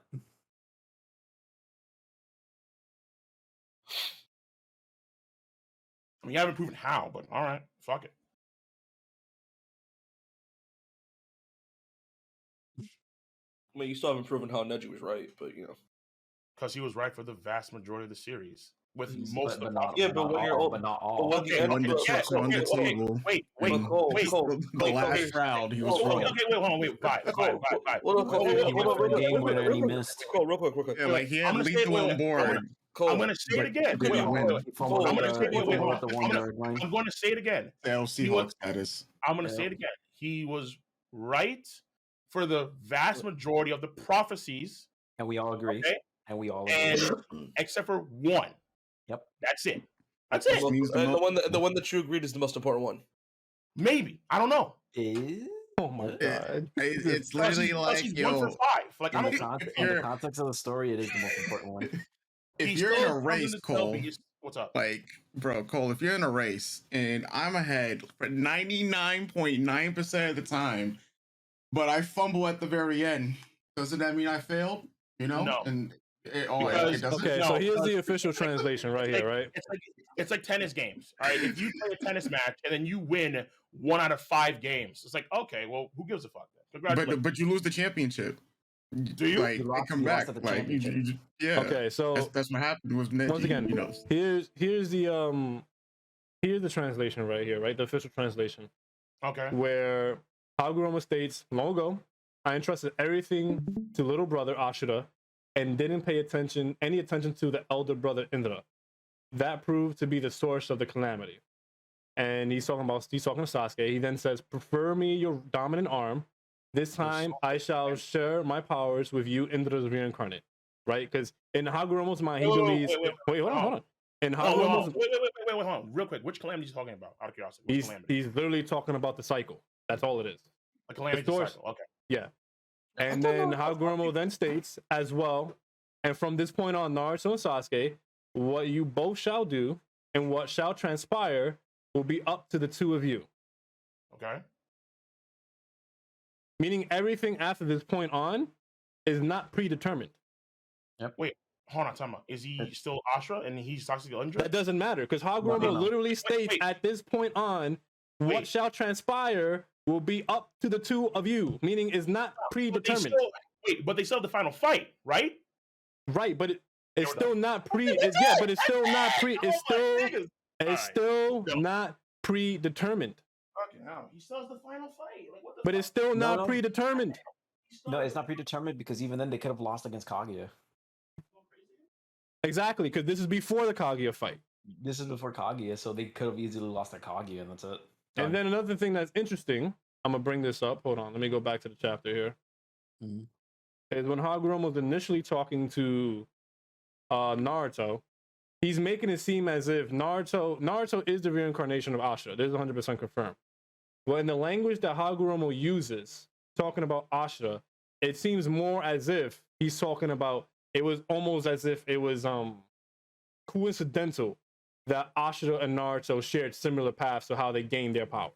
And I'm gonna get to that page. Hold on, give me a second. Thank you for clarifying my position. Appreciate that. All right, dope. Yeah, All right. your position at the end of the day is still wrong. I mean, it's 1 out of 5. You're only using at this point because you're using semantics to say, "Hey, look, I'm right," but you're using semantics. I'm not using semantics. Yes, you are. I've already admitted all these. I've already admitted from the jump years ago that they break the cycle at the end. I've already admitted that. Like, I don't understand. It's So like, meaning Naruto broke destiny, meaning he yes, proved Neji Naruto wrong. Naruto broke one of like the 5 prophecies. Congratulations. There was only one prophecy. All it takes is one. There was only one prophecy. Does he still become the fucking goddamn kid that leads the tail beast? Yes. It's like, what the fuck? Stop. Does he still have the final fight? That wasn't. Does he still have the power to change the world? Okay. First of all, you're confusing the children of prophecy with what the Toad Sage. The Toad Sage can see. The Toad Sage can see into the future. No. You know what it is, dude? It's like some weird gaslighting shit. Because No, it's like, it's not. No, because here's the problem. What you're talking about is what the Toad Sage said, and the Toad Sage could see into the future. Wait. The problem here is that, like I've been saying for a while now, destiny is ultimately a track of destiny. And if Naruto completes the prophecies, that is destiny. The only way you renege that is if you go against that grain. All right, that's literally it. And he did it one time, which I said, okay, cool, I'm fine with that. But the other ones follow all the same. That's not necessarily true either. Right. So because the Toad Sage also the Toad Sage was the Toad Sage was hesitant to give Naruto the key to unlock the 8 trigrams from Minato. So if the Toad Sage was 100% accurate about the destiny of Naruto being friends of Kurama, he would give him the key, no problem. But he still hesitated to give him the key. So what then? My man. Now you're nitpicking. I'm not talking about the details of the key and the trigrams and the 64 palms and the that falls under the category of Naruto befriending Kurama because he can't befriend Kurama if he doesn't have the key to unlock Kurama. I do not care because that is not the point. Right. The point is that is there a prophecy? Right. Does it fill it? Yes, he does. All right. That's it. Okay. That's it. It's like you want to go like that literally makes no sense. No, because again, he fulfills the prophecy as it's told on several fronts with Sasuke. And then you want to nitpick, well, actually, it was the key. No, but you did. That's what you just did. No. In order for Naruto to gain full control of Kurama, he needs the key to unlock Kurama. Does he not? What if in the entire series, he never became friends with Kurama and still got the job done? Oh. That's how you renege destiny. That's how you fucking do it. Because the prophecy isn't fulfilled. That's my point. That's all my point. You're literally talking about something that's headcanon. I'm not talking about headcanon. Yes, you are. You literally just said, well, what if this didn't happen? Yes, because I'm giving you an example and of I'm how giving you destiny. I'm giving you an example of something that's actually happened in the series. Something that's actually stated by a character in the series. When you're giving me examples of, well, what if this didn't happen, or what if this did happen? When I'm giving you an example of what actually happened in the manga. Wait. I'm giving you a hypothetical, and the reason I'm doing that. And I'm not. Okay. Yes, because you're proving my point. What I'm trying to tell you is that in your example of all the details of how it led up to Naruto getting the power of the tail beast of Kurama, that goes along the line of him becoming friends with all the tail beasts like the prophecy had foretold. So that happened, okay? Naruto became friends with all the tail beasts. Boom. Bonfire Sasuke happened. Boom. Have power to save the world and so on with Sasuke. Boom. Happened. All these things happened wholesale, through and through, for the entire series. And then when it finally cuts off is at the very, very end. Congratulations. But every other track of Destiny follows through all the same. That's my argument. That's it. That's it. Again, I've admitted to from years ago that he already cut Destiny when he beat Sasuke. I've already admitted that years ago. That's not an issue with me. That's not. It never has been. The issue I have is the things prior leading up to that. If you would, the execution of it. Was it good? And it clearly, I'd argue, wasn't good. And the reasons why, I've said them ad nauseum. And that's it. That's literally it. So at the end of the damn day, Neji is 1 for 5. No, because, does that 1 mean more than a 5? It probably does. No, but it doesn't have to. Because you're literally saying that you're literally saying that you understand that Destiny was broken while also saying Neji was right despite the fact that Destiny was broken. You can't have it both ways. Because the other tracks of Destiny weren't broken. That's it. That's it. That's what we have. That's what we have. I think you're forgetting that in Neji's speech, Neji says that you are controlled by a destiny. You have no say in what happens. Destiny controls all. He likened it to being a bird in a cage. Yes. Right? So how is it that you're saying that Neji was right when Neji himself says you cannot break destiny, but Naruto breaks destiny, while you're also admitting that Naruto breaks destiny, but you're also admitting that Neji says you can't break destiny? You can't have it both ways. Okay, because you're looking at it as one track. No, I'm literally just telling you what Neji just said. Like, that's what Neji said. Jouten, you can't ask me a question and I'm answering the question, and you can't cut me off like that. Because you're trying to lead into semantics, bro. You're trying to lead into semantics. I'm trying to tell you exactly what's happening here. Okay, the reason why Neji is right is because in the vast majority of cases he is correct. Meaning that in the Bird in the Cage, he still became friends with all the tail beasts. That happened through and through. Nothing went against that grain. He was still friends with the tail beast, period. End of story. We're done. Did he have the fight with Sasuke? That happened? Yes. We're done. Completed. Was he the person to have the power to change the world or not, like it was foretold in Jiraiya's book and so on? Yes, that happened.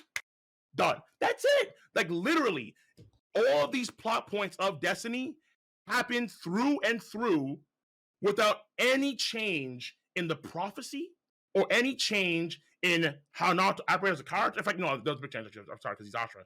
Except for one.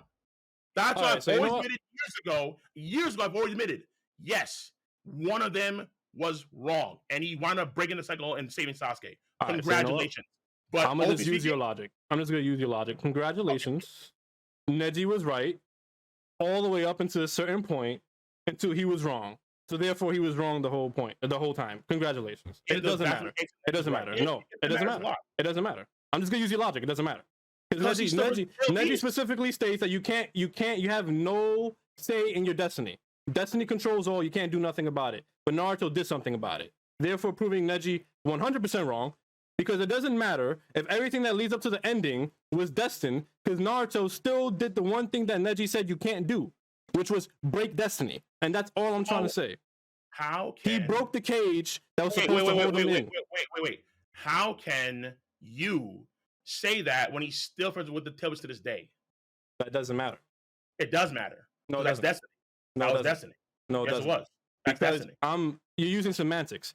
Yes, you are. Because what I'm using here is Neji's. What I'm using here is Neji's exact words, which were, "You cannot get out of Destiny's control." Those were his exact words in his speech. Destiny controls broke all. it one Destiny, time, and I've Destiny, already admitted that. Destiny controls all. Then you admit you're wrong because Destiny, No, because but it's Neji states you can't. Once again, Cole, listen. Neji states you can't control Destiny no matter what. You can't break free from Destiny no matter what. But Naruto does. Therefore, breaking Neji's ideology. Neji was wrong. Because you can't say that you lead up all to these points. That's what makes Neji right, because it was all predetermined and destined. But then there's one thing that wasn't predetermined and wasn't destined. Naruto breaks it, but Neji's still right, even though Neji says you can't control destiny, but Naruto actually did control his destiny. No. This is such a fundamental misunderstanding of it all.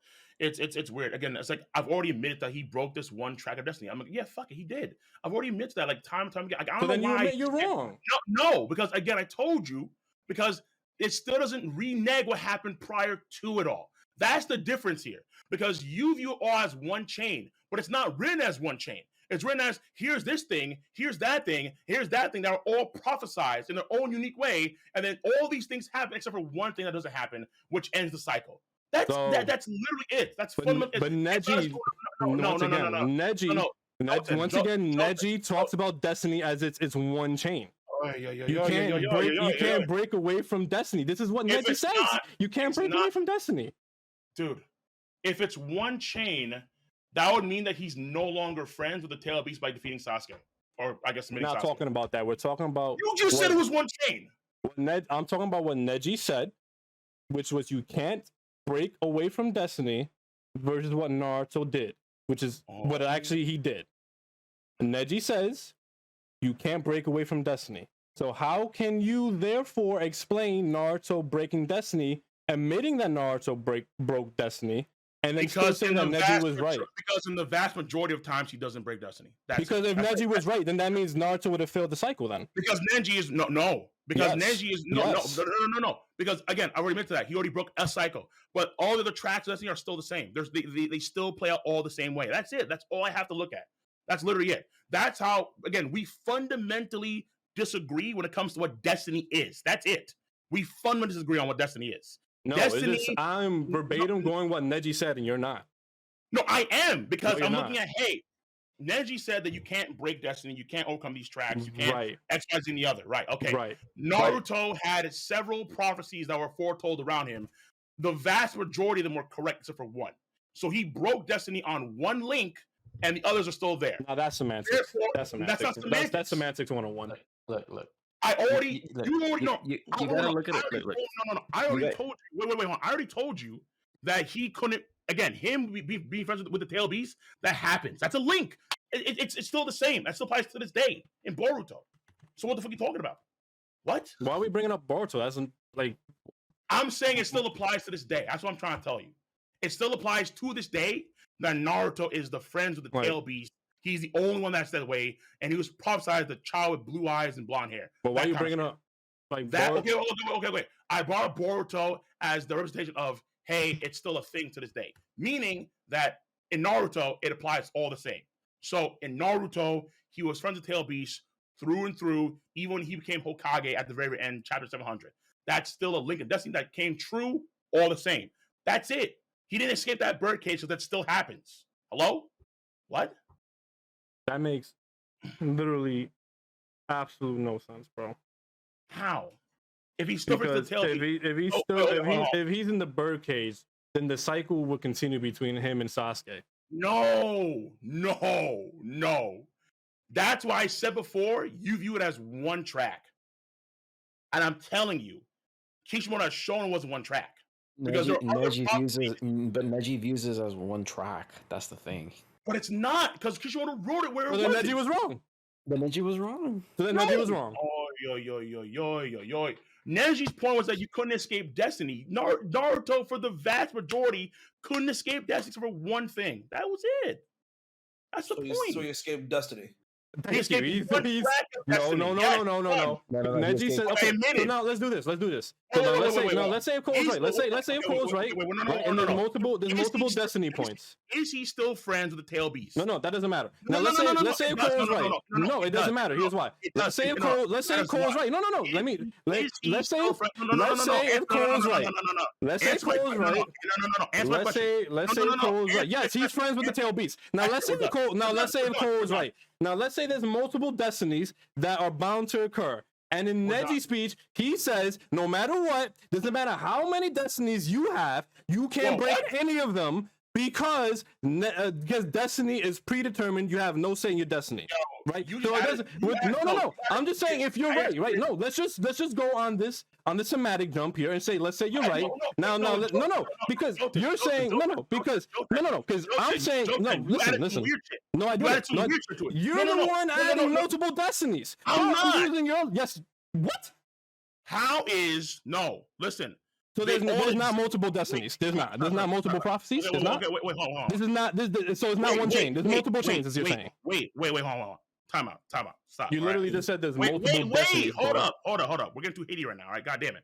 The problem here, okay? You know what? No, there are multiple destiny tracks. My bad. Yes, they are. Okay. The problem is that you made it seem like that you expanded Neji's definition. No, I didn't. You just did that in real time. What I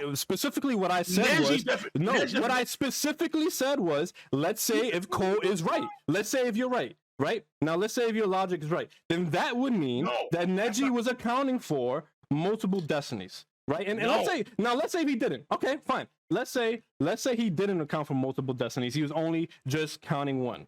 And in his theory, no matter what, you can't break destiny. But yet, somehow, Naruto still breaks, in your case, one destiny. Still proves Neji wrong. Because Neji's ideology is, no matter what, you can't break it. No matter what. You are tied to this destiny. No matter what. So it doesn't matter if there's 1 or there's 18. In Neji's ideology, you cannot break destiny. You are preordained to live the way you're supposed to live. But Naruto breaks that destiny. Doesn't matter if there's 1, doesn't matter if there's 18, because Naruto still breaks 1, where Neji says you can't break any of them. You expanded his definition to it has to encompass all destinies. Neji never said that. I'm sticking to the story. You branched out. That is absolutely actually not true. Wait, hold on. No, you just expanded it out. No, I didn't. I just specifically stated if you're right in this particular portion of this argument, then Neji would account for all destinies. I said if you were right. I didn't say this happened in the manga. I've been saying for like the last hour that Neji counts this as one destiny, and I've been using what he's actually been stated in the manga. You have not. No, I have. The problem here is that what you're saying is that all these other components of destiny that fulfilled, that are not even a part of the actual original track of the bigger cycle, if you would, between Naruto and Sasuke, these tracks don't mean shit. How do you know That's what you think. Because you've laid that out here in this whole conversation. You've laid out here where it doesn't matter what happens prior to it as long as he broke the Sasuke and Naruto Inuyasha cycle. So all the shit that happened prior to it with all the prophecies are worthless. That's what you said. That's what you basically no. That's what you basically said. You said, "Oh, okay. Well, who gives a shit?" Because the one that matters the most was broken. That's what you literally just said. And you also said, well, who gives a shit? Because Neji's 1 for 5. So we could go back and forth all day. Yes. So let me get this right. Just because you're king aligning, you can say I'm right because Neji is 1 for 5. But when I say none of that stuff that is preordained to encompass a final ending point, and that ending point does not come to fruition, I'm wrong for saying none of that stuff matters because the ending point that was supposed to happen doesn't. Jouten, that's a flat out fabrication. Because it's literally what you just did. No. I've been saying for the vast majority of this conversation that you are right. You are right when it comes to him breaking the cycle. I have not denied that. It's how we fundamentally view destiny where we have to differ. Because I can't see in terms of, oh, fuck, well, he broke one chain, therefore he's being Destiny. No, because the vast majority of the links are still there. That's how we fundamentally, as people, differ. Because I view it from a far more religious perspective. You don't. Look, That's it. this is how I view it. That's literally it. Literally it, Jouten. We fundamentally disagree on Destiny. That's it. Neji would be 100% right if everything that was supposed to be destined to happen happens. Yes, but he's no longer right. But he's not right because of just that one thing. He's exactly. not 100%. Because in order for him to be right, he has to be batting 1,000. Exactly. He's 4 for 5. So this is the way Destiny is supposed to be. He's 1 Destiny. No, because Destiny. 4 for 5. Destiny. No, 1 for 5 being that he got the one thing wrong. He's supposed to be right. Is the other way close? Fine. Yeah. Destiny is supposed to be something that's preordained. You can't control what happens in your destiny. This is literally the definition of destiny. You have no control. You have no say. No, that's not true. Okay. So again, this is where we fundamentally disagree. Everything that you do is destiny. That's the difference here. So whether you work hard, whether you try and fight it or not, whether you commit crimes or evil deeds, good or bad, that is all destiny.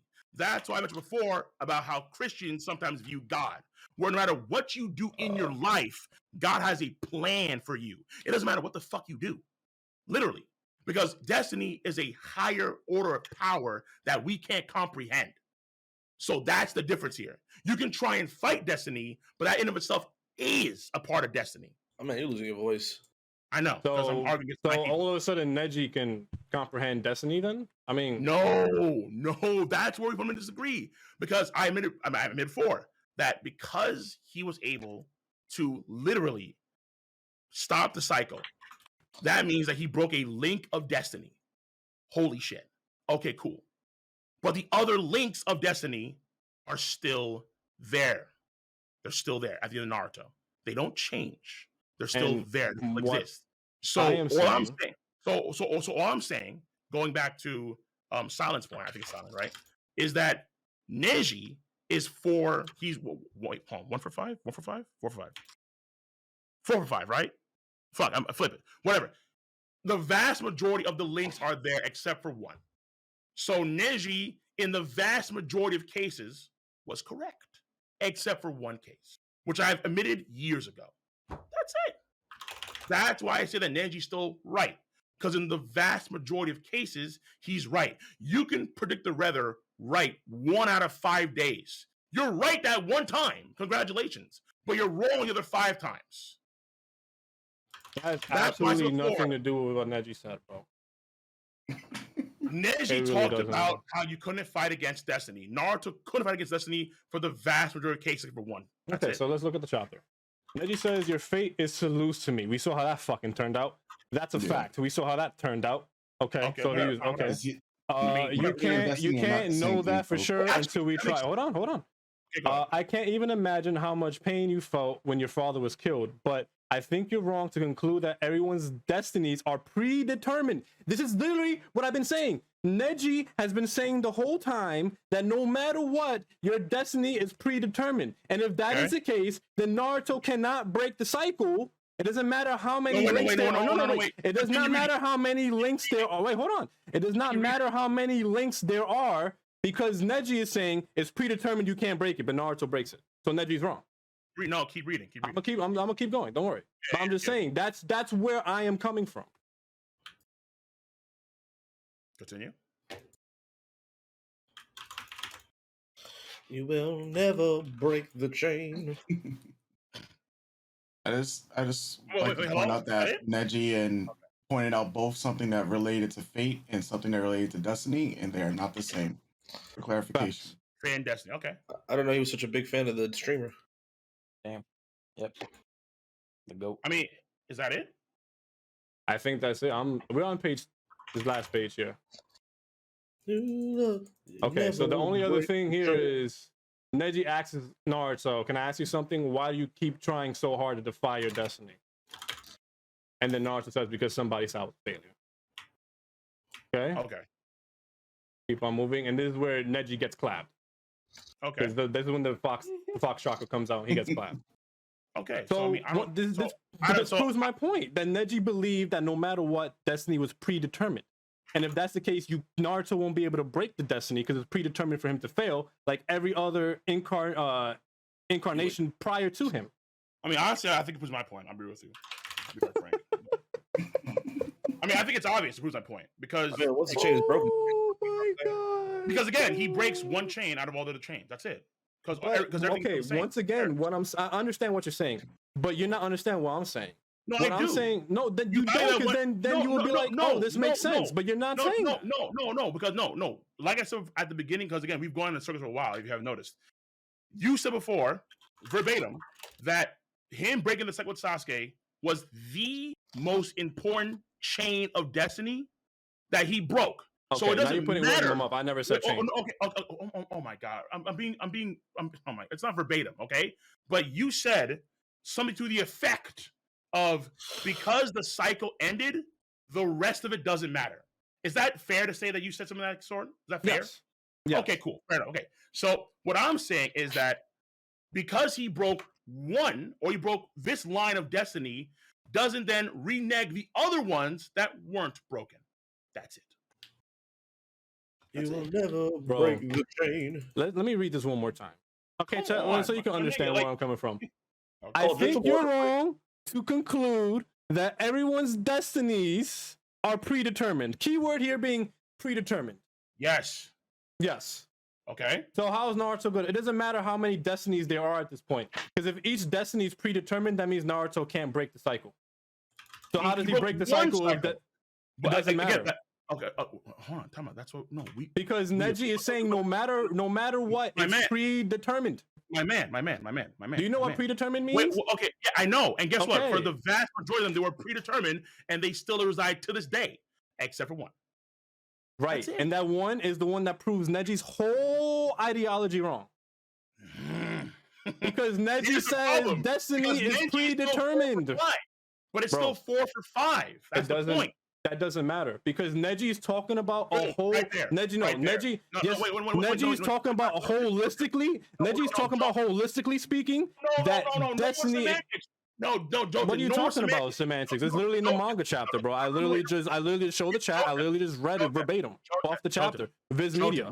Jouten, we heard you repeat that a few times. Yes, and you still don't understand that Neji's wrong. No, I understand it. Okay, I've already said that he is, in the vast majority of cases, he's right, but he's wrong for the final destiny point. Yes, I agree. All right, so that means he's completely wrong, guys. But he's still 1 for 5. Oh my God. Let me ask this question: is it fair to say that Neji believes that destiny is fate because that's the only reason why Neji was like, "This is predetermined"? For him, yeah, but the concept at the time, and then he learned that. At the time, yeah, but the concept of destiny. Well, because he learned that his dad broke destiny too, so it kind of. Yes, exactly. Yeah, because destiny can be broken. Why'd you know that he was proven wrong anyway? Yeah, he's proven wrong multiple times in the chapter. His father broke destiny. He lost to Naruto, and then Naruto breaks the cycle. The nigga's wrong 3 times in one chapter. You're talking about he's like 1 for 5. What are you talking about? Neji. Neji talked about fate when he was like, "It's your fate to lose to me," right? Fate is something that cannot be broken. But Neji should have said, "It's your destiny to lose to me," because then he would have been, less wrong when he actually lost, right? Fate is something that's predetermined. That is concrete. And he's also wrong about his uncle, because his uncle escaping death is also breaking his quote unquote predetermined destiny because he was supposed to die. Yeah, like Neji was bringing up fate and destiny and clearly didn't have the correct context of any of them. The problem is that we're talking about Naruto, dude. Like, what the fuck? Drink water. How do we go to? I mean, like, no. Okay, I'm gonna drink some more later. But the problem is that you guys just jumped over to Neji when we're talking about Naruto. No, because the whole point. My point is Neji was wrong. The whole point was Naruto's relation to destiny. And the foundation of that is what Neji said. And Neji, for Naruto, is right in the vast majority of cases, except for one. You can't do that. That's the thing. You can't. The reason why you can't do that, once again, Cole, is because Neji is speaking holistically about the entirety of destiny itself being predetermined. Therefore, meaning if the entirety of destiny is predetermined, it doesn't matter how many different points of destinies there are. If one is broken, his whole ideology falls because he's talking about it as a holistically entirety of destiny being predetermined. Meaning Basically, he has to bat for 1,000 in order to be correct, which he does not. So he's wrong. And he's wrong multiple times in one chapter. We already specifically stated You're talking about Neji and his destiny and his character. I'm talking about Naruto. Can we talk about Naruto for a second, for fuck's sakes? Naruto, the character, the main character. So Naruto tell me your video from Neji was right? No. Naruto had Neji. Neji better came about destiny. That was wrong for himself. But he's been wrong the entire time, though. No, because look, it's specifically stated here. I think you're wrong to conclude that everyone's destiny. So this is not just his destiny he's talking about. He's talking once again holistically as an entirety. Everyone's destinies is predetermined. You can assume that characters like Rock Lee were destined to be failures, but he wound up overcoming that destiny to become a strong shinobi. Bullshit. He broke his destiny. I'm talking about Naruto, for fuck's sake. Damn it. So Naruto has distinct prophecies for his destiny, which he fulfills. And they exist to this day. So, but Neji's still wrong, though. No, not for Naruto. He is, though. Because he ain't banned 1,000. So, that's why I said before, you don't have to, okay. Neji was wrong on one chain. He's right a lot of the time. But he's not even right a lot of times. He was wrong against the fight. He's wrong for one chain of destiny, but then the other still exists. That's not even true. Therefore, so what you should call Neji stated it was destiny that Naruto was supposed to lose. That didn't happen. Neji didn't know about the truth of his father. So then his father then his father breaks his own destiny. Right? Then he learns about his uncle breaking his predetermined death that was supposed to be destined for him to die. I'm talking about Neji. So he's wrong on 3 occasions. But here's the thing, though. The reason why Neji is important is because this is the whole crux of your argument that Neji is right. So how can Neji be right if you're now switching to Naruto? No. You switched it to Neji. No, I didn't. No, the reason why I brought up the whole Neji being wrong thing is because ultimately this is gaslighting. It's ultimate. Hold on. Gaslighting in real time. Hold up. It's all the crux about his argument about fate and how it's inescapable. Ultimately, he's proven wrong when he hears the story about his father.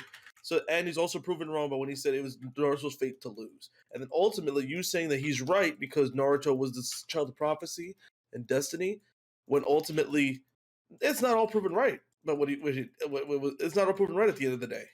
So, yeah, you're in a haunt. Vibe, you're actually correct. It's not all proven right. That's why I already admitted before that because he breaks one chain destiny, it's not all proven right. You're correct. Yeah, wait, hold on. Because again, wait. The reason my voice is actually because it's 1 on 5. The whole point here is that because he's not proven right in the vast majority of cases, this means that Naruto gets that dub against Destiny one time. Congratulations. But the whole point here is that in Shippuden, but he said nobody's fate was wait, hold on. There are distinct claims of prophecy and destiny that are made about Naruto, and mainly Naruto, but Sasuke too. And it's exacerbated because of him being Ashura, obviously. That's a given. The vast majority of these claims for Naruto, not Neji, Naruto, the claim of destiny in the series that Neji makes applies to Naruto 4 out of 5 cases. One case is when he breaks that. Yeah, but that's my point. I get that, but the point I'm trying to say is that his whole point is that everyone's fate and destiny is predetermined. It's not going to be broken. Okay. But as soon as his point is broken by his finding out his story of his father, his thing is out the window immediately. Exactly. No. Immediately. Oh, okay. You know what? It's not. Let's talk about Bleach. Naruto Shippuden. Let's talk about Bleach. Let's go to Bleach. This is going to be a never-ending cycle of Cole being wrong and not wanting to admit it. We must break the cycle. We must break the cycle. It's like I've already. Bleach. No, listen. Okay, Cole. No. I'm gonna be serious here. I 100%. Wait, hold on. Because again, it's been like a pack on me. The problem is that obviously I think I'm right, but it's just that because I've already given up so much legway, so much leeway. But I think that the problem is that we fundamentally view what destiny is. Like you said things before, like him working hard. Yeah, no, we do because you said before things. I'm using what Neji said. Okay, wait, hold on. You said things before. You said things before, like okay, well he's working hard and that kind of stuff. Therefore, that like null and voids all this shit. No, it doesn't. Okay, obviously. Nicole destined to argue. Yeah, I know we are because, like, again, because we disagree fundamentally, obviously. So the whole point here is that when you look at the vast majority of cases, he's right, and you think that that doesn't matter because there's one case that proves it wrong. Yes, because once again, Neji holistically talks about predetermined destiny as this whole encompassing thing. Meaning, in order for destiny to be predetermined in his viewpoint, everything has to be correct. Everything has to be correct. He cannot be wrong once. Because of him being wrong once, it completely breaks his ideology. This is why Neji's character changes when he loses to Naruto and finds out about the truth of his father, because he realizes he's wrong himself. That's why his character changes. It's literally in the manga. Listen, we've been through this before. We both read it, okay?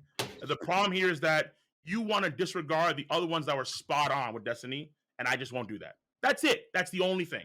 So, and it applies to Naruto. Neji admits he's wrong himself. Whoa.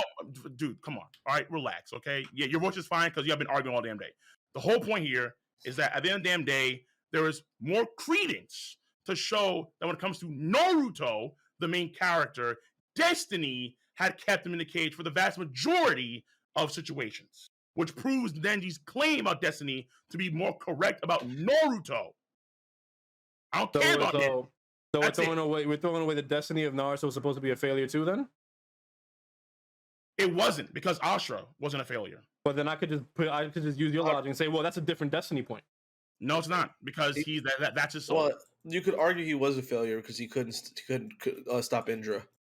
Okay, and so then the same thing with Hashirama. They were ultimately failures. So he was destined to fail. No, because Joe talked about him being a failure in terms of him not being able to be powerful or having friends, not ending the cycle. No, my whole argument has been about the cycle to begin with. Yes, and mine has not been. No, but Cole, the whole thing about being a failure isn't about strength at all. What? Because Hashirama would immediately break that. Okay, hold on, time out. Naruto in part 1 thought that he was a failure. I get what you're saying, but it's just that by the lay of the land, them being failures, it wouldn't make sense with Hashirama. Naruto wasn't a failure. Ashura wasn't. Listen, Ashura failed. Wait, hold on. Naruto. Hold on, man. Damn. All right, goddamn. Naruto was not a failure in Shippuden because Naruto clearly was able to gather people around him, just like Ashura before him, and was able to successfully be world renowned at that point in time as a prominent, influential, major ninja. What ultimately made Naruto not a failure was him stopping the cycle. In his mind. No, that's literally what it is, because that's what makes Hashirama a failure. Hashirama. He failed to stop Madara. Wait. Which failure are we talking about here? Are talking about the failure of him not being viewed by the people or by the individual? He believed he was a failure because he was considered weak, and that's why. Okay, yeah. But the failure, even Naruto himself states multiple times in the series, if he can't save Sasuke, he would consider himself a failure. The failure is more of a symbolic, him not saving the person. Yeah, okay, no. That's a given. I'm talking about what happened at the beginning of the time scale. I'm sorry. I'm talking about at the beginning of the series, and how that drastically changed from then to now. That's what I'm saying. But okay. That's it. All right, listen. I mean, it's easy. Okay. It's not. It is. It's not, because Naruto still fights to get everything that he wanted to get. It's not like fighting is part of destiny. Yeah. Well, but here's my thing though. Like, you can't simply say he was destined to work hard, and therefore negates his working hard. Your argument would be a lot stronger if this was like a Sasuke thing, because Sasuke was 100% destined to be strong. The man, and Sasuke's entire character was literally power up after power up after power up in terms of his strength, not his character or how his character was written. You could argue he worked hard, pretty hard too. I mean, his fight against Deidara, his fight against his brother Itachi. Yeah, but the one time Sasuke actually trained to obtain something that wasn't genetically given to him was Chidori. He got everything else through genetics. Sharingan, the 3 Tomo, Mangekyo Sharingan, EMS, Rinnegan was a hand-me-down, Susanoo, Amaterasu, Tsukiyomi. It's all genetic. Wait, hold on, talk about the reason why, because it's very semantic about what means working hard in the world of Naruto, obviously. The reason why I went down that road of, okay, well, Sasuke has worked hard too. The reason why I went down that road was because him working hard, specifically Naruto, is also in order to attain all these friends and so on, in order to not be a loser, is along the same track as what Ashura is. It's along the same pattern of destiny. That is also a foretold gone conclusion for Naruto's character because that's what Ashura is. Exactly. So this is what this is what Random Vibe me's been trying to say the whole time. If he's exactly like Ashura, then he would have failed in the cycle just like Ashura. Whoa, right there, you did it. See, I caught you in real time. What are you talking about? No, right there, you did that. You said exactly. If he's exactly like Ashura, hold up. I didn't say he was exactly Ashura. You said he's 1-1. No. Yes, you did. I said no. I said repeatedly. No, I didn't. Yes, you did. You said multiple times. He's a 1-1. I've said repeatedly that Hagoromo admitted that he was almost exactly. Nope. You said 1-1. Hold on. You said 1-1. Yes, you did. No. You said 1-1. I've said it and you said 1-1. You said he's a 1-1. Even Silence said that I said both. Because I retracted what I said to 1-1. To be fair, he said both. Yeah. Okay. How did he start off though? How did he start off though? No. That is actually important. How did he start off though? Your original argument was 1-1 until I brought up the Viz Media official translation. Then you changed it. Hey, yo, Jouten, listen, my nigga, I love you, but come on, bro. Like, you capping hard. How's that capping hard? Like, you literally started off with saying 1-1. I brought up the Viz Media. I brought up the Viz Media translation, and then that's when you changed from the 1-1 situation. You go back and watch the VOD, the entire VOD. I'm pretty sure I started off saying, I know, but you can go back and look at say, okay, I'm pretty sure I said for the most part that he's almost exactly like Ashura. I may have said he's like 1-1. Maybe once or twice. Fair enough, fine. I admit that. It's fine with me. I'll take that. But I've been saying for that period of time of this whole conversation that he is the vast majority Ashura, except for one thing. According to Hagoromo, he's stupider. Some of that sort. That stuck out well in my mind. So the whole point here is that obviously Naruto being able to actually quote work hard and do all these things is also a trek of his destiny. In fact, you could also look at what happened with the prophecy of him being able to have the power to either destroy the world or save the world. That is also a claim to Naruto's strength. These are all the tracks of destiny that line up very nicely for Naruto's character. It is what it is. Okay? Thank you. Fuck. We're done, right? Thank you. Cool. So Bleach. I need to do One Piece video. Okay? Drink water. Yeah, I need some water, but I need to do some One Piece content because obviously that matters a lot more than Naruto. So, I just want to see if you keep the same energy if the same exact shit happens in One Piece. Luffy, I mean, the only way this makes any sense of Luffy... No. Are you going to keep the same energy if the same exact shit happens in One Piece? Yes or no right now? Wait. What's... Specify. What does that mean? No. I don't need to specify. The same exact shit where Luffy was successful simply because he's a reincarnation of a character that did something similar to him before. I won't give you that leeway to be so vague as to say, well, keep the same energy. It's not literally being vague. It's the same exact shit. We know what happened in Naruto, right? Okay. Same exact shit with Destiny. Naruto and Luffy. Luffy with Joy Boy. Naruto and Ashura. So like if Luffy is only successful because of the fact that he was a reincarnation of Joy Boy, you gonna keep that same energy? Does it make sense to the story? That's the question. Oh. I'm not too sure if it does. I have to look into it. In Naruto, it makes no sense, but in One Piece, it makes sense. In Bleach, it makes sense. What if it doesn't make sense in One Piece? That's a problem. I'll call that shit out. I don't know about that. If it's not, if it doesn't I don't think you're calling that out. I mean, I've called out Max in this arc for being like bad and horrible. So I mean, I've done this consistently. Where if I see something that's bullshit, I call it out like all the damn time, and I get flack for it all the damn time. But it is what it is. Well, if I see bullshit, that Kyrie fight a little too much. Kyrie is great. I think you talk about that fight a little too much. Like it's amazing. Hey yo, that fight's fucking godlike. I think it's really damn good. I thought it was terrible. But for example, things in Wano Country have some things like Big Mom in this arc has been fucking horrible. Nami was absolute ass. She was better now this chapter actually, but absolute ass for the most of this arc. This shit with fucking goddamn Kinemon is horrible. It's fucking horrible. I hate it, and I call that shit out. But here's the thing, though. I'm not saying that you don't call out flaws in One Piece. What I'm saying is, if something happens in One Piece in terms of his writing with Destiny that is like Naruto, are you going to keep the same energy with Naruto for One Piece?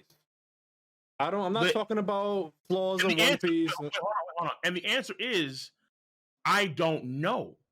because One Piece is a different story than Naruto. If Oda had set this up from chapter 2, then I can't bitch about him being Joy Boy for his entire career because that's who he's been from chapter fucking 2. So how can you bitch about Naruto being Ashura? It was stated in part 1 Naruto. Because Oda had left those marks from the very beginning of the series. But so did Kishimoto. No, Kishimoto left those marks too. No, Yes, he Kishimoto. did. No. It's Wait, literally the cycle is literally talked about in part 1 Naruto. Wait. Bruh. Wait, No. so wait. Do you think Oda gets a pass for saying something in chapter 2? I can't even speak. Yo, this is wild. Can I go? Am I? No, go ahead. Okay, thank God. Naruto having these hints for fucking quote destiny from Kakashi's off comments are different than Shanks potentially setting up directly Luffy in the Gum Gum No from chapter 1. Exactly. That's a whole different level of execution that Kishimoto just can't match. That's not actually true at all. Oh, I'm gonna go back to the chapter. Give me a second. Come on. Where Kakashi states it. Because it's something that you don't recognize until you finish the series and go back to it. Then you go, oh shit, Kishimoto had this plan the whole time. Kishimoto and Destiny and Kakashi's off comments about them fighting again in the future. Okay, fine. No one's ever to argue that, of course. But then I'm gonna talk to you guys later. Have a good night. Same here. Peace out. Okay. Either way, I'm gonna keep it simple. You can't keep the same energy with Naruto because One Piece is a different story entirely. So I have no idea how it's gonna play out at all. I'm gonna wait and see what happens. But if it's bad, because there's inconsistencies, like for example, if let's say Joy Boy wanted to control some weird shit, and then Luffy wants to go in lockstep with that, that's fucking bad. Because Luffy wants to be the freest person in the sea. So that would be very contrary to what Luffy wants to be. And if his character changed that way, I would say, no, that's dog shit, that's horrible. So I have to wait and see how that plays out. I can't tell you right now. Okay, so right now, I have the page open. Can I go? Right? I'm gonna go. Oh, what's up? I have the page open. No, just at least look at this before you go. I have the page open, right? Where Kakashi on the Discord. Yeah, on the Discord. I'm also screen sharing it. Yeah. Okay. So it's showing the Valley of the End, the statues of Mado and Hashirama. Kakashi then says, of course they picked this place. Already, red herring number 1. Okay. Then I forgot the name of the dog, but then the dog goes, how ironic. Okay. Then Kakashi goes, yes, they say this river was born from a scar left by a pair of warriors long ago. You know, when I watch the river flow by, like it's showing me that the battle, like it will never cease. This is actually, this is even before he even says the word cycle. He's already talking about the cycle between Indra and Ashura. Okay? Then he talks about like the two men who built Konoha Village, whose statues loom over us. Talking about Madara and Hashirama. Shows the statue right there. Then he goes and says, Naruto and Sasuke, as long as they live, the cycle will continue. Okay. And this is in part 1 Naruto. Okay. So how is it a problem if Naruto does it, even though it was foreshadowed more than a decade before it even happened in the Naruto series?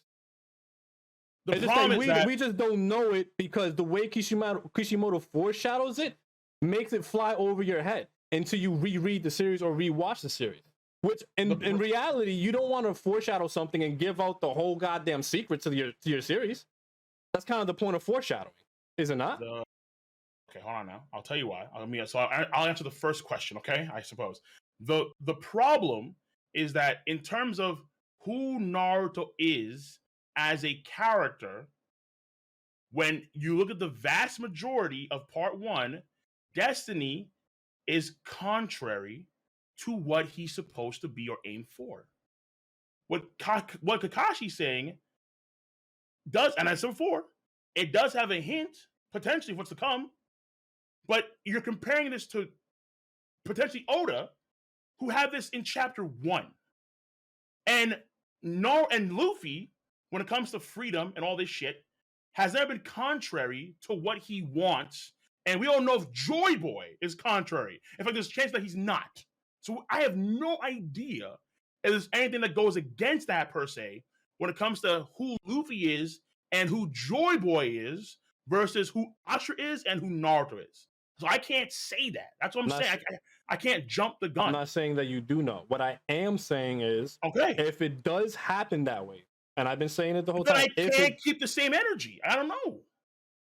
That's why the key word in this is if. Cole. The key word in this question is if. If it does happen the same way, are you keeping the same energy for Naruto that you go for One Piece? Okay, there you go. If there's contrary, then that was the key word. The whole point. I wasn't saying it was going to be the same. The whole key word in the whole question was if. You okay, but you were literally going on this line of like, yo, this is the case. This is absolutely the case. I mean, now, yeah, fair enough. No, I wasn't. Like literally, when I posed the question the first time, I literally said if this happens in One Piece, will you keep the same energy?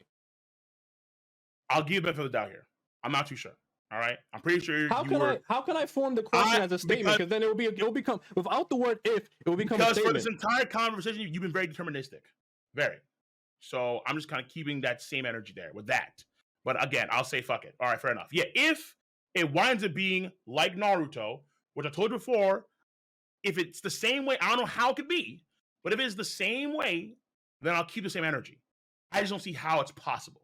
That's it. All right, we're gonna hold you to that. Okay, cool. All right, we're gonna end this stream.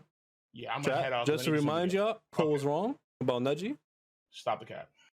I mean, the manga literally says it itself, but I would agree. All the same, the manga says it itself. Anyway, guys, listen, we're gonna talk about Bleach in 2 weeks. Tekken might be showing up in the next J Room episode, so look out for that. We're gonna talk about Bleach, because I also think Bleach is a lot better than what people give it credit for. But that's only if you go and read the novel. Because if you don't, then you probably think Bleach is still trash. But the novel does clear up a lot of misunderstandings, and it makes overall the series better, especially when you find out who actually are the villains of the series and who are actually the good guys. It just kind of throws your whole perspective of the series into a different state. At least that's how I feel about it. So Tekken will be here for that episode. It's a good thing, I guess, we didn't talk about Bleach, because we're gonna have Tekken there. Hopefully I'll have Matt B in there too, because Matt B also was one of the very few people for a very long time that actually has been defending Bleach when everybody was shitting on it. So hopefully he'll be there too. You want to say something, Hockey? No, I'll save it for that time. Yeah, okay, no problem. Yeah, and I think that's about it. Listen, everybody, follow the channel if you want to follow the channel. I think it was a good discussion. Got really, really heated, but you know, we love each other, so it's all good. Yeah, and I think that would be all. If you want to follow my YouTube channel, you guys already know where it's at. I'll be coming back to content with that in terms of reactions and stuff like that starting next season. There was nothing to watch this season. This season was pretty dry, pretty bare bones. Join the Discord. Thank you, Dragon. I appreciate it, bro. Anything you want to say? Any closing remarks? One Piece review coming out hopefully tomorrow. Check it out. There you go. One Piece review coming out. Hockey? Go play Elden Ring. Shit. Yo, that's actually fact. Go play Elden Ring. Yeah. So yeah. In terms of Naruto, my closing remarks is I feel like most people think, no, not most people. I think most people think Naruto is good, but there is a big community of people that think Naruto is trash, specifically for the argument of the Destiny and Neji being right and stuff like that.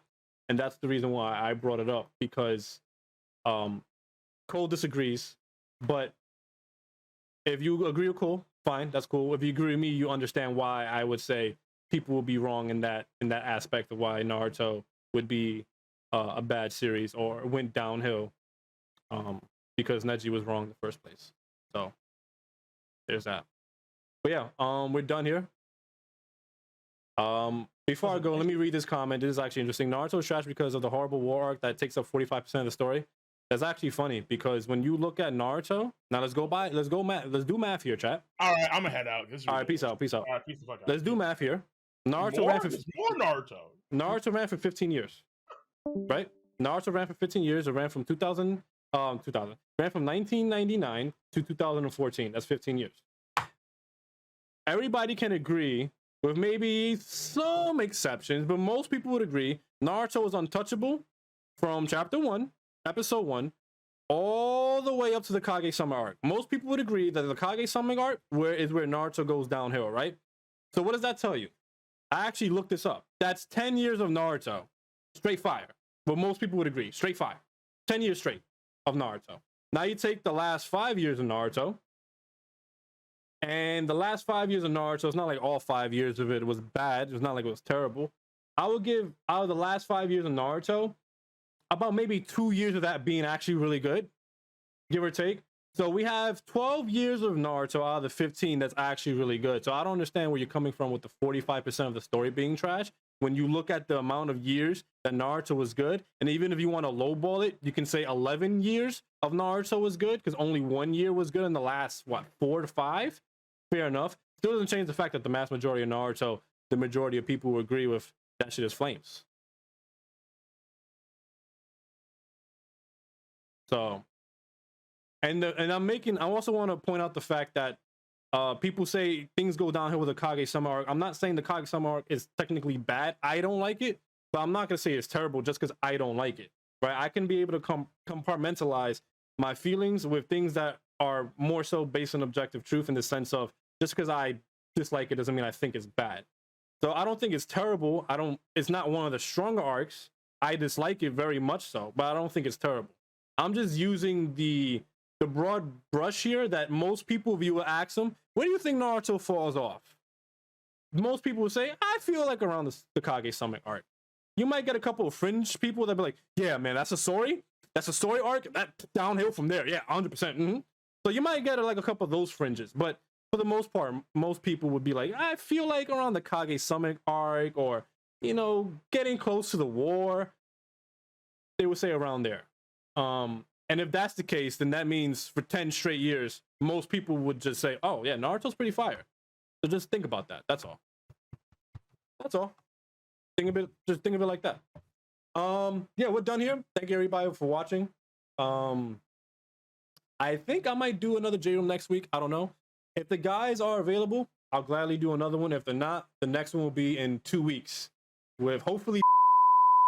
He said he's free in 2 weeks, but things can change in 2 weeks. So hopefully he'll be free. I would definitely just love to have a conversation in terms of with him. Because I feel like for him, the way I feel about Naruto is the way he feels about, which is the way Cole feels about One Piece, right? So I want to have that conversation about with I look forward to that. Everybody, peace out. Been great. Stay safe. I'll catch you guys soon. Stay up to date on the notifications. Join the Discord if you didn't join, so you guys can catch the next J-Room. Peace out, everybody.